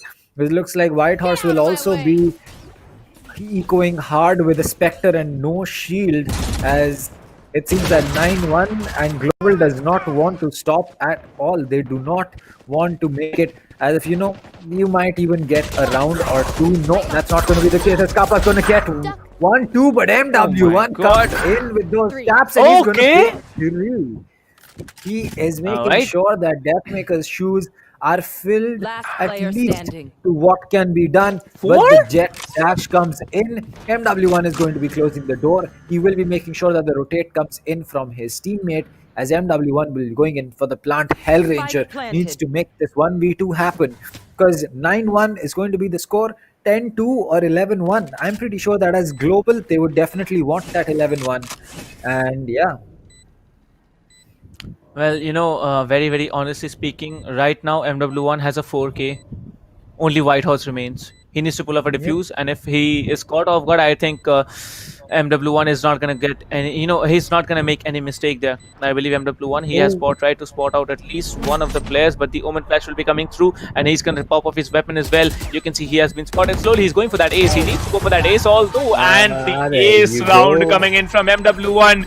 The shoes are indeed filled, and MW1 with that ace clutch indeed. Great job done by this player now, and he did not lose even a bit of HP. Like, this is the precise aim that we really want to see out of this player, and he does. He is on his own right now. He is doing a decent job. He just needs to bring his team together, function with them, and get the rounds, and that'll be it. I think Godlike, they still have a striking chance. They have shown us they're capable of it, but will they be able to do it in the final round of the first half of the game? I mean, it's been a serious minute since you've seen a play like that, and honestly, it was a great one. This time, Skirossi is going to be like, you know what? You were the Jet main last round who took that game, who took that round, but this time it's going to be me showing you what to do, as that's going to be one frag for the side of Godlike as well as Global. A 4v4. Skirossi adding to that. Hoax is going to get taken down, and that will be a 4-3. Now, again, that's going to be Hellranger adding to that. MW1 gets taken out. No ace for you, my friend. This time is going to be the question, as Skirossi will be stuck in a corner, as Hunter's Fury is going to be coming out. Consistent Hunter's Fury coming out, as Sova will be getting spotted, but Oh my Skirossi God. jumps up and is like, you know what? A bow and arrow may be good here. for your Switching ultimate, sides. but when I'm standing in front of you, that is not going to be the place that you want to be in. Well, that's true indeed. But Skirossi pulling off that 3K, I think that was a decent job done by him. You can see the frags getting lined up on our screens right now. 17 frags for Skills and 14 for Hellranger. Skirossi will be having 13. Kappa having 4. Lightning Fast having 6. That's a decent frag list we see. But Kappa, Lightning Fast being Sentinels and Initiators, I think they are doing a pretty decent job as well. But MW1 right up on the kill leaderboard from the attackers right now. MW1 9 frags there, 11 deaths, 0 assists. Got White Horse coming up with 8 frags. Scar God with 7, and Hoax with 3, and Shivi also with 3. So right now I'm just waiting to see how Godlike is going to perform on the attacker side, because they have not been very dominant on the defender side, but still they have a chance to come back. Well, you can see okay, it's on the defending side, definitely. Sorry, I'm really sorry about that. But Skirossi trying to walk up with that Phoenix in mid market area, going down pizza, trying to just circle down. That's one tap to the head. That's a beautiful tap there, but he's going to be left with very low HP. He needs to heal up there. He needs to walk into that fire, but he will not. Hot hands, it's not that hot, I think, and you can see the Killjoy has been spotted already. The flash will be coming through, but he does mess up that flash, and Whitehouse will be making no mistake to take down 2 players right now. Whitehouse will be traded down immediately, and we can see Lightning Fast. He's also trying to get out of here, but Hoax was there, shutting down Lightning Fast as well. Kappa is going to initiate the plant as well. Hoax is going to come down. Hellranger moves on to the other side. You can see Hellranger, he has to hold out all on his own. The right click comes through, but Hoax will be taking down Hellranger as well. 1 player standing. Kappa has the Frenzy in hand, has 100 HP, and needs to do it, and he does. 70 HP remaining right now. The Phoenix has walked up on side. A little bit of risk can also get this job done, but the Phoenix is a little bit low, and he does shut him down. Kappa with the 3K. Global Esports with a 9-point lead right now, 11-2. If another round is given to Global Esports, they are going to be on match point, kind of. And I think this was not something we were at least expecting. I thought this was going to be neck and neck. It's simply a bottleneck that team Godlike is stuck into right now. Well, I mean, it just seems that 11 Deathmaker's shoes, I mean, they were filled by MW1 and one. I mean, as you say, they were filled in one round, but after that, no, you can't win a game based on rounds. MW1 very, very well played in that round, but 11-2, this is really difficult to come back from. Not to mention that they've already lost the pistol round, which means that this is going to be a hard buy for them. Oh my Chili and God! Spark are going to still pick up those kills. So Hellranger and Skirossi falling. Hot hands dropped into Cubby just to check. There is one player right at the edge. Killjoy will get spotted, and this hard buy is really playing out for the One side enemy of remaining. for Godlike. If Stargod's going to pick up another one, it's all down to skills as he makes his way into Cubby. He will get one kill, but MW1's hot on his heels. He'll spot the Phoenix, land some shots, go back in. The Spectre is not really going to be the weapon that you want to have in this class. Oh But my. what a shot coming in, another one. Oh my God. Skills is not giving up just yet. He will wheel himself up to 100 HP. He has one flash. He needs one kill to make this work out for himself. And can he do it? I think he can. He has to recover the spike or go in for these 2 kills.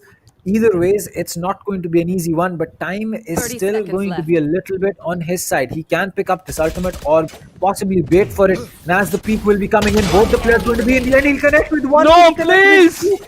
20 seconds on the board. The run it back is going to be charged up. The Omen has to make this play. He has to run away, both right next to each other. Oh but my Starboard God! with the Phantom will finish it off.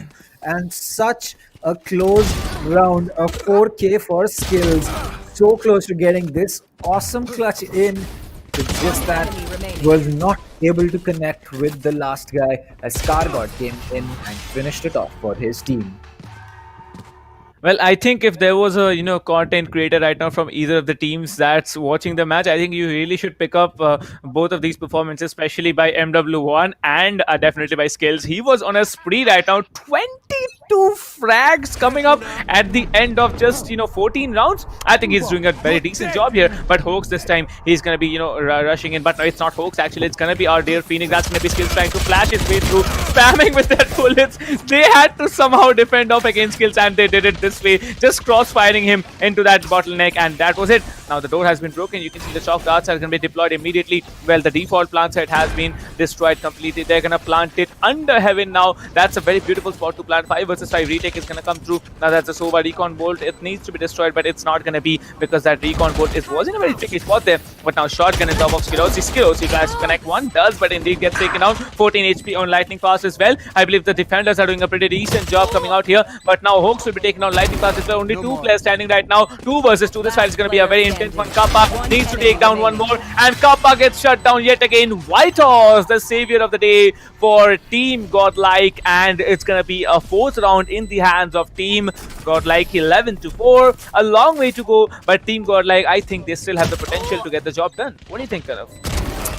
I mean, they do have the potential to get this comeback in, but looking at the simple point differential of 11-4, it's going to be a tough one. I mean, it's going to be an eco round, so that means 11-5 is certainly possible. But if a eco win comes in and it'll be match point for global, it will be very difficult for Godlike to come back from that, because match point, it really puts you in a spot where even a single mistake is basically going to be the last mistake that you make in that match, and it's not something that players like to have looming over their head. And at the end of the day, no matter how calm you may be, if you do see match point, you are always going to be thinking about that.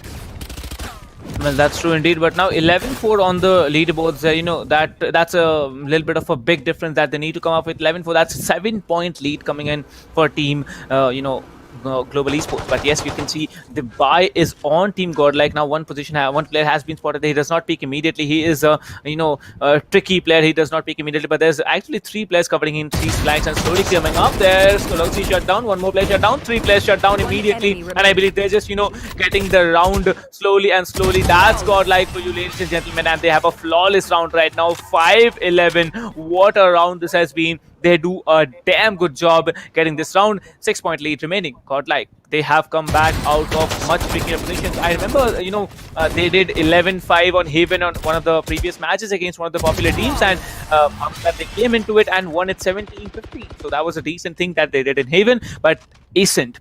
It's on a whole a different level map. So what we are seeing right now, 11-5, 6-point lead still remaining. Will they be able to come back? Kind of your views about the comeback, if it is at all possible.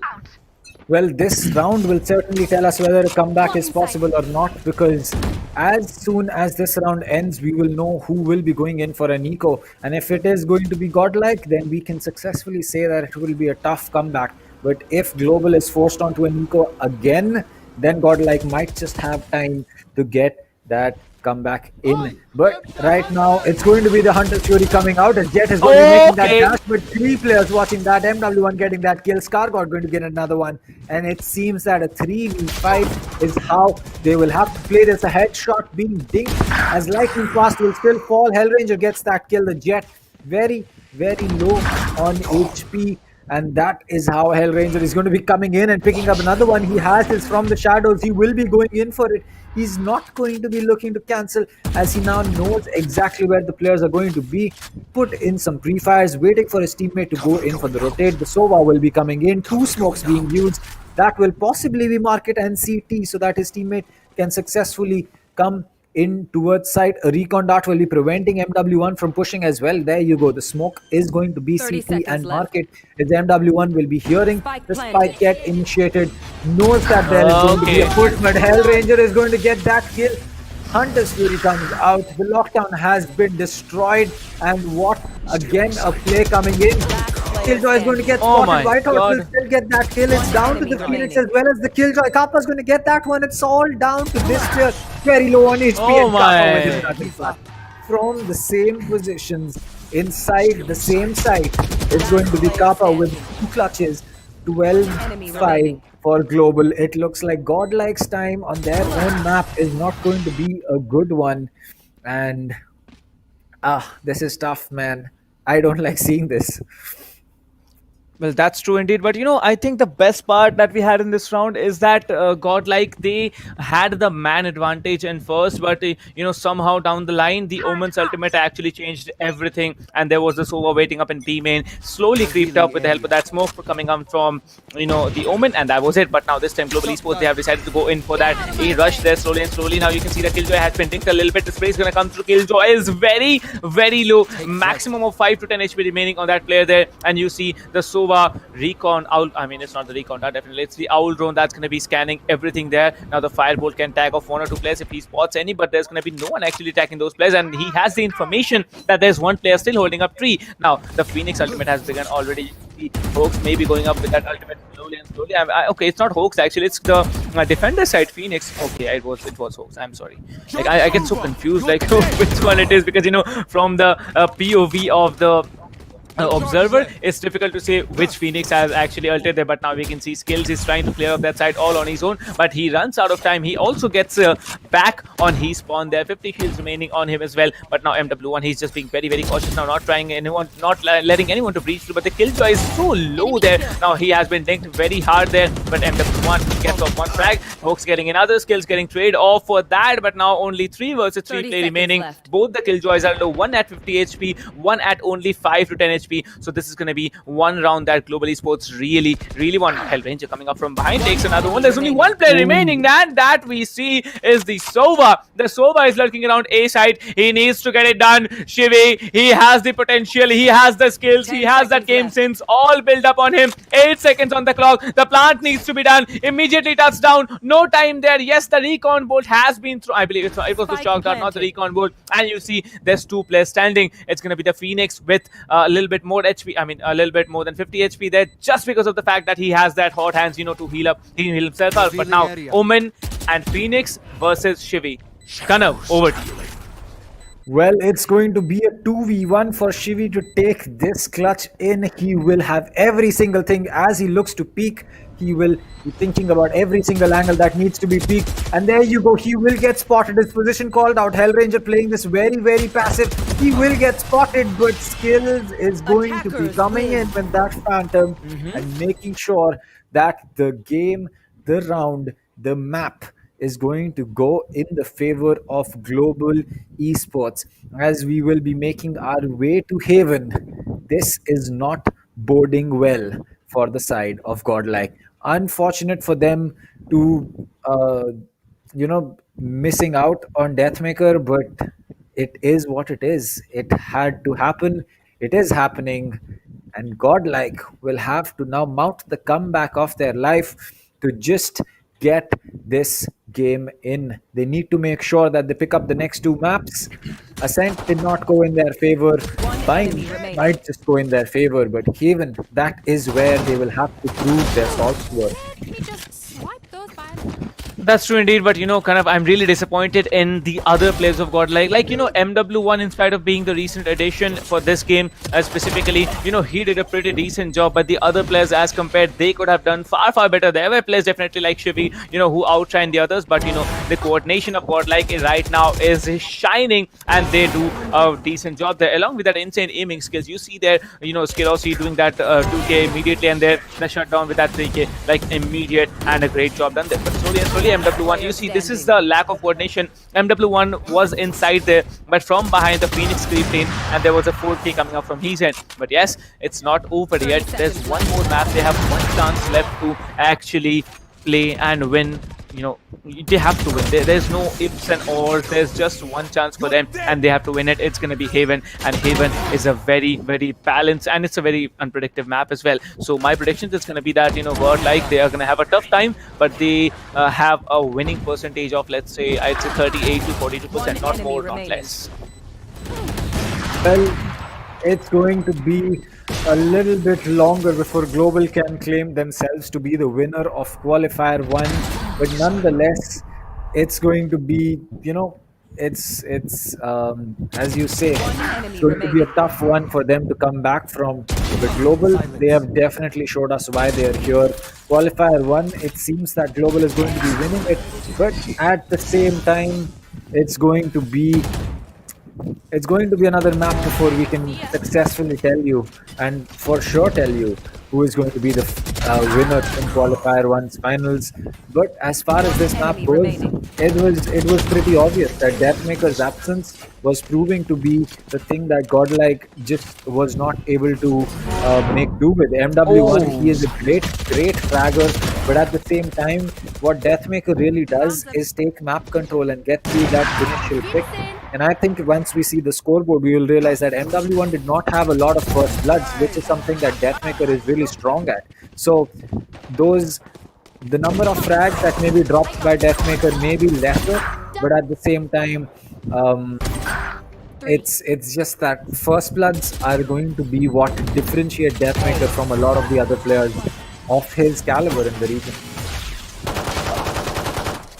Well, yes, indeed, and this was a very intense match to watch, although we did not expect it, this way. But yes, it is what it is, like Kanav said, and the match finally closes down after so much of intense fights. The fights were intense. Like, it's not like, they take down one player, wait out for a long time, and then move into it. They take down one player, and I see on the kill feed, like, it's getting racked up one after the other. It's getting stacked up, and that is what it is.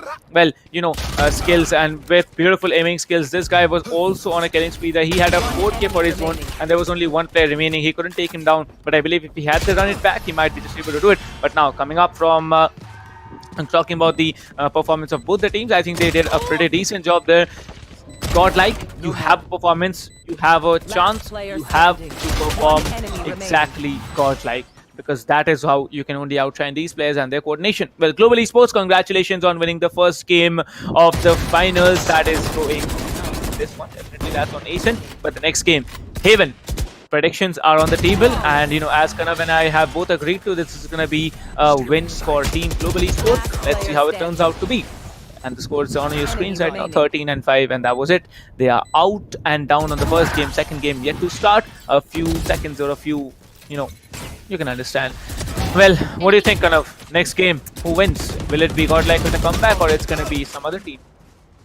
I think that I'm actually predicting that it will be Godlike playing a lot better on Haven than what we just saw on Ascent, because it took some time for Godlike to get used to how they want to play with MW1, and yeah, there you go. So we can see that MW1's first bloods are 3, which is tied with Scargod. So again, he has picked up a lot of kills. MW1 at 13 frags. He is the second highest kill get fragger in his team. But at the same time, his first bloods are what really differentiate him between Deathmaker. Now, fine, Deathmaker is not playing agreed. It brings his own set of reasons for a team that he is not playing for whatever reason, an injury or whatever may be the case. But now that MW1 has played one game with his team, which is going to be Scargod, Whitehorse, Hawks, and Shivi. I think that at least in Haven, all of them are going to understand the fact that it is not necessary that MW1 needs to play like Deathmaker for them to win. It's not that Deathmaker is going to. It's not that Deathmaker lets them play a certain. It's that Deathmaker lets them play that certain way because he goes in, gets that map control, gets that initial pick. If you can't do that with MW1, it doesn't really matter. You can really, you know, change the way that you attack sites. You don't have to rely on that first pick now. You can rely a lot more on utility. So I hope that Godlike is able to understand that and change the tactics that they have so that they can change the way that they're going to be attacking. And I'm pretty sure with a player like MW1 in them, um, it should not really change the way that they are going to be attacking on Haven. It should really just be a more adaptive playstyle to what they are going to be affording.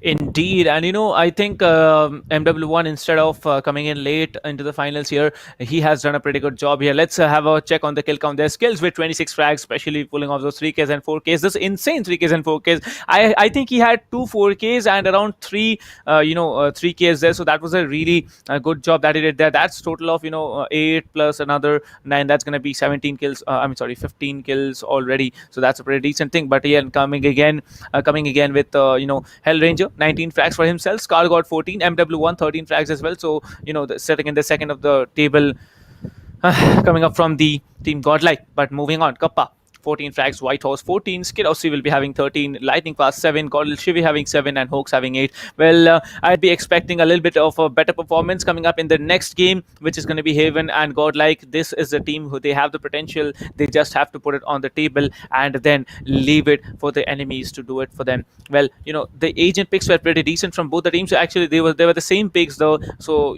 there's no complaint about anything there. But yes, the way that skills played, the way that Skirosi and the way that Hellranger and Scar got played, I'd say that we are yet to witness another intense fight, be it a domination, be it a neck and neck cutthroat competition. That's what I'm gonna say. Well, yes, the score line stays at 13-5, and that's gonna be Team Global Esports with the lead. Moving on, let me just tell you guys that this was the first match of the finals. We're gonna have at least one more match, and that will be actually the decider if we have a third game. Because if this match is won by our team Godlike, then only we are going to have a third game. Otherwise, Global Esports, it's a 2-0 victory for them in the finals as well of Qualifier 1. Well, let me just remind you, this is the ESPL Valorant PowerUp India. Qualifier 2 registrations are still on, and you can go and check them out at espl.gg/India. Registration closes on 12th January, midnight 2021, and you can compete for that 7.5 lakh prize pool. So, kind of, what say, like, are you bringing your team in? Because, my team is going to be definitely playing there. So, you have some plans like that? Well, I don't really have a team in Valorant. I just have a bunch of friends that I usually end up playing Valorant with, and we play really casually. We basically just rush into site trying to win gunfights based So on why not give it a shot? Why not do the same things in this tournament as well? Why not? I mean, I definitely love to do it, but then who will be casting? I guess we have the matches from 14, so not all the matches are gonna be there, in the casting there. So let's see what we have it out there, right? Like, guys, seriously, if you guys are really wanting to play this tournament, you can play it up. It's an open and free tournament for that incredible share of that huge prize pool of 7.5 lakhs. But now, moving on, the second game, it's gonna be picked by Godlike yet again. Okay, sorry, it's not gonna be picked by Godlike. It's gonna be picked by Global Esports. Defending side, it's gonna be with the Haven. And Godlike, they're on the attack. Well, their attacks are strong. We have seen them attacking repeatedly, but they need to be doing it much more often than they had done in the last game. Haven on the next game, and we'll be seeing what Team Godlike has to offer after that catastrophic performance that they had in ASIN. So what do you think? What should be our expectations from Team Godlike? Better, or maybe Global Esports, they got the hang of how Godlike functions and they're going to just shut them down immediately? I think that Haven's going to be a better map for Godlike simply because, um, they've had the time to play with MW1 now. So if Ascent did not go the way that they planned, it's okay. It doesn't really matter. They were having a different player play between them earlier, and now they've had to use a sub. So it will take time for any team to get used to a new player coming in. I mean, even the best teams in the world, be it in any sport, in esports, they are going to be taking, they will need some time to get used to the new player coming in. But again, they've had that time, they've had that game on ascent, so it should not really be um, as it should not be a similar performance to what we saw, but I am hoping that there is going to be a little bit more enthusiasm, at least in the players of Godlike, and um, I hope that they really do well, because I want to see the third map. I want to see Bind. It's just that now Godlike really need to take Haven so that they can go to Bind. Well, honestly speaking, like we are seeing not just one but two changes. I just it just clicked in my mind that there's not one change in Team COD. Like there are two changes. One of them is Deathmaker, definitely. The other one we are forgetting. Who plays the Jet in God? Like I want the answer from Kanav right now. You need to tell me. I know you need to answer it. No googling. Okay, Google is not allowed. That'll be counted as cheating. So just put up a random guess. Who plays it? No clue. Okay, no clue. It's gonna be Knight Rider. We are forgetting that player. Okay, oh Dude, I yes. think these two players, if they were playing today, they could have Actually, done if you, something far more yeah, different. Yeah. if you think about it, if Mm-hmm. Knight Rider and Deathmaker both were playing, um, this would have been a different game. Yes, I'm actually now pretty excited for the group stages coming in, because I think that I'm hoping at least that Knight Rider and Deathmaker will recover from their injuries, and if both of them are going to be there, we will be seeing. Ouch! Oh my god.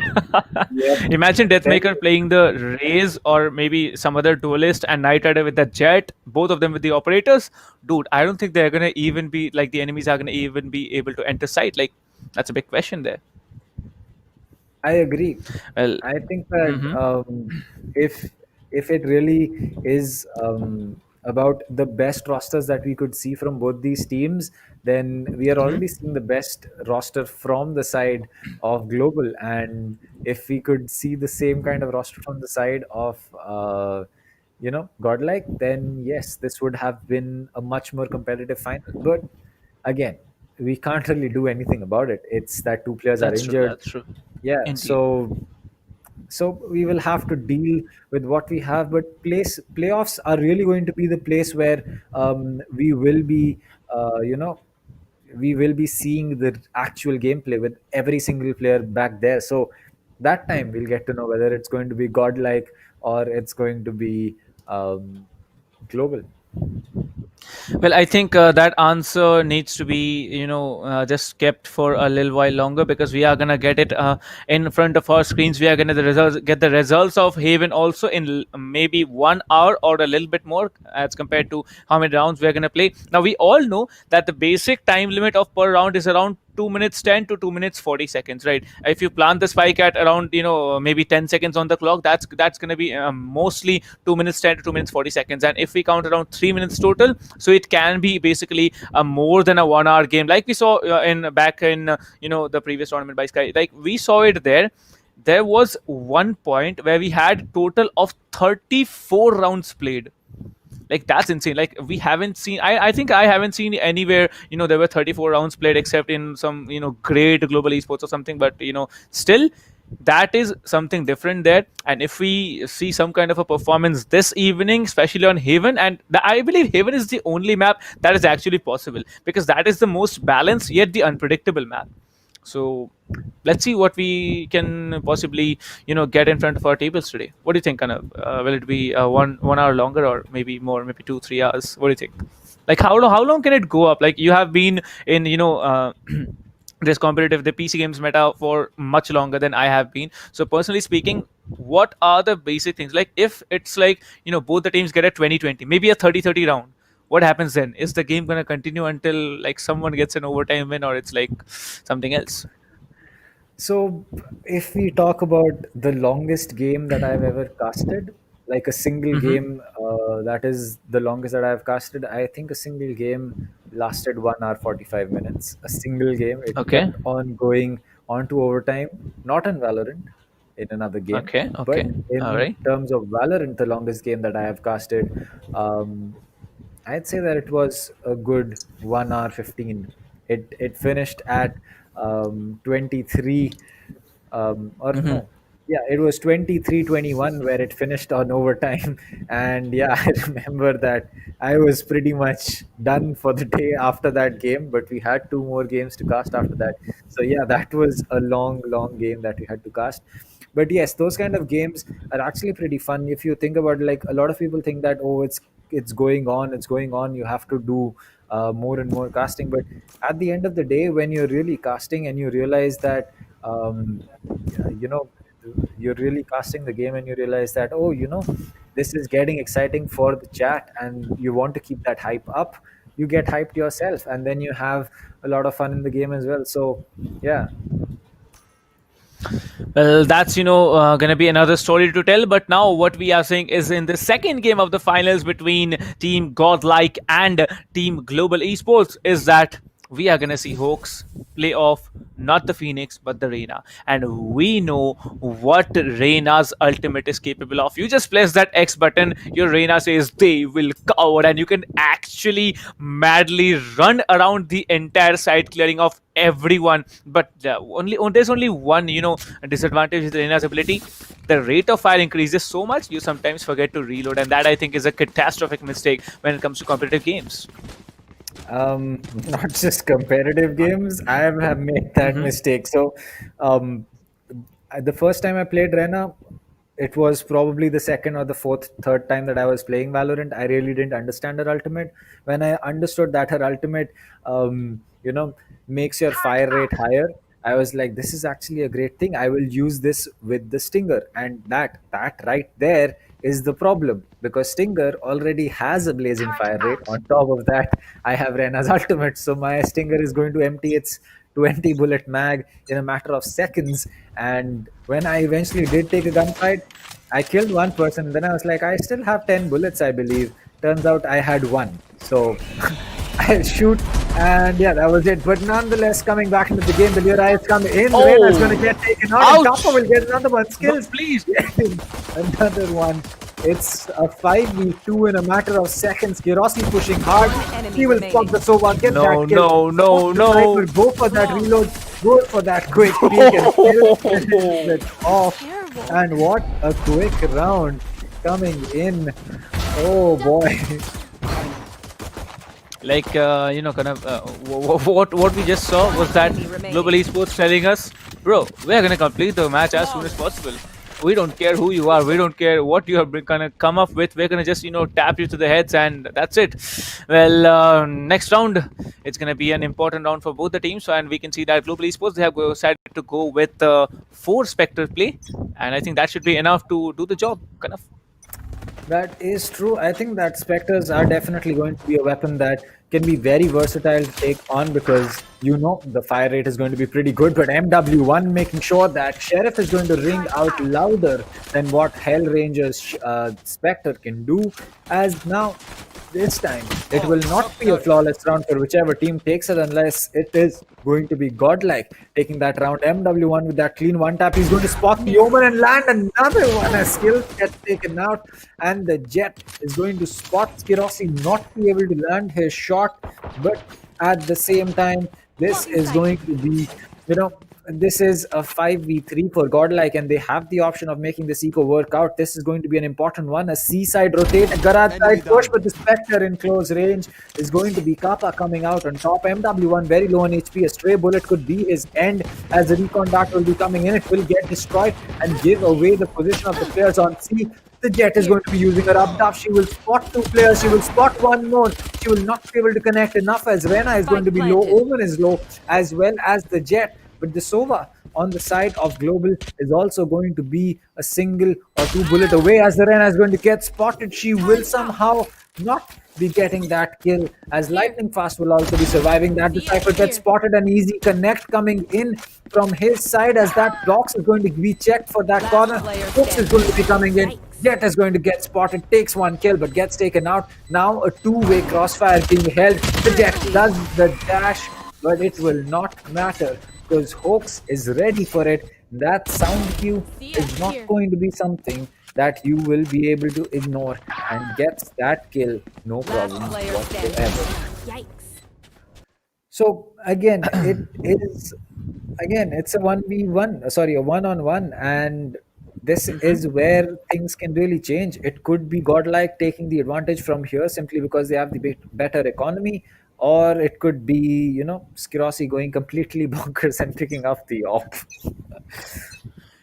Well, this round was a really important one, and I think God like they are not yet down and out of it. Global said that they are gonna tap the heads, but I somehow God like they're like, no man, it's not that easy. We're not gonna give you Here. the rounds and the match so easy. But he has picked the location. Oh, I knew it. I knew this was coming there. Skirossi just saw the. I think he saw the shoulder there, and he preempted that positioning with with the crosshair on that operator there. I mean the scope with the operator there, and that was it. The perfect timed headshot there, and the one player was down. Now the important player, the a duelist, has been taken down from team attackers. Now God like they're gonna have to be very very careful, and that's gonna be lightning fast with that frenzy shutting another player down. There's gonna be a close range fight between Skills and the Omen there, and he had dinked the head there. 70 tagged on him, but he is gonna get taken down. Okay, he's not gonna get taken down. Scar got another one. Now I see that he has to switch to the pistol there. That's a right click coming up from the Phoenix Hell Ranger. He's trying hard this round there, but 2 versus 2. You can see the ultimate has been popped up by Skidosi. Skidosi trying to get more and more. Well, you can see the two players remaining. It's going to be Reina and our dear Sova. So what are the attackers? What are the attackers going to offer to us? Well, you can see the last player standing. He has been, the position has been given up, and he needs to be just peeking there. Shivi, that pre-fire really played it out there. Skidosi trying to do a lot this round, and Skidosi will not be able to do it. It's going to be Shivi with that shutdown, and they get the round, they get the operator, and I think the operator is going to be given to whom? Given to whom? I think it should be given to MW1, since Jet and operator are best friends. What do you think, Enough? Yes, that is true. Jet and the operator and Jet and the judge are going to be the best friends, in fact. And unfortunate for Kappa, if he had a shield here, he might have been able to do something about it. But nonetheless, it's going to be a full buy, as Kappa as well as Kirosi have emptied their bank account. As in fact, add Whitehorse to that as well. He's emptied his bank, but he has not opened his account just yet. In terms of kills, as MW1 will spot one player but not be able to land the shot, as that is going to be Hellranger and Kappa picking one kill. Each Hellranger will fall very low on HP, using all of his Blaze Wall as well as his Hot Hands to get his HP back. He will heal himself up to about 90. So still going to be something that he can take a gunfight with, but Lightning Fast holding very close. The Scar God's going to be coming in, and MW1 just holding Garage like a hawk. He's not going to allow anyone to either rotate out, but Lightning Fast, he might just be in for a boatload of trouble. Oh my And yes, god. the Get out of soldier my way. is going to get spotted, as the Storm Blades are going to be used. I believe it should be MW1 going in for that Hellranger. He will get smoked off, as yes, it is MW1. And as he peeks, what a one tap. Oh, that was clean coming in. Scargod is going to get that kill on Hellranger, as now it's going to be MW1 missing a lot of shot skills, not taking any damage. A 2v3 retake situation for Global Esports. Godlike, they really need to make sure that they pick this round, but Skirossi has other plans. He will pick that kill up. The Phantom has been picked up. Now it's going to be a 2v2. Last player standing. Oh my god, and MW1, he's just sitting up long. He knows that he needs to defend it for, and it's a 1v1 MW1, where the operator against Skills with that Vandal. Now, it's going to be taps there, and Skills, that insane spray. And I think MW1 choked a lot with that, aim punch coming out from that operator. But nevertheless, we cannot be the judge there, because that perspective was not shown us. The Jet's perspective was not shown us, but I believe Team Global Esports, they have done a pretty decent job. They're holding out yet again, and they did a good thing. Their MW1 tried hard but was unable to do it. Kudos to you, but yes, it's in the end, whoever wins the round is going to get all the credits for that, and that's it.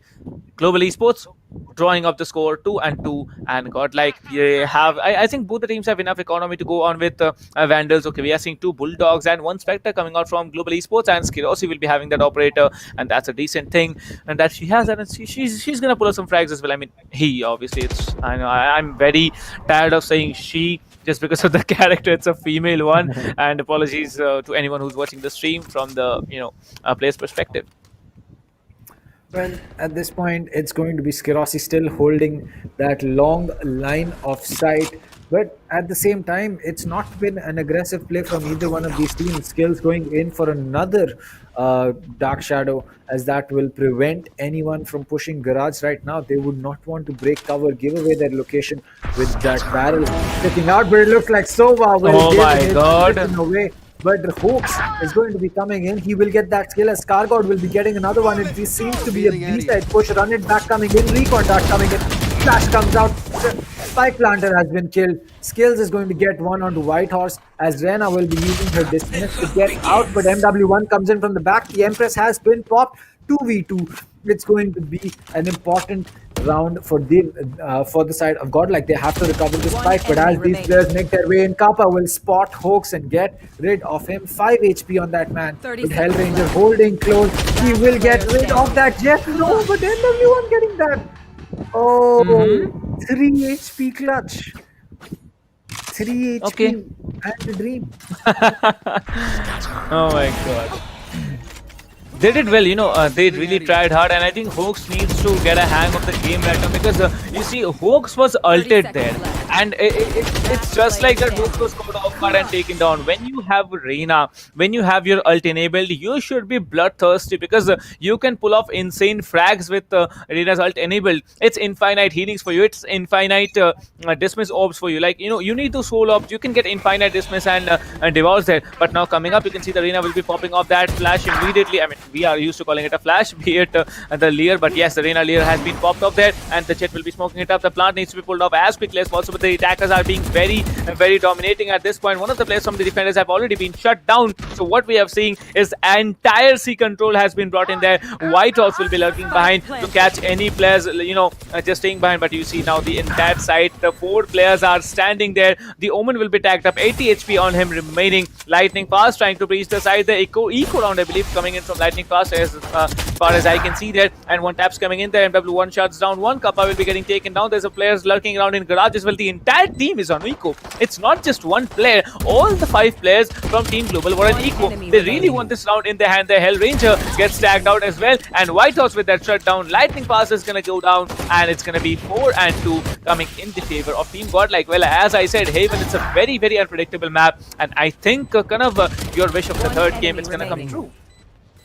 Well, yes, Haven is a very unpredictable map, but at the same time, it is an attacker-sided map. So, Godlike, they may be having the advantage right now, but will it last for too long? Because Global has also played this map today, and it's their pick. So there must certainly be a reason why it is happening. At the same time, it's only been 6 rounds, so this is the 7th round going in, a 2-point differential. Nothing too much to worry about. This can still become an 8-4 for Global, or be an or be a 10-2 for Godlike. So irrespective of that, we will wait till we get the final scoreline on split. Yeah, but again, this is still going to be an important round for Global. They need to make sure that they're not forced onto another eco round. So yeah, this is going to be one round that they will definitely be looking to win. And Skills, speaking long like this, a risky play, but at the same time, it could work out, and it could be something that was not needed.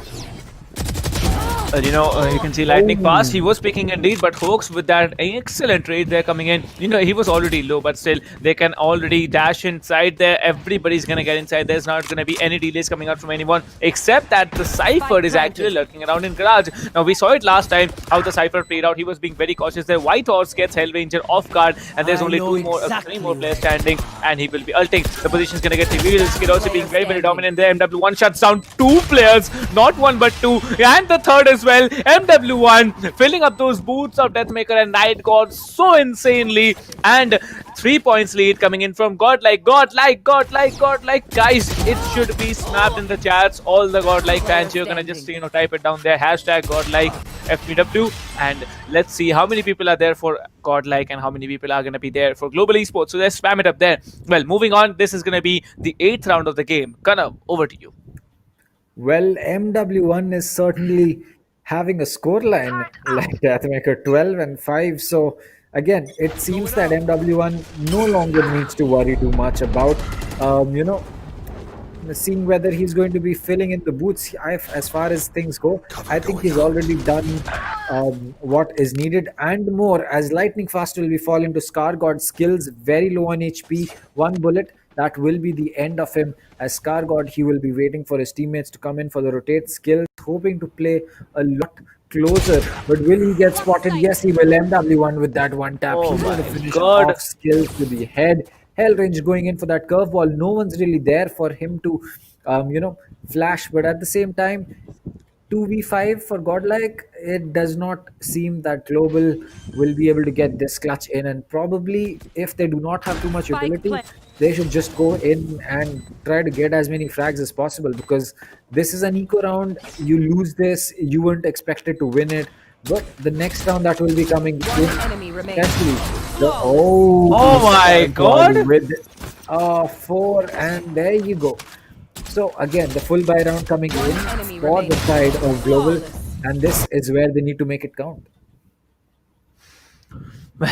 you know, Godlike, they are certainly putting up a show this evening, especially because of that they had lost the first game. I think they are not going to give any quarters to Team Global Esports, and Global Esports might be like, in their comms, like, what is it happening? What's happening, guys? What are we doing? Where are we messing things up? But it's not going to be them that's going to get the answers, because Godlike, they are being very, very dominant and pushy as well. You see that the frags on Godlike are pretty evenly distributed, but Global Esports, they are trying hard for this. Kirosi has been able to pick up an operator. That's a good thing. I mean, not pick up, that's definitely a buy. You can see all it's a 0 crits for, and immediately they're lightning fast trying to tag one of the players, but nothing done there. Now okay, it's actually going to be the Omen who's tagged. 80 HP still remaining. It's not 80, it's more less than 80. It's 54 HP remaining on top of our Omen, and right now from what I can see, there's not going to be anyone trying to push. They're all walking up towards B side there. Now we know that the B side push is the most difficult one, but if you can plant successfully, you can get the entire round. Whiteouts will be shutting down Kappa immediately. There's going to be only 4 defenders standing, and Godlike, they are already in the run here. MW1 holding off backside. There's going to be players holding on outside as well. There's going to be 2 players at B window, one at C-Link, and one of them rotating somewhere. Okay, there's going to be 2 players at C-Link, to be very, very honest. Defender Killjoy has been popped off. You can see the lockdown doing a lot of the job there, but no, Skirosi, you see how cheeky she is. She comes up from behind, takes on MW1, but has been successfully traded off. Now you see Skirosi needs to go for that defuse as well, but no, Kargod will be shutting her down, and there's only 1 player standing. It's going to be Skills. Skills is holding up the right side. That's, just the corner of A-Link, and he needs to be shut down as quickly as possible. He's not going to pull up that defuse. There's no questions about that. He just fails the defuse, and he gets shut down immediately. Skills will be closed up, and with that, a decent amount of rounds in the hands of team Godlike. 7-2, 5 points lead in the hands of this team. Well, I think they're doing a pretty good job, don't you think, Karan?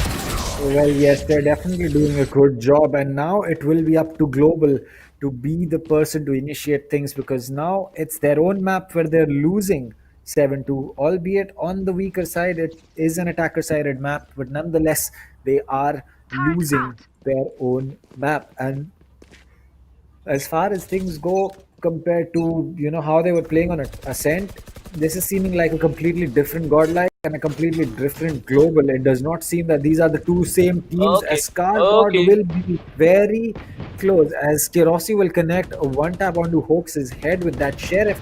It's going to be Scar God. He'll have to make this push. He has to set the corner. He will, but the kill goes to Skills nonetheless, as the trade comes in, and the first shot missed by Skirosi. Shivi will take that kill. Are going to be coming in. Yes, it is called out, as Shivi will pick up another kill. Hellrange is going in from the back. Kappa picks up one. MW1 is going to come in for the trade. It's all down to Hellrange with a hot hand, the sting, Okay. and a curved ball. He's going to get that first kill. The spike will get initiated. Hopefully, he will be able to pick up that Vandal for himself and make some kind of play. The base blaze wall has been put up as he looks to rotate himself into garage and possibly come in from CT. MW1 looks to have read this, but Hellranger doubling back on his own position. He looks like he's trying to hold this out, not yet certain whether he wants to push or go in for a save, but the player is going to be in the corner. He's looking in the wrong side, and as he peeked, he will check Oh it. but my not God. the headshot, as MW1 is proving to be someone you do not mess around with, and he is certainly One making enemy sure remaining. that Godlike is going to be coming out on top. Well, I think it's a decent job that they did there. You see, the total game is still, it's not just still, it's in the hands of Godlike. They need to do, what they need to do is get the next two rounds. A 10-2, that will be one lead for, a team Godlike, a team Global Esports to catch up for. And if they cannot, they are going to be in, just huddle into a corner. We are going to have a third game as well, which is going to be on none other than the legendary map of Mine.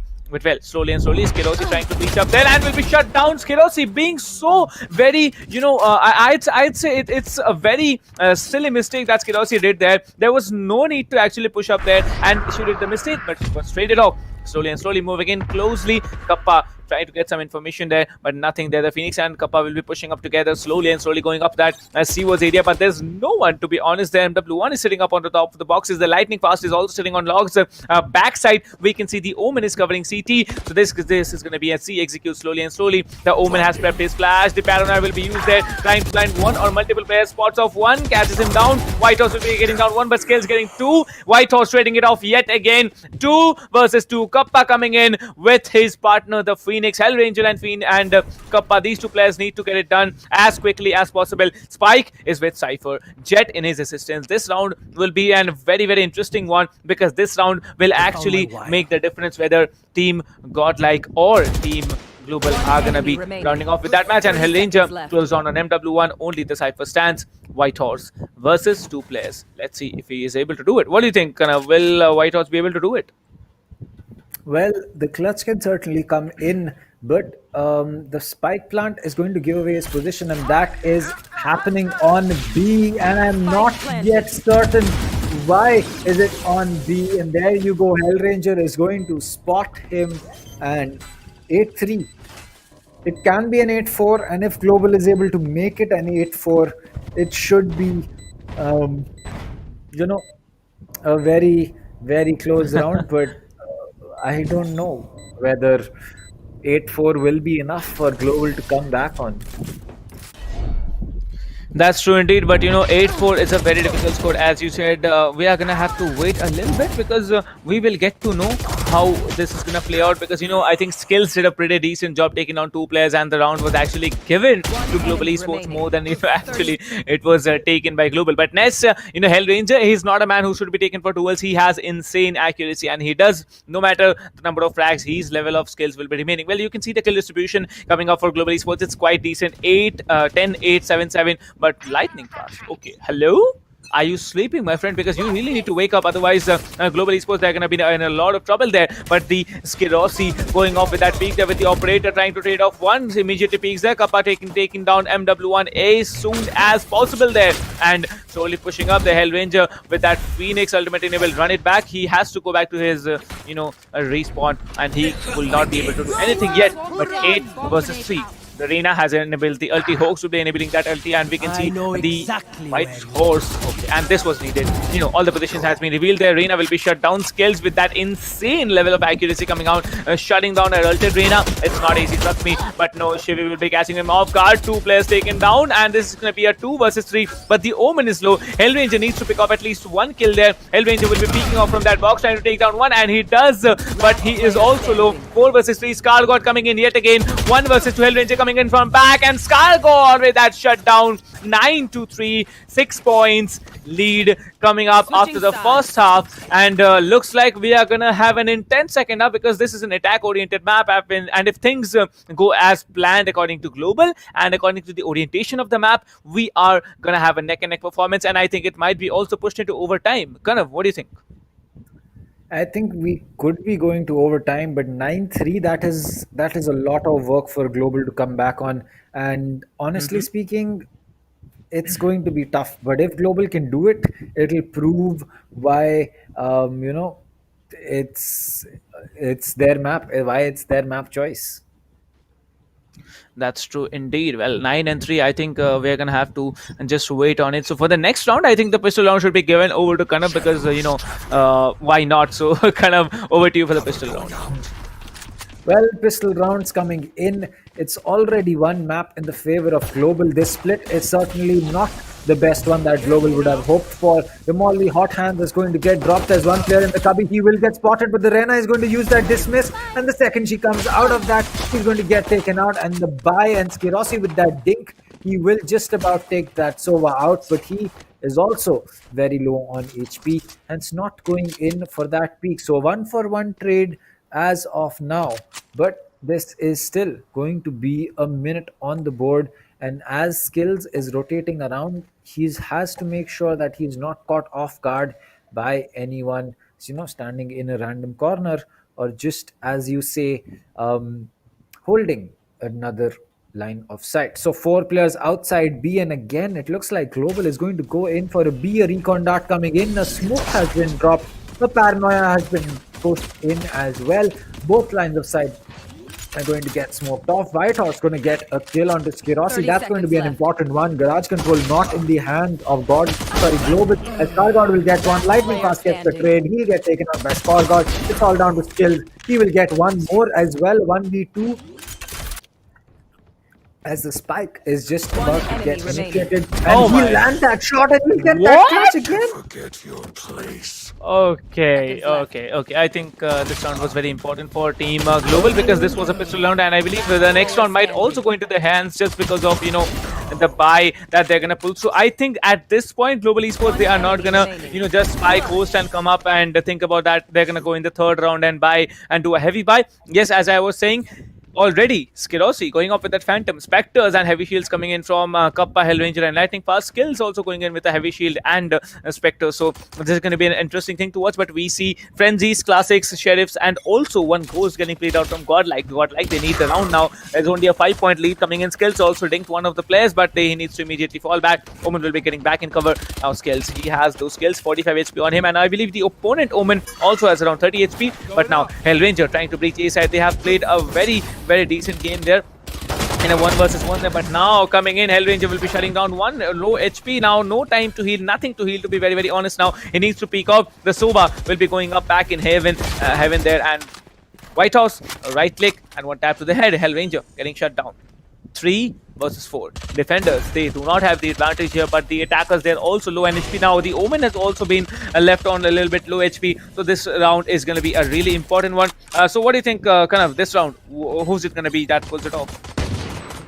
Well, it certainly looks like it's going to be a push coming in from Link, as one player gets taken out. A wallbang comes in from Skirosi, and Lightning starts to finish it off. As this is certainly looking like Global is coming back strong. It certainly is feeling like Global knows what they want to do, and they are not flustered by the score difference that they have had to deal with, which was 9-3. Now it's down to a 9-5. So 4 rounds. This is very doable, but this full buy round for Godel is really going to be the difference maker between both these teams.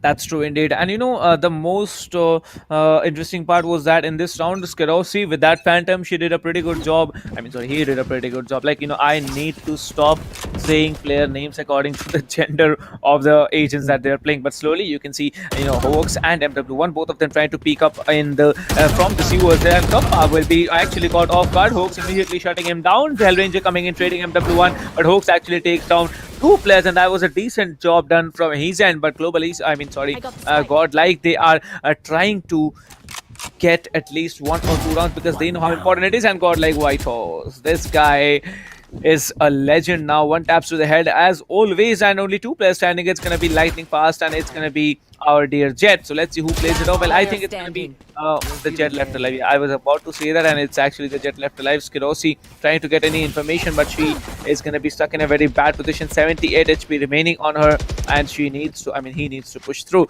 Well, we are waiting for what decision she's going to make. He's going to... Okay, guys, seriously, forgive me. I completely always mess it up. But yeah, the spike is on him, and he needs to get past that position, maybe just try and plant somewhere else. But with that low HP, I think she's not going to. He's not going to be able to make it anywhere out of this area. But now the Cypher, it's going to be none other than Whitehorse holding it up. The site is being capitalized, but there's one turret standing on the right side, and that's going to be Shivy shutting him down. Skirosi taken out, and that's going to be 10-5 in the hands of Godlike. 5 points lead yet again in the hands of Godlike. Well, 10-5, still 5 rounds to change, and Hellranger, Kappa, and Lightning Fast going in for forced buys. It looks like it'll be Skills joining him as well, and the half shield has been changed on for Hellranger. So this is really a round that they want to win. They want to get back into the game. They want to make sure that these 3 rounds that Godlike has in their pocket right now to take it to a third map are not going to be acquired by them, but it will be a tough task to do. They'll have to pull out everything that they have. They'll have to make sure that they are, you know, Get out of my way. playing this much better than what they have been able to do. As Kirossi will be using his Storm Blades, so he does not need to use a gun for that, but he'll be very, very low on HP as the Jet is on the cheeky angle. He'll spot the feet, but the bullets are not going to be connecting. It looks like Hawks will be starting things off, though Hellranger will be taken off the board. And now it is down to the 4 players of Global to somehow figure out how they want to stop this juggernaut of Godlight. Because since the map of Ascent, it just seems that it's been a different Godlike, and it has been. I mean, every single player from their side has been doing the job very, very well. Well, that's true indeed. And 10 and 5, it's a decent lead, if we talk about Team Godlike. But and you see the Cypher trap. This is very, interesting to watch. The Cypher plays are complete madness there. But Lightning Fast also being very, very careful now. The Reina has also popped off the ultimate there. The Reina really needs to step up the game. I don't think the Reina has, pulled off any clutch lately, especially with that ultimate enabled. So Skirossi will be having 12 HP remaining there. Right clicks on top of MW1, trying to get another one. Another right click coming on top of Hawks there. 12 HP, 2 frags already. A great job done by Skirossi. Only 2 more players standing from the defender side. It's going to be One the Omen enemy and it's remaining. going to be Shivi. Let's see, and it's going to be Shivi who's shut down first. The Omen still remains. Where is the Omen hiding? And the Omen will be not right clicked. Okay, and Kappa will be getting that kill. 6 and 10 Global Esports. They have 4 rounds to beat if they want a comeback game and no rounds to give off. And let's see how they do it. Well, yes, that is true. And yep, it was Kirossi basically at 12 HP playing that perfectly and making sure that his team was going to get that round, which was very important. Now back to a 4-round differential. And again, it's everyone from the side of Godlike turning up. Lightning Fast still on single digits, but nonetheless, he is going to be on a support operator, so it doesn't really count that much as far as his utility and his callouts are going to be winning them games. But Hellranger giving his frag up early is not going to be helping Global at all in their push towards going up next to Godlike, as Skills will now have to use his ultimate to make sure he can make a play. Looks like he'll be teleporting to Heaven. This might just be called out, as there is 1 player under Heaven, and then there is the Rena right next to bottom Heaven, as players are looking to push into A. The Lyra will get destroyed. He knows that there are players in there. He's going to get one Oh on my Hell. God. The Jet has made her way in. Skills and Kappa are going to both be picking up kills, as now it is down to the 3 players of Global versus the 3 players of Godlike. One coming in from short, one's right next to Link, as Skills is playing this smart, not going into the smoke to play this aggressive, but rather be playing this passive, as Cypher will be spotting 1 player. He will be pinging him. The tracking dart removed. enemy As the Cypher remaining. jumps down, he will get spotted and get taken out by Skirossi. It's down to MW1, who will get finished off by Kappa. And 10-7, slowly but steadily Global coming back into the game. And if they keep making plays like this, then yes, they will definitely be able to make sure that they equalize the score. Well, that's true indeed. And most importantly, I think Godlike at this point, they need to be careful of what they are doing, because see, that their economy is completely destroyed there. And all they need to do, they need to pull off 1 eco round properly, and then they will need to come out on top of, just maybe get 1 more rounds. But yes, I'd like to welcome Sam Delafi to the membership of the channel.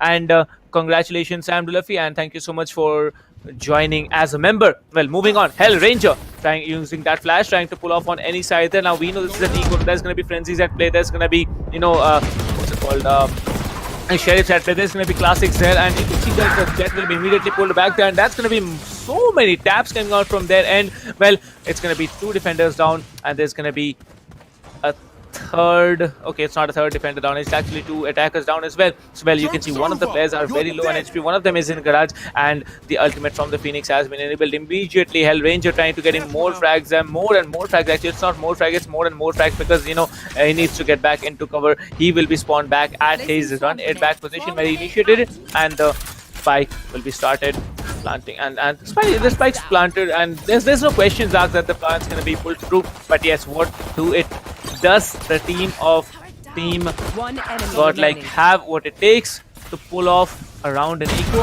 I think it's going to be difficult. Well, Hellranger gives us the answer, and that's going to be Shivi shut down. And 8 and 10, 2 more points remaining for Team Global Esports to have a comeback game. Well, 2 rounds left, and for Godlike, this is like tasting victory. MW1 is going to be picking up the operator, and a full buy coming in from the side of Global. 7,600 credits on the side of Kappa. So they're not investing in an op just yet. They know that they won't need that weapon on attack as much as they need it on defense. So they can sustain their economy for much longer. They have the money to sustain for two full buy rounds, but at the same time, as far as it goes on the side of Godlike, they will not be having that economy if they do not get this round for themselves. So it's an important round. The owl drone comes in from short. This will be an A side push, most likely, unless it's going to be a switch.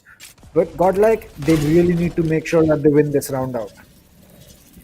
That's true indeed, but this round will be telling us actually if they have the economy to make it to the next round as well. Because you see the attacker lockdown has been pulled off immediately, and the attacker killjoy actually tells us that just leave the side. There's no chance you can actually sustain this. There's going to be one player detained. It's going to be the Cypher who's going to be detained. Now the cover comes through there. MW1 pulling off a Scarosi, MW1 getting traded instead, and we see Hellranger has also been shut down. Godlike trying it really hard, but Global Esports, they have planted the spike there. 3 versus 2, slowly, and Scar God will be taken down. Reina is the only one surviving. Hawks needs to pull it off. 1 versus 3 clutch, and one of the players is really low. What do you think? Will he be able to do it?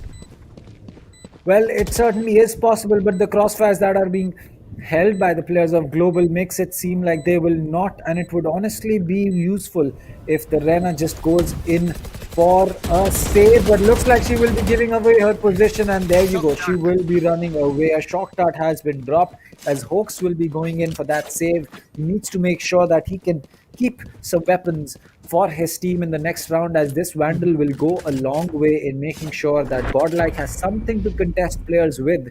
And it looks like 10-9. So from 9-3, we have come all the way to 10-9. And it seems that Global is just not wanting to give up. Godlike, they got off to an amazing start, but since the split, it's been kind of iffy for them. And Global, they've just looked like a completely different team. Well, I think the main reason for this is the attack orientation. I believe the attacks were done pretty good in favor of Team Godlike, but somehow the defenders, they are falling short now. Now Godlike on the defending side, they have won just 1 round, and that was also not a flawless one. It was, I believe, only 2 players left alive. But still, this round is going to be the most important one, because this round I can see 3 Spectres getting bought from the defender side there. Lightning fast spotting off one player with that Killjoy turret deployed, and he immediately gets back into cover. Team Global Esports, they have opening at A, but will they be pushing it? That's going to be a big question, because we have the Cypher also rotating in towards the A side there. There's not going to be anything done here, and you can see Skirossi getting taken down, traded off for Hellranger. That was a decent pick there coming up, but Killjoy, he's low on HP. What can he do? What do you think of this round? 9-10, will it be a 10-10? Well, it's going to be Hawks and Shivi picking up, so a 4v2, and Skirossi going to fall as well, so a 1v4 for the Killjoy to really clutch up a Phantom in lightning fast hands. It's not that he cannot clutch up, but the real question is, will Godlike mess up? Because Verena is going to spot lightning fast and take that round. So 9-11, very close to match point. I believe that this might just go to overtime by looking at the way that these teams are playing. Global, they have enough money in their bank to go in for another full buy. I'm pretty sure Godlike are going to be going in for a full buy as well. So again, another round where these teams will have equal footing, but who's going to come out on top is the real question.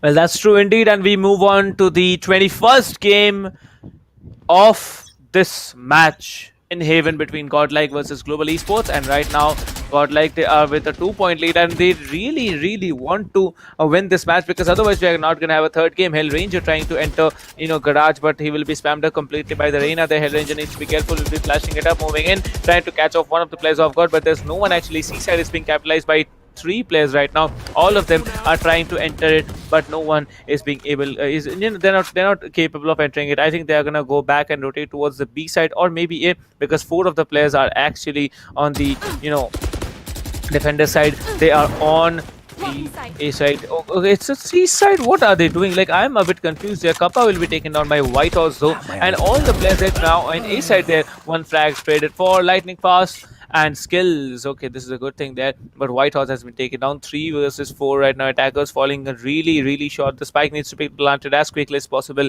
and they will be trying to do it. Kanav, over to you. Well, as far as a 3v4 goes, there is B-side control, but can they hold on to this is going to be the real question, because Hellranger, he has taken a very strong position, but at the same time, it is very, risky to play in that spot. A shock dart or anything could take your position away, but now Hellranger pushing Link, he's just going to turn away at the wrong time, as he might just have been able to get one. He Oh my gets God. one nonetheless. Will he get another one is going to be the real clue. 10 bullets is going to be what separates Oh him. my And yes, God. what a round being taken by Global Esports.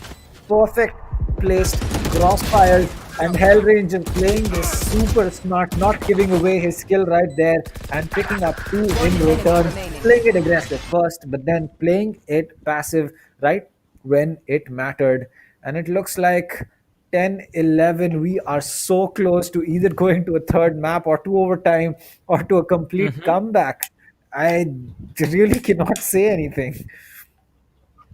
Well, I think it might be a comeback right now, for Team Global Esports, because they have studied it through. Imagine from 9-3 to 10-11. That's something, you should actually be worried about. It's not 10-11 actually. It's 11-10.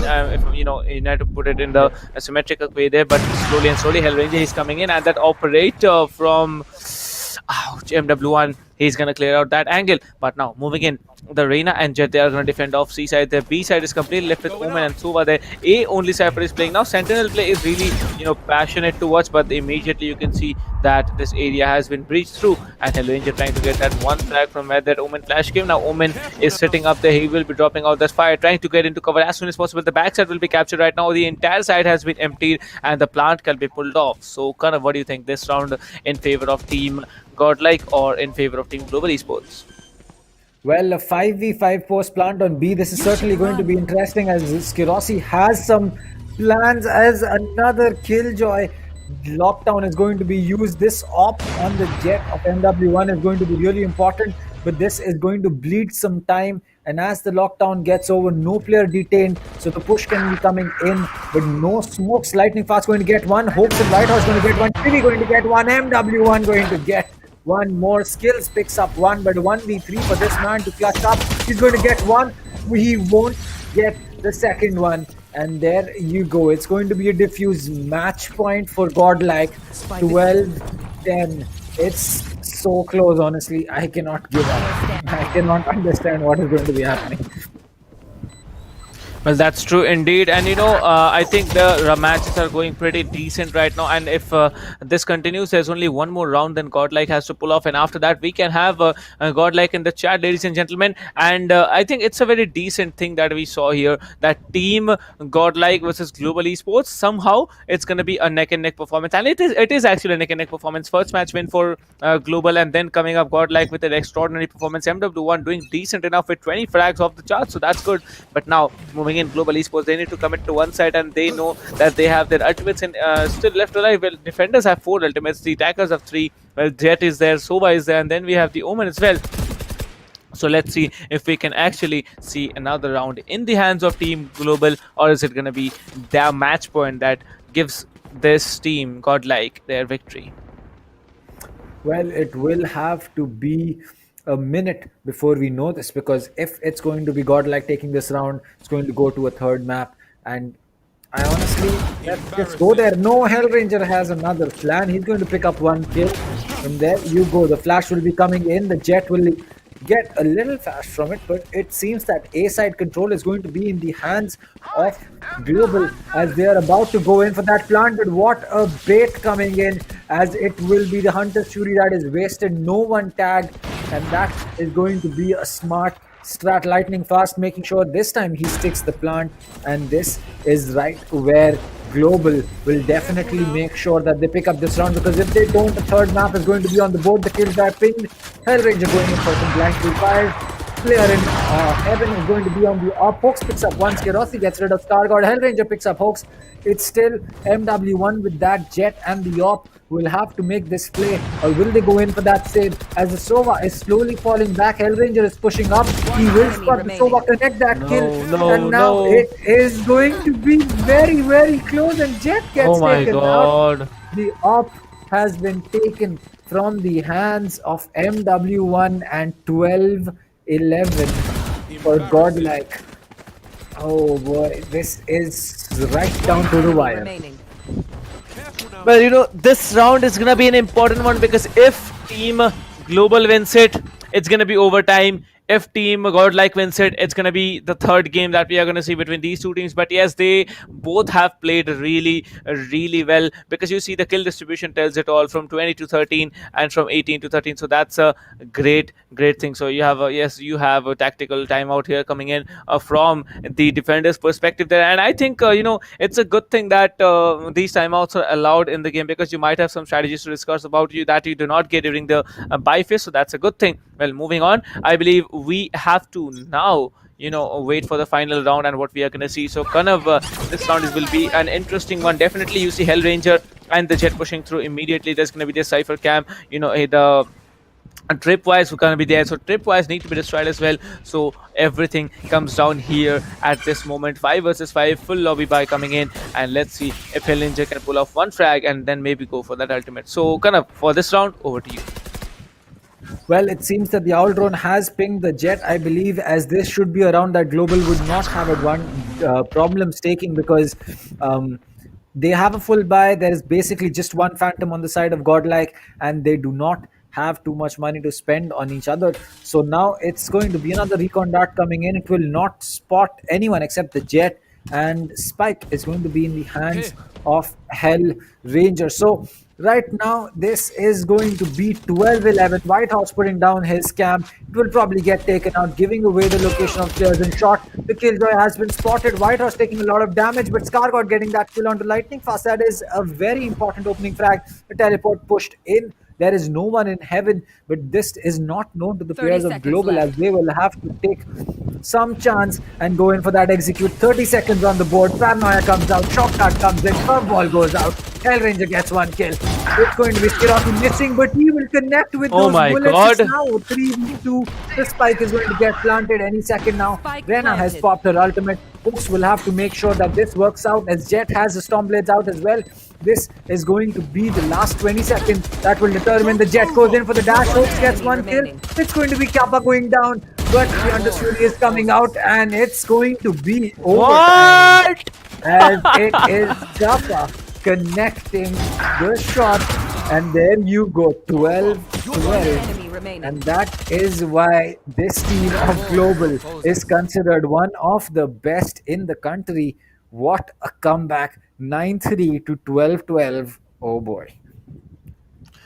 Well, this is one of the best comebacks I think we have seen till date in this tournament right now, and that too in the finals. Like, we don't see this kind of comebacks, come up in the finals of any tournament right now. And qualifiers one, we are definitely hyped up all about it. Well, moving on, right now we can see the kill distribution. It's gonna be the top fraggers both at 20, and the second top fragger, one at 18, the other at 20 there. So this is gonna be, you see Global Esports, they're gonna be sitting there for discussions now. They know that there's gonna be some discussions need to be done before they start off the OT, because they really want to close it down. They know that if Godlike gets the hang of winning, they are not gonna get it, give it away. But this round, it's gonna be really, really important for both the teams, because this is overtime, the first round of overtime, where Global Esports are defending and Team Godlike are attacking. So my predictions shall be, I think the operator buy is gonna be a pain for Skirosi, but still, if he can play with that, why not go for it?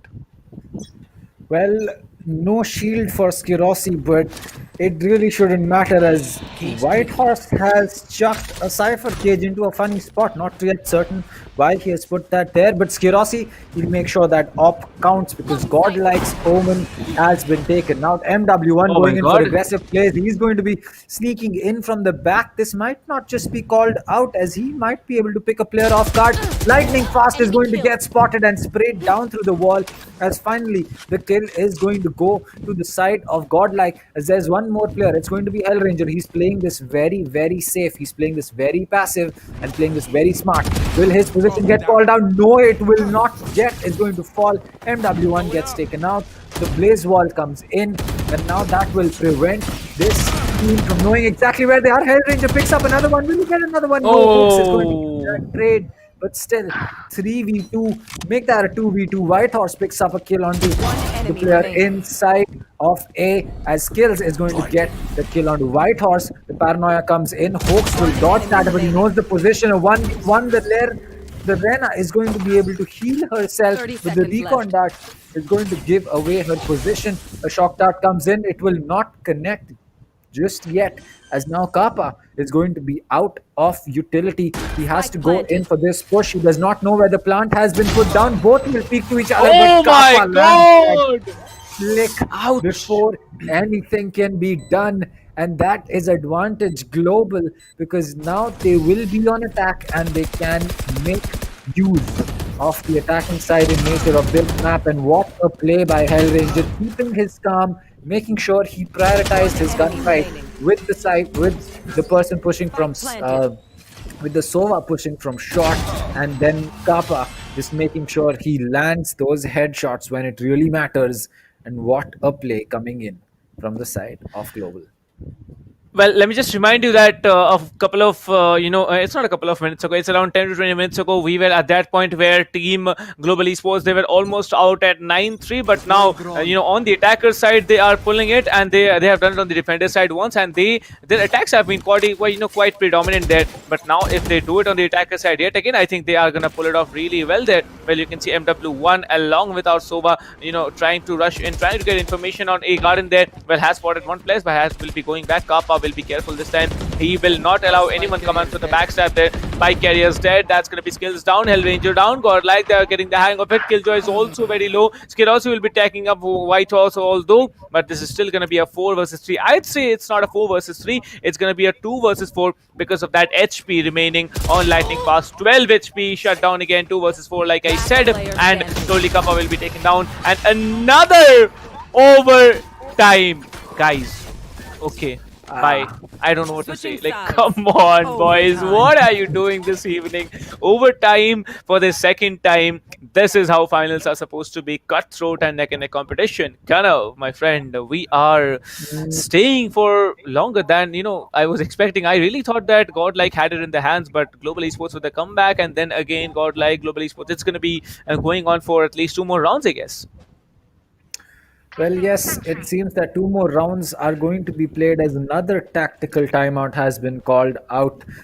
Oh boy. So looking at the scoreboard, 22, 19, 19, 19 and 13 for the side of Global, while 22, 22, 19, 17 and 14 for the side of Godlike. Everyone going in for mostly the same buy, a Phantom and a full shield, or a Vandal and a full shield, except Skirossi because he's special. He's going to spend all 5,000 of his credits on that operator. And I don't know. He did get the first pick the last time they came to defense. Will that work out this time? Hope so. Maybe, maybe not. That will be something that we'll have to see as the tack time will be called off. We'll know whether, the 5,000 credits are going to be well spent by Skirossi, or are they going to be a bad investment? Well, yes, and as you can see, the 5,000 credits are going to be holding off the B side now. No one's going to be allowed to peek off from B window because if anyone does, there's going to be Skirossi, and Skirossi is going to be a little bit aggressive as well. Well, I don't know why he has to do that, but with the operator, if you are going in aggressive, especially from an area in B window, I don't know what to say. But now Scar God is going to come up along with the Jet and and the Sova. They are all stacking and lining up on C. C long. This area is a very, very tricky one to hold there. The Omen flash comes through. The Omen has been detected. Skills will be spotted there, and Kappa will be taken. One down. MW1 has been shut down. There are 3 more players on site. One still lurking around in C long. Skills will be taken down. One Scargot will be traded for, and Kappa, and he is down and out. 3 more players still remaining. Well, you can see the Sova recon boards will be doing a lot of job, and Skirossi will be taking down one, but Skills will be traded for, and there's going to be a 3 versus 4. Attackers falling short yet again. The operator of Skirossi actually doing the job yet again on the defender's side. Now, Swarm Grenade has been detonated there, and Skirossi will be taken down by Shivi. That's a beautiful crouch file coming out from Skirossi there, and the operator is shot. Well, nevertheless, well, Shivi has the spike. Now, he needs to go off for that plan. There are 2 players remaining. That's going to be the Killjoy and the Sova. Well, they can just simply walk up to him. Both the players are slowly peeking off Garage. I don't think it's going to be a double peek coming from him. He takes down one, but no, he's going to not take down anyone, and the defuse is going to come through. Well, Global Esports, they have also worked on their defenses, and I think Global Esports, they need to this time pull off one more round if they really don't want to go into the third game. But yeah, me and Kana, we really want to go into it. So I'm going to still be a little bit inclined towards Team XTZ. I mean, sorry, it's not XTZ, definitely. It's, Team Godlike. And Godlike, yes, let's see what we have in store from their perspective. Let's go. 14 and 13. Kanav, over to you. Well, it looks like this time Global, they'll definitely have to make this work. And surprisingly, Godlike, they're not going in for any op buy. They're all going in for a heavy weapon and a full shield, as it seems that this is the play that they want to make.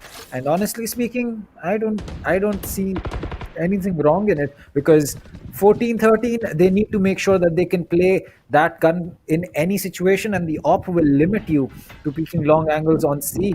And as we speak about it, a recon dart being used, MW1 playing close to Garage. He can go for that backstab. Skirov, see, holding that as well. Hellranger pushing A long. Will this be the round where Global is going to crown themselves as Qualifier 1 finalists and champions, or will this be another overtime that we will be seeing as Hawks and MW1 are going in for that backstab but look to fall back because they do not feel safe doing it? But Hellranger, he's made his way towards side. Shivi will be getting the first kill. He's coming from short. Whitehorse getting another one. Skills is going to join one. Lightning fast. Hawks to light. Hellranger skill. It's all down to the last player in a 2v1. The spike will get initiated. Scargol will have everything on him. He has 2 teleports and a paranoia to make this work, but it looks like the teleport, because 13-6, and then we had to come back to a 16-14 to finish it off.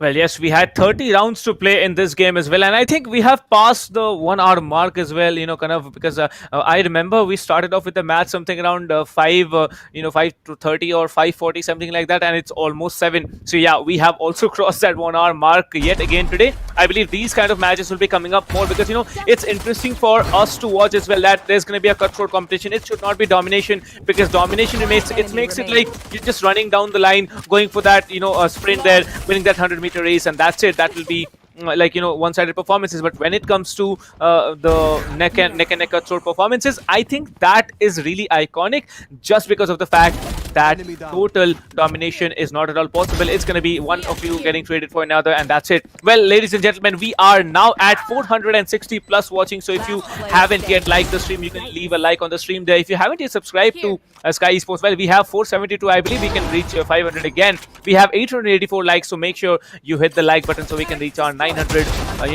That's a like goal we'd like to set for this point. But yes, if you haven't subscribed to SkyEsports, do subscribe, do join the channel as a member, and we can move on. Well, let me just remind you, this was the ESPL Valorant PowerUp India Qualifiers 1, and we crowned the champions, which is none other than Global Esports, with a 2-0 victory in the finals, and also a cutthroat competition by Team Godlike, who will be crowned as runners-up. Well, according to the rules of the tournament, I'd like to tell you that all the 4 teams who cleared off from the qualifiers, actually, they cannot replay, except all those 4 teams, except all these four teams, everyone can actually 30 register seconds. and replay this qualifier. Player Well, standing. there were insane plays coming out from everyone. MW1 on those double frags, and then there was Kappa coming in. There was repeatedly skills coming in. There was Star God at a point. I was really expecting that finally a closure of this match as well at 16 and 14, and the series score at 2-0. So, kind of, I think we have had an interesting match this one because I, at one point, was really losing hope from a team, Global Esports, but somehow they just managed to do it yet again in the comeback rounds. Well, Global seriously proved why they are the team that they are and why they are so respected and feared at the same time by so many teams. It's that they don't give up from Enemy 9-3 remaining. down, coming back to 15-13. It's not an easy run. And to top it off, there was, it takes a lot of effort to make this kind of comeback. That's true indeed, and let's move on. Well, ladies and gentlemen, if you face any kind of a buffer in the stream, my request is just refresh, and you'll be good with it. Well, the scoreline was a great one, and 30 seconds we'll left. be moving in slowly and slowly to the end of today's. Let's see what the highlights have to Player offer us, and you see standing. how these rounds were played off. That repeated taps to the head. I believe these players, all of their crosses. Like if I had the opportunity, I would ask them just give me your crosshairs. Maybe I'll also try it in the game. But yes, that's complete game sense, and their skills combine the Hell Ranger with double kills, triple kills there. And on the OT rounds, when you pull it out, it's completely a madhouse there. Well, I think there was one point in time, where I really expected that Scargod is gonna pull off that 2K and that clutch as well, so that we move into another OT. But that was not the thing. Two players speak together on that same angle just because of that information that our Omen was able to gather, and that was it. Closure of 16-14 and 2-0 as the series score. Kind of. Oh, well, this was. I don't feel bad for Godlike. I just feel, I feel.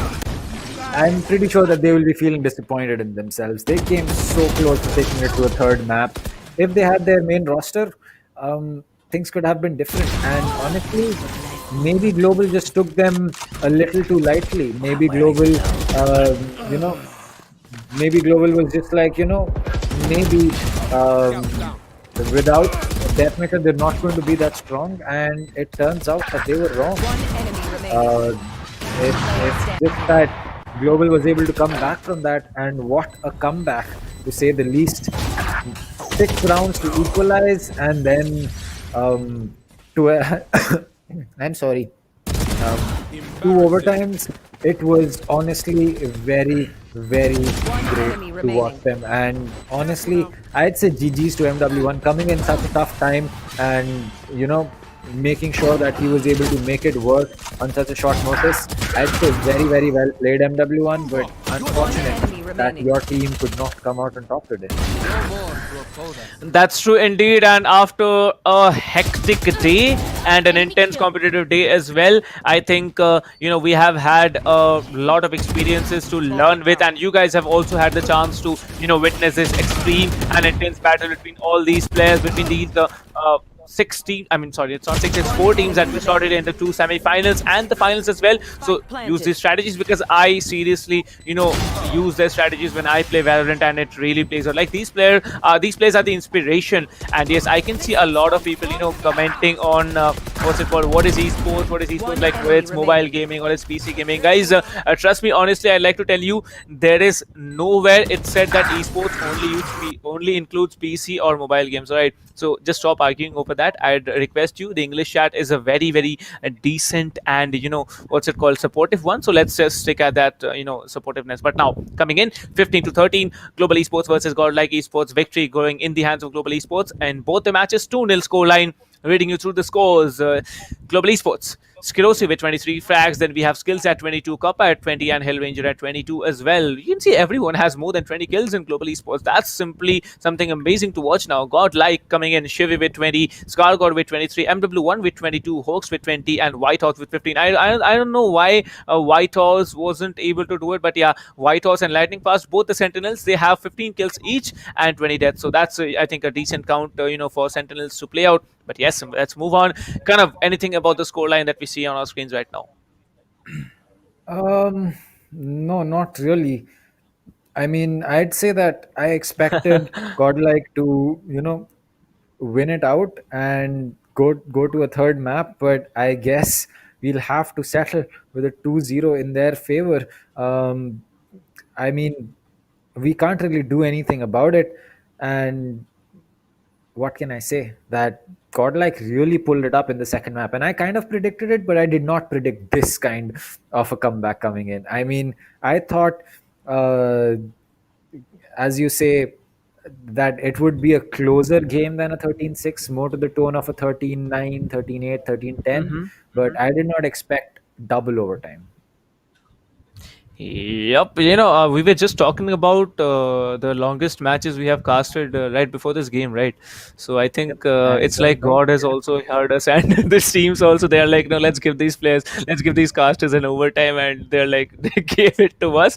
So that's jokes apart. I think the coincidence is that me and Kanav, actually pulled it off. It was a great thing. But yes, let me remind you, ladies and gentlemen, this is the ESPL Valorant PowerUp India, and qualifiers one are the finals have been over for the day, and the qualifiers 2 will be starting off on the 14th of January. But yes, the registrations will be closing down on the 12th of Jan 2021 midnight. So do visit espl.gg/India if you want a chance to play in this tournament. You can bring your squad. Be it just kind of like Kanav said a little while ago that he has only friends to play with. So if you have friends to play with, just come in and you can just play it. It's free for everyone. You might just be able to outdo all the professional teams that are playing, and get a share of that 7.5 lakh huge prize pool. And that's it. I believe all the information about espl.gg/India and the tournament that you need, especially for playing. That's a good thing. Keep it up, guys, and thank you so much for joining the stream. All the people that have been here today, supporting throughout. We have reached a concurrent of 500 plus watching. We have a 910 likes and plus 11 dislikes. So apologies about anything that we have said wrong. Those 11 dislikes, we will definitely try not to get that tomorrow as well. But tomorrow I don't think we are going to have any matches. The next matches are going to be scheduled for the 17th, if I'm not mistaken. Kanav, if you can enlighten me on that. Yep, I think it is 17, 18, 19th or 16, 17, 18. So we will be All right. knowing that pretty soon. And it's time for us to say goodbye to you. It has been a long day for all of us, for the players, for the viewers, and for us as we take your leave. It has been 7 long hours of Valorant action. Semi-final 1 was Reckoning losing 2-0 to Godlike. Semi-final 2 was Global defeating XTZ 2-0. And then it was Godlike getting defeated 2-0 by Global Esports in the final. So till the next qualifiers, this is going to be me, Dr. Dang, and Captain Price taking a short break as we'll be meeting you on the next Friday. So till then, stay safe, take care, and do register for the Valorant qualifiers too. See ya.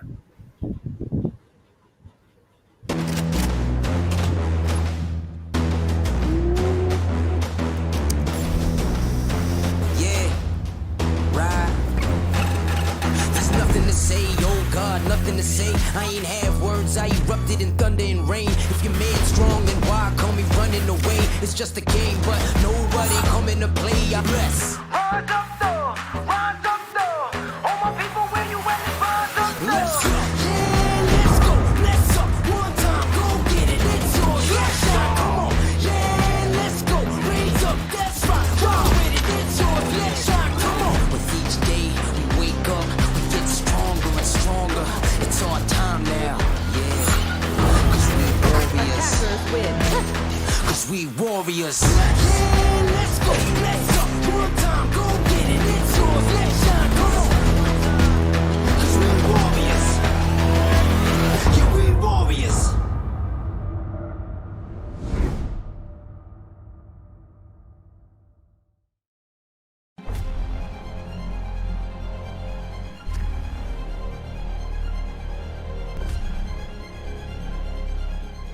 Every young gamer wants to become an esports professional. We make it happen. You just keep on winning.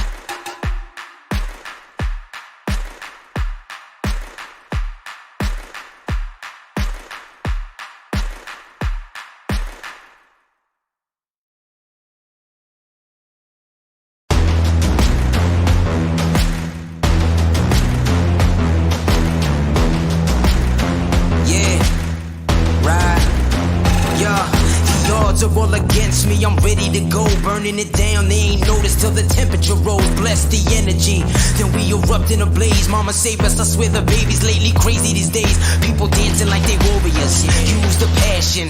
I got my head in the clouds, intergalactic. I'm on a venomous prowl, ready to snatch it. Are you prepared for it? Then let it happen. Rise up though, rise up though. All my people, where you at? Rise up though. Yeah, let's go, let's up. One time, go get it, it's yours, let's shine, come on.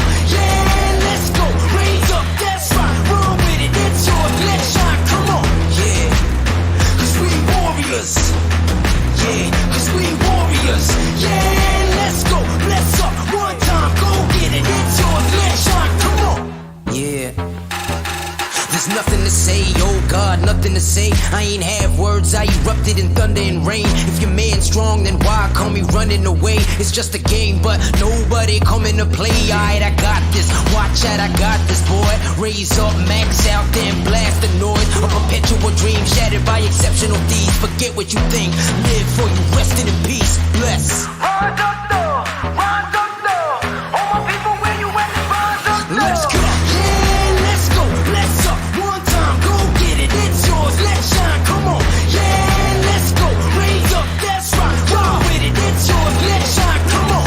Yeah, cause we warriors. Yeah, cause we warriors. Yeah, let's go. Let's up. One time, go get it. It's yours. Let's shine. Come on. In these days, we push forth. We stand strong. We stand tall. All together now. Yeah. Cause we warriors, yeah. Cause we warriors. With each day we wake up, we get stronger and stronger. It's our time now, yeah. Cause we warriors. Cause we warriors. Yeah.